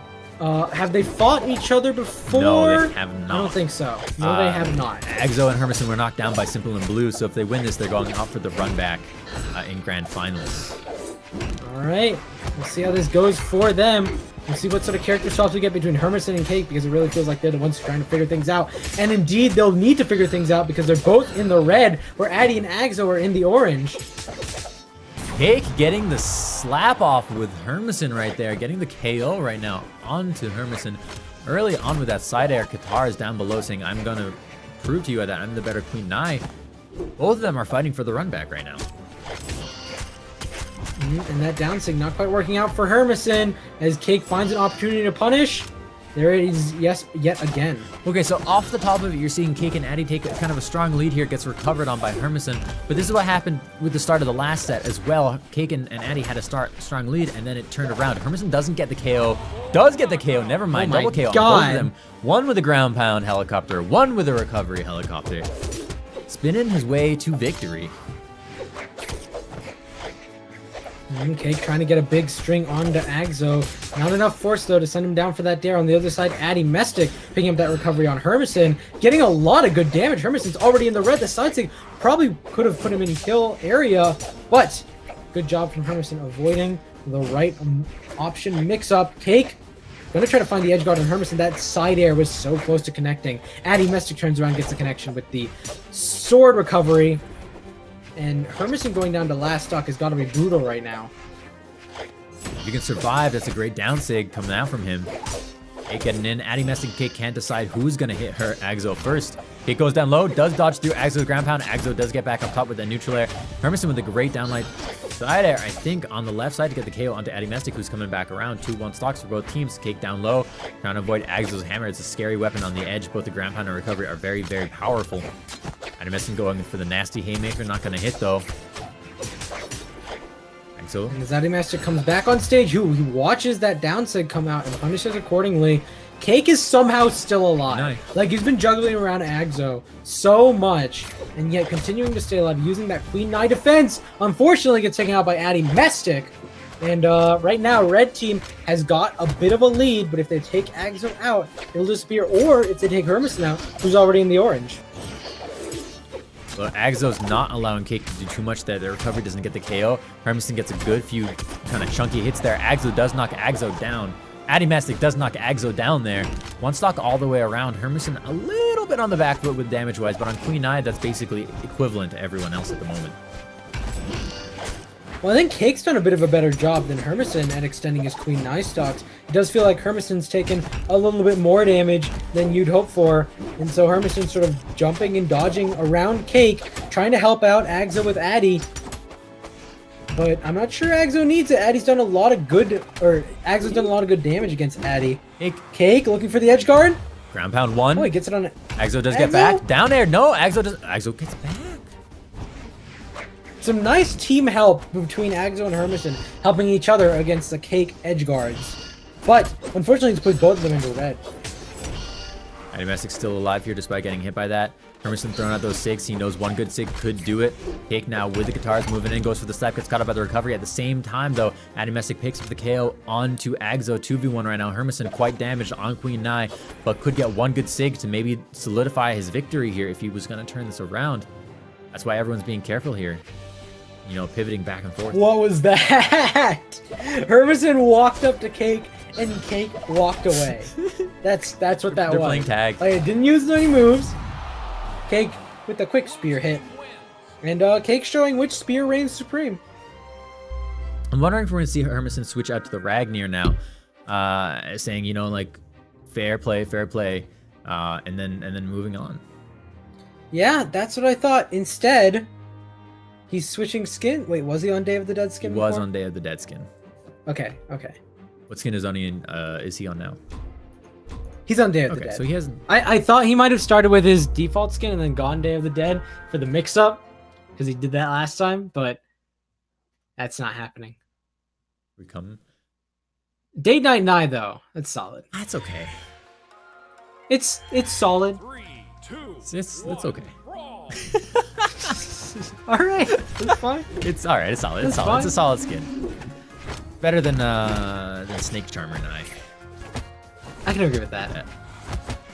All right, we agreed, everyone. In the meantime, Agzo and Hermison taking a little bit more damage than Cake and Addy. Dude, I don't understand how Cake and Addy do it, because it really feels like every game they've been playing has been close, and that's just gotta put down so much pressure on them. Has to be 'Cause, exhausting. like they're not having an easy time anywhere. No, but maybe that's the type of player there. They rise to the level of the opponent, right? And fight at that level. Could be. I don't know. Ooh, Addy trying to go for an edge guard. Oh! He recovers Cake. Oh, Cake manages to survive. Addy certainly does not. But a very important ground pound coming out to take out Addy's stock. Oh, and Addy's taking so much. Addy is about to get gimped. Agzo finds the recovery. Oh. Agzo finds the dare. Cake tries to save, but he's not low enough. Addy's down to his last stock. What is happening? Cake is down to his second stock as well. Blue team are unstoppable right now. Addy Messick just now denying that stock on Hermison, gets Hermison down to stock number 2, but Addy has to be so careful right now. They need some kind of miracle gimp to even this up, because if Addy has got knocked out this early, that is crazy town. Oh, and Addy and Cake saw a good opportunity there as they were about to juggle Hermison, but the neutral act from Cake didn't come out quickly enough. Hermison hadn't taken enough damage for stun frames on the side air, and so it's not going to happen. Cake manages to avoid all of Hermison's down sigs and punish them accordingly, but it doesn't matter if he's just going to get knocked out. He's already in the red on his second stock. Addy's in orange on his last stock. It's not looking good for blue team. Agzo knocking Cake to his final stock. They have leveled up here. Agzo is going toe-to-toe with Addy Messick's Bolivar and is beating him out on that mirror matchup basically every single time. Great coach pitch right there from Addy Messick, getting the very patient double stomp. Into the pickup on the recovery. The scoop does not have to get the KO onto Agzo. The Bear Claw comes out and gets the KO onto Hermison, dominating right now. Addy Messick, even though he's on his final stock, has been clutching out basically as hard as he can to try and bring this back to parity. But it's not going to be enough. Downlight in the side air. Gets sent out. Shut down. Coming out from Hermison. Cake took out Hermison's recovery for a second there, but Agzo was immediately there to help him out. And Cake had such an uphill battle here against Agzo and Hermison. So much damage that he's got to be able to make up here. And 3 stocks to red team's name. Cake's in a very tough place also because his movement is slow and his signatures are slow. Great KO to get onto Agzo, but unless he can get the KO on Hermison right now, he's going to be in a big problem. Big pickup. Goes in for that slide down so he gets punished by the weapon toss. Hanging up here, waiting for the stomp to come out. There it is, coach pitch, and that is there KO. it is. Hermison and Agzo take Is it to... Addy gonna swap? Is Addy gonna swap? Are we gonna see the Val? He did 400 damage. That is amazing, considering how he lost 2 stocks so quickly. He did all that work on his last stock. Yeah. All right, Addy's not switching, but Cake is. Cake switches to the Koji, We'll see how that which is understandable. works. Yeah, the bow's nice. I don't know why he went with the Nai, and I think it was a solid option. Like, it wasn't bad, but it's not quite there. No, and it got them 1 win, you know? 3, 2, 1, Brawl. Well, you know, you got to do a little more than That's true. more than 1, and you got to do a best of 5. Smaller map, bumping music, cool background. Gonna happen. It's Toast's favorite. We're on Miami Doe, I actually think my and favorite. is so Miami. far, But anyways, well, you know, you keep asking for Miami do, Doe. I So just- what conclusion am I supposed to make? it was more esports team. That makes sense. Addy Mestic hasn't died early yet, but he's started to take a lot of damage. Some good guitar strings coming out from Hermison. On to Addy. Addy going for a hard read against Agzo. Agzo punishes 2 siders in a row. He's looking for a third one. Ground pound is going to do it, and Addy gets taken out first. What a nice edge guard from Agzo. It really was. He forced Addy Mestic into only one path and just, blocked that final path to the ground pound to get the KO. It's kind of a beautiful display of control in the air.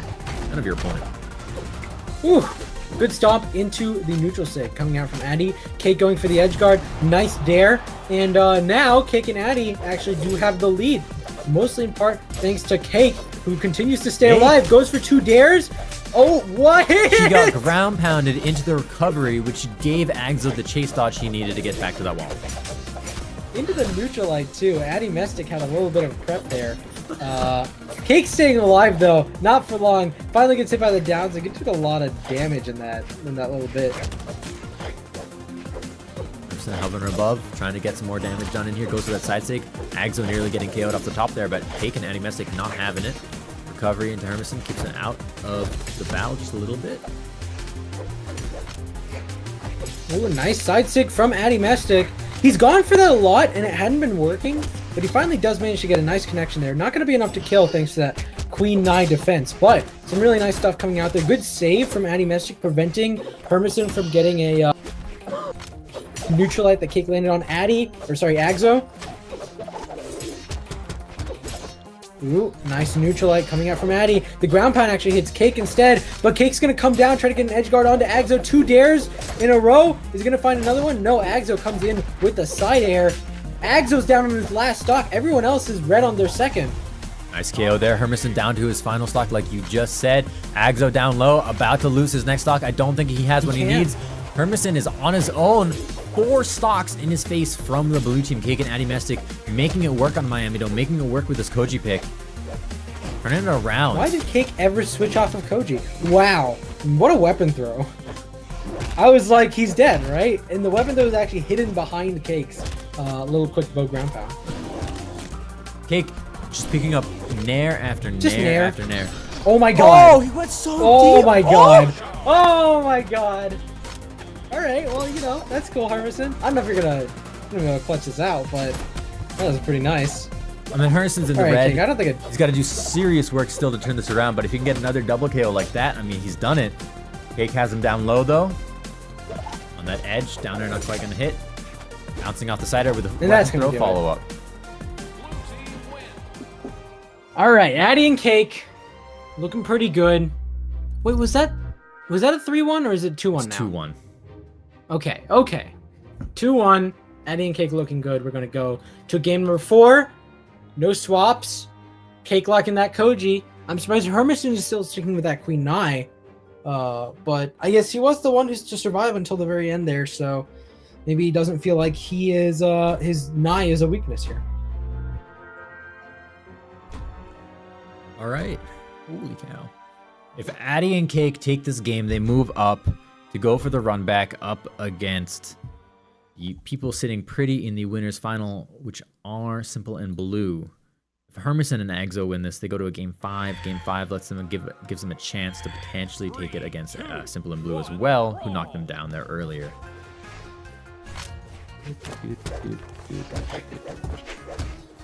Off the bat. It's been a bit of a slower start this time than before. A lot of players doing some good dodges to avoid hits. Unclear who's taken out the advantage here from the beginning of the first neutral game. Hermison hanging back, trying to engage onto Addy Mestic. Addy Mestic gets a good down air. Tumbling up around the corner, tries to follow up. Hermison gets the recovery onto Addy Mestic. Nice neutral air from Hermison, moving in. Goes to that downlight. Agzo gonna get caught out by that grabby cancel, or just by that neutral sig from Addy Mestic. The fist coming out, slapping him out, losing that stock. And Addy and Cake look like they have some really nice synergy right now. Not that they don't usually, but it's really working against Agzo and Hermison right now. They got the kill on Agzo. They got a lot of damage on Hermison, and they're going to be looking for this kill. Does find the gravity cancel downlight in the recovery. Not going to be enough. It's okay. They're going to disengage. Go to Agzo. Move on to Hermison. Get the nice neutral signature. Agzo does manage to kill off Cake in the meantime, but he's in the orange. And yet again, Agzo is the weakest link. He almost just died there and went down to last stock. Addy Messick coming around the left side of that wedge.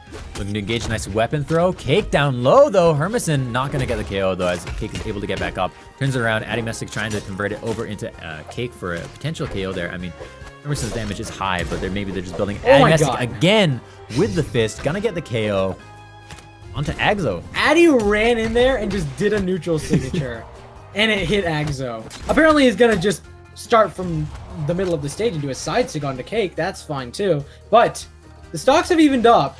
Cake actually, the side sig that Addy did on Cake was actually really punishing because now Cake's on his last stock. Come on, Addy, what are you doing? Come on, Addy. Hermison trying to carry Cake up to the top. Not quite gonna work. Cake does get a good neutral light onto Hermison. Hermison moving it through. Addy going through with that side sig. Not gonna hit. Neutral light coming through. Agzo follows up with a side leg. Cake with a nice downlight into recovery. Hermison, big neutral light, but gets caught out by Addy Messick's side air, which does get the KO.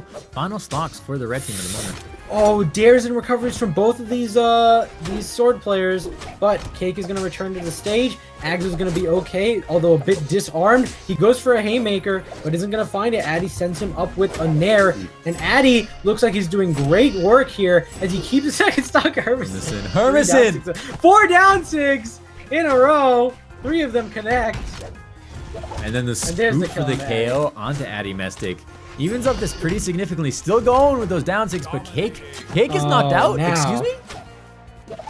Cake gets knocked out. He was so looking in blue team's favor, but the quick kill on Cake that brought him down to last stock, and the focus from red team as they slowly whittled down Cake's stock, and now it's up to Addy to make a 1v2 work, but it's a very doable 1v2. He's only in the white, and Agzo's in the red. He's got him in really deep damage. If he avoids getting hit by a big 1v2 combo, he can definitely make this work and send his team back into grand finals here, or else he'll fall. Addy Messick's not too damaged, though. You see Agzo hanging back, trying to be careful, but Addy Messick is very smart about this. It's a great recovery. Hits the neutral air. Still building up the damage onto the red team. Goes for that downlight recovery onto Hermison, building up Hermison's damage. He needs to get this KO on one of these players to turn he has this no around. weapon. He really needs a weapon. Oh, Hermison actually recovers his teammate. That's the perfect opportunity Addy has to pick up the hammer, stomp into side air, kills Agzo to 1v1 now. Addy Messick with the neutral And air. there's the Hermison nair. lives. I really thought he was Me too. Addy looking for a single hit here. Hermison comes in with a dash dodge. Nice downlight coming through. Addy Messick hovering underneath. He gets caught out by the weapon throw. Hermison follows up with the neutral air unarmed. Now with the guitars can get a good hit here. A down signature would do it. Side heavy slap would do it. Any of these moves would do it. But the unarmed recovery, not enough to get the my KO for God, Addy he's Messick. still That defense is alive. just too high. The weapon throws, while they're nice for chip damage and a little bit is loading, they're not gonna be good enough to get the KO. Watch out. Hermison with those guitars is so dangerous. One good hit could do it. A side sig will KO. KO from the ground pound, and Hermison takes it. Hermison dash jump into ground pound, and he's keeping the dream alive for his team. Hermison and Agzo have brought Addy and Cake to game number 5, and Addy almost gets the clutch, but not quite. And Hermison needs to get some water after that. Apparently, I mean, I don't blame him. I don't blame him. I'm gonna take this moment to drink some water myself. I left my water upstairs. Whoops, that's okay. Whew. Cake and Addy Messick. Do you think we're gonna see Against a legend Agzo and swap at Hermison. all? I don't think so. It seems like they've all locked in No. already. Yeah, Hermison is the last one, and I don't think he's swapping off this Queen 9. Not in game 5 here. Not after that clutch that he made with the Queen 9 against Addy Messick. And indeed, he's sticking around. Coming in here. Oh, what map will we see? Could go back to Miami. They've been doing it. Don't think they'll go to Shipwreck. Shipwreck didn't work from the winners finals. I think they're gonna stay away from it. Yeah, Mammoth. Mammoth it is. The classic. The classic. I love the animated autumn championships. Beautiful. Sign up for your autumn championship Three, on two, Smash G. I'm sure there's an actual URL code Yes, for there it is, that which I don't know. I'm sure left stick can drop in chat. Either way, we're going in game 5 here. This is the set that counts. Whoever loses is out of the tournament completely in third place. Whoever wins has a chance for first place up against Simple and Blue in the grand finals. Off the bat, you see Right off the bat here, Axo's taking so much damage. Hermison actually comboed Axo. It's a little bit brutal. Kinda crazy. Axo staying here, using his movement to great advantage to stay alive at the moment. Cake hovering in, trying to find that downlight to get the Sair coming, follow through, but not going to work out. There it is, onto Hermison. Eddie Messi gets a nice follow-up. Axo goes down low with that ground pound, hits his head, but will be able to come around and will be able to safely recover. Meanwhile, you saw the recovery from Hermison. Adimestic avoids it, picks up the hammer. Side air onto Axo does confirm the first KO for Adimestic and Cake. That was such a clean nair into side air. One after the other. Hermison, then Axo. Addy's hammer looking so strong. Cake trying to approach through the down sigs. He's done a really good job of just avoiding those. Addy less so after getting hit by 3 in a row. They coming down. But I think it's really interesting watching Cake, who has that Queen Nine experience. Wow, the down sig from Cake. Bit of a risky move there. He did get punished, but he's not going to die. Side air from Axo. There's a lot of damage to Adimestic. Does not KO him. Meanwhile, though, Cake does get knocked out. And there's the KO onto Adimestic. Addy had a choice there. Go for the recovery to get the hit on Hermison, or stick to the stage and avoid the weapon. And he chose the more aggressive approach. That he did. Nice down there from Adimestic. One dare. And a recovery to keep Hermison away. But he's actually going to go up toward Hermison instead of down toward Axo. Going down quite low. Ooh, the weapon throw is so close. Recovery there. Gonna put even footing again. Relatively comes down to Axo's stock. If they can knock this out, they'll have a great lead. Adimestic picking up that neutralite, not gonna get the KO from it, but does keep Axo out of commission for a little while longer. Falling Sair, not enough to get the KO, but keeps him out of commission just a little while longer. Again, Cake moving in here. You see Hermison trying to get some protection for Axo to get in there with a hammer, but the side air could be enough to get the KO. No, Axo lives through it. Still has a recovery. No, he gets the wall touch though. The recovery used. No. Addy was looking for that kill just with a quick weapon throw, but Axo continues to stay alive. Instead, Cake is actually going to fall. Addy's going to look for a quick gravity cancel downlight into recovery. More recovery. Hey, more recovery? He tried. Hey, more recovery. That's crazy. More recovery. Oh my god. This poor guy. Hermison getting hit by 4 recoveries in a row. All unarmed. Cake gets the recovery onto Axo. Ooh, Addy gets some good hits on the Hermison. Cake tries to follow up, but isn't quite able to get the hits. Addy now neutralizes his own teammate into Axo, but he is the only one here with his stocks intact. He hasn't gone down to last stock yet, but Cake's taking so much damage in the meantime, and he's knocked out. It's down to Adimestic yet again to try to get a clutch situation against Axo and Hermison, and this time it's Axo who's taking less damage than Hermison has. Can he do this? Crazy. He couldn't do it last game. Can he do it this game? Off though. He could do it, but damage is definitely in favor of Hermison and Axo right now. It's a far cry from the closer 1v2 that he had on the last game. He's got to be so careful. Gets the clash on the neutral light. Hit by the recovery. What? I don't actually know who got hit there, but Adimestic did get hit by that recovery at the end. Adimestic coming up top, staying low. He's in the red, and he just falls. He's done.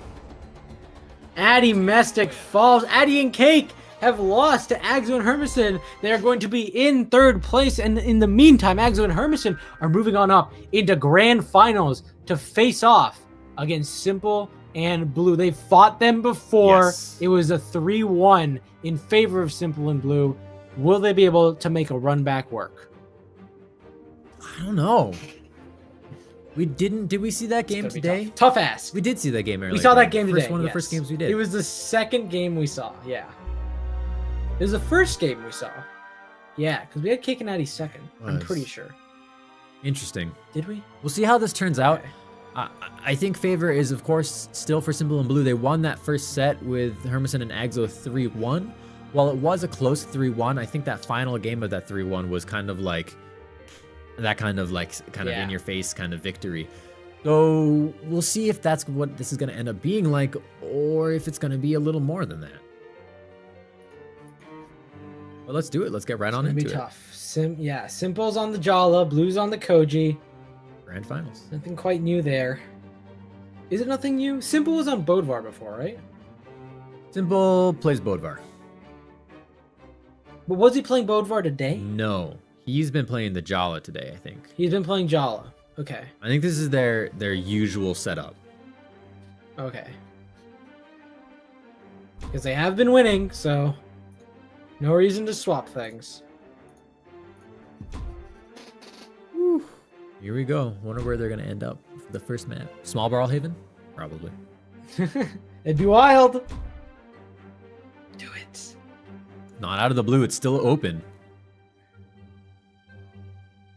But maybe Blackguard Keep. Maybe Blackguard Keep. It is Blackguard Keep. Nice. It's so weird because Blackguard and Small Brawlhaven are such substantially different maps. Like, one is small with no platforms, and the other is just like, let's make everything bigger. No. I wonder, you know, it leaves open the two playstyles you have available to yourself to Right. open with. You either 2-1v1 it, or you just go hard, you go ham, and you do the big smashes, the big KOs there. Yeah. And I mean, you can argue that Small Blackguard has an equally sad face on it. Yeah. What? He's got a bit of a sad face. All right, like a grumpy sad face, like a pouty face, honestly. Yeah. I think. There you go. In the meantime, Simple has taken quite a lot of damage. I almost said Agzo because I was sort of like Jala. Agzo? No, it's Simple. Simple has taken quite a lot of damage in the red here, but honestly, everyone caught up to him pretty quickly. Everyone's in the red. No one's really got a huge lead here. Hermison's pulling out down sigs like he's fighting Addy Mestic, but there's no Addy on this stage. Simple, nice gravity cancel down sig to save himself. Weapon throw, side air, still no kills. I don't understand how none of these people have died. There's the kill onto Blue. Hermison with a nice ground pound, and Agzo pushes Simple out far enough that he can't get back on the stage. Red team has the first advantage. But you do see Agzo lose the stock right there. Hermison potentially in a close second way to lose the stock, but does dodge through that side air, which would have confirmed the KO there. Hanging back here on that right corner, waiting for his opportunity to strike into plunge. And there's Simple with a haymaker to get the big KO onto Hermison, brings it down to 2 stocks. Like we've been saying, even, right? Like that's what we've been saying. Even, yes, it's even. It's always even. That's what it is for Hollow. You look away, you look back, it's even again. Every time. Every time. Hermison trying to use those pogo sticks onto Blue. Finally touches the stage there. And Agzo on the other side just getting some nice big hits onto Blue. Ooh, they've sent Blue team off to the right side of the stage, but they quickly recover their footing. Agzo actually gets sent a little bit far down. Blue does get knocked out on the left side, down a stock comparatively. Simple. May not be That able to get ground back pound! here. It's not what he wanted. Blue tries to save him, but he's a little bit too far to the right there. Now he's under the stage. He's going to go all the way around back to where Simple is. And Simple and Blue back down to their last stocks. Now Red has a much more substantial lead here. Less even. Well, less now Nice with the side air. KO on Hermison off of the left side. Nice recovery. Simple being pushed down. Nice recovery. God. Simple being pushed down. Oh my Nice God. recovery. Oh my Simple getting God. saved by Blue. What a chain of events. Agzo just kept going. If it's not gonna get punished the first 3 times, it may as well. Hermison just ground pound. Guys, you guys gotta stop ground pounding when you're way down on the stage. This is the second time it's happened. Blue just saved Agzo. Hermison there, though. falls.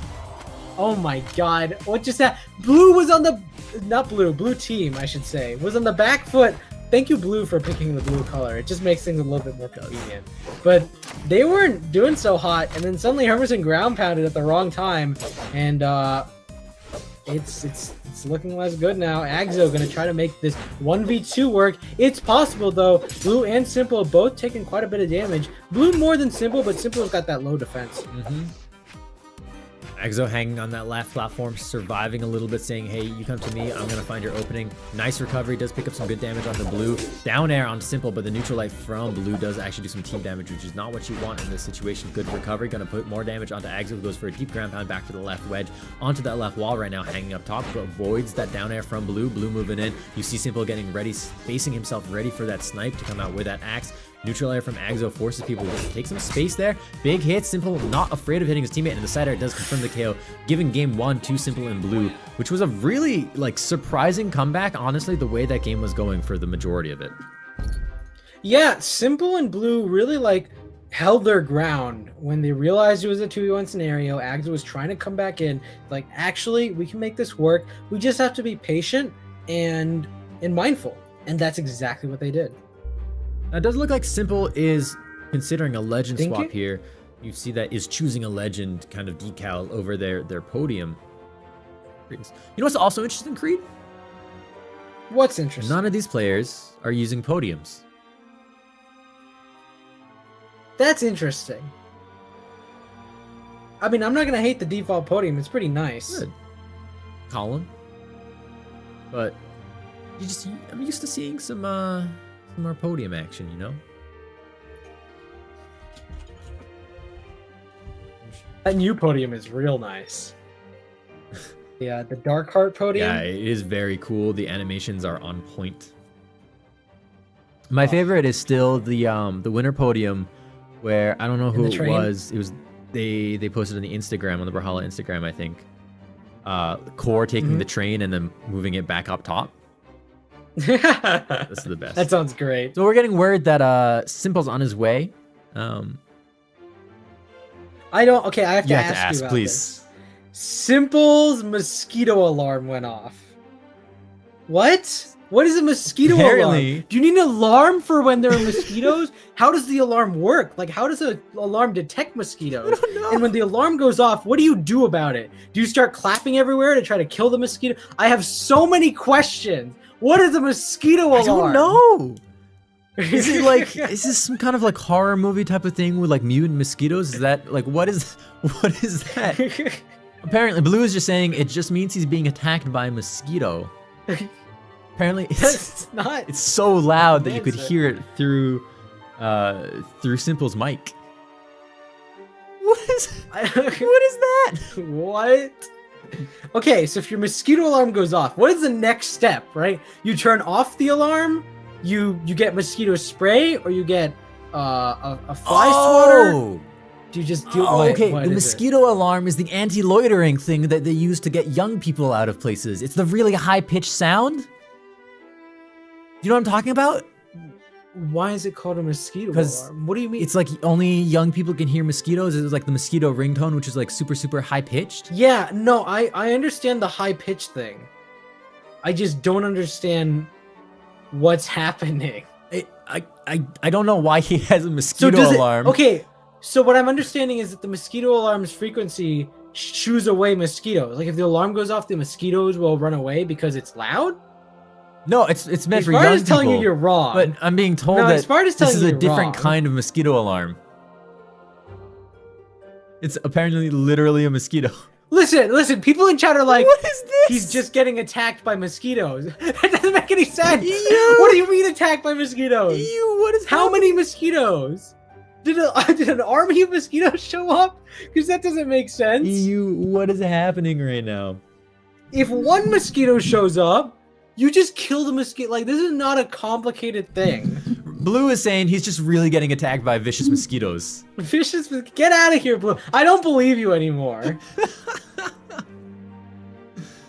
He's back. Is he back? Simple has okay, they're survived locking the in. Here we go. Oh my god. No more mosquitoes. One day, I will get an explanation out of Simple about what any of that means. It's like, does he live in the jungle? Dude, I got attacked once by an army of insects. They weren't mosquitoes. Did you anger They were their attracted god? to light. They were attracted to light, and I was in a jungle in India, and I was wearing a white shirt, and it was the worst experience. We didn't have an alarm for it. So maybe if we had an alarm, it would have been fine. 2, 1, but now I'm just having flashbacks. Amazing. Thanks, Simple, and your mosquito alarm. What a turn of events here in grand finals of Brawl to the Future. Maybe in the future we'll have better equipped mosquito alarms. But in the past it certainly didn't. Mosquito alarm. Either way, it doesn't seem to have impacted his play too much, though. He's doing fine. fine. He's doing fine. I mean, he's got an Exo down into the red. He's hanging comfortable here, hitting a great side air onto Hermison. Hermison being spaced out to the left, hitting that neutral air, knocking Exo down. Simple going for that down air onto Exo, but Exo's coming up here. Weapon throw, but Simple gets the recovery. Meanwhile, Simple, Hermison gets a huge slap on the right side, but you also get a KO on the other side, on the other team from Simple.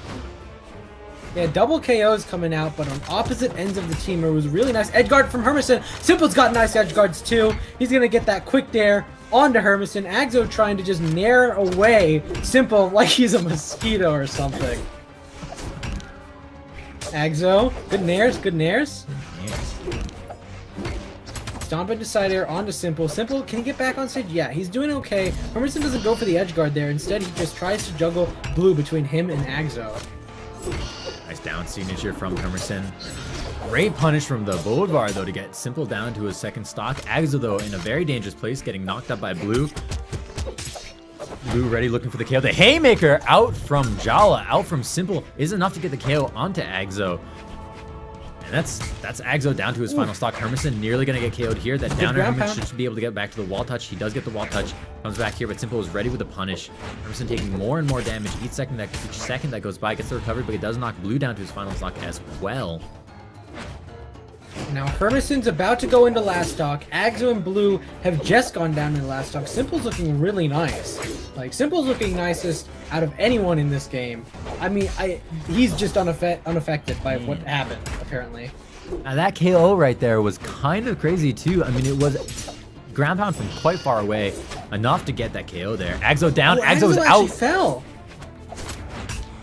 He out. Yeah.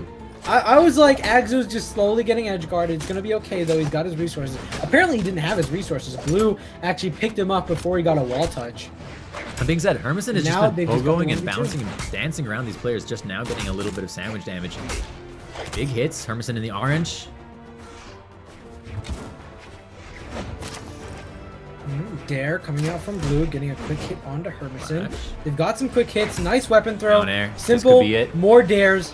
He's got Great some dodge. really beautiful dares. Good ground pound. And that's it. And with that, Simple and Blue are going to take game 2. Simple and Blue right now are just so dominant. They're about to 3-0 here in grand finals. Unless Hermison and Axo can change things up, but I see Hermison still on Queen Nai. Axo's still on Bodvar. We're going to Blackguard Keep. This is nothing substantial has changed. Nothing substantial has changed, but it is game 3, and this is tournament game for Axo and Hermison. Off in that lower bracket. 2-0 coming into it.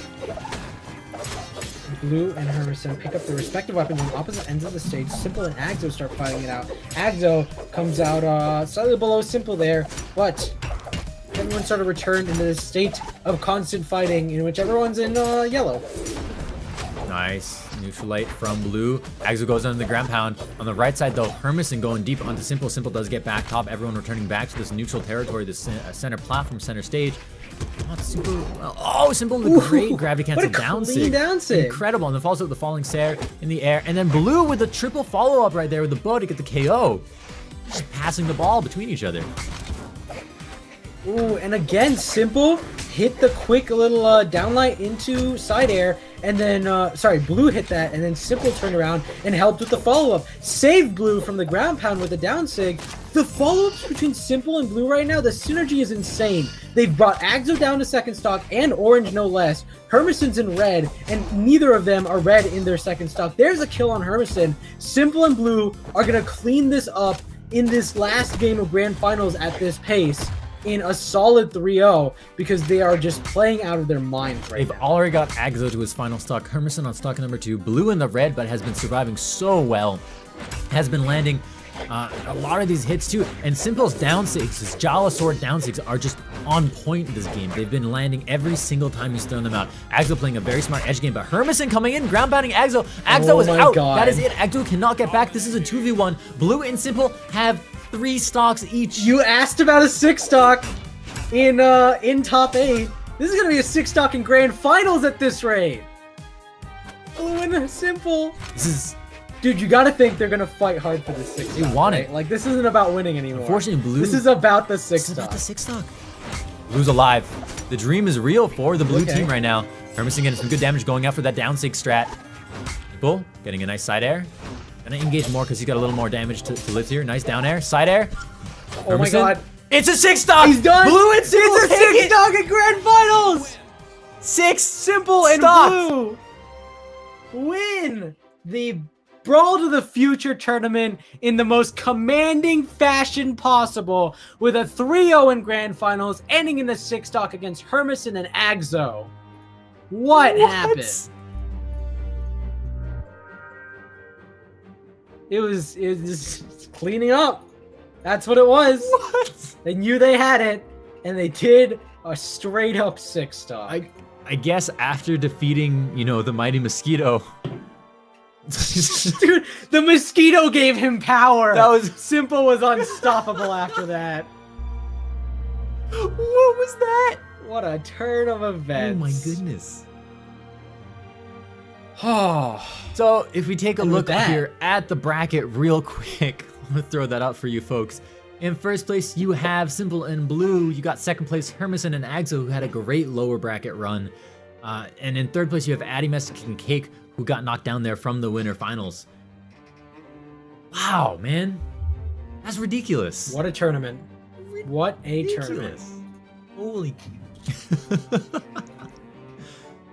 So, folks, this is Brawl to the Future 2v2. We will be back next week with North America. It's going to be as good, potentially even better. I don't think we're going to see a 6 stock, but I don't know. My dream has been met. I've never seen that in tournament play, let alone game 5 of a grand finals. Oh my goodness. I'm glad you got to experience this, because it is an experience. It's incredible. Oh man. It's incredible. This is domination. Domination all around. Thank you guys for watching. Thank you to, well, I guess I should say congratulations, but also thank you for showing us that Simple and Blue, because that was a real treat. It really was. And So, folks, it was a great tournament. thanks so much for tuning in and hanging out. Catch us next week for North America 2v2 Brawl to the Future action. It's going to be even more exciting. I'm Toast. I'm part of the Creed. Hey, Crispy.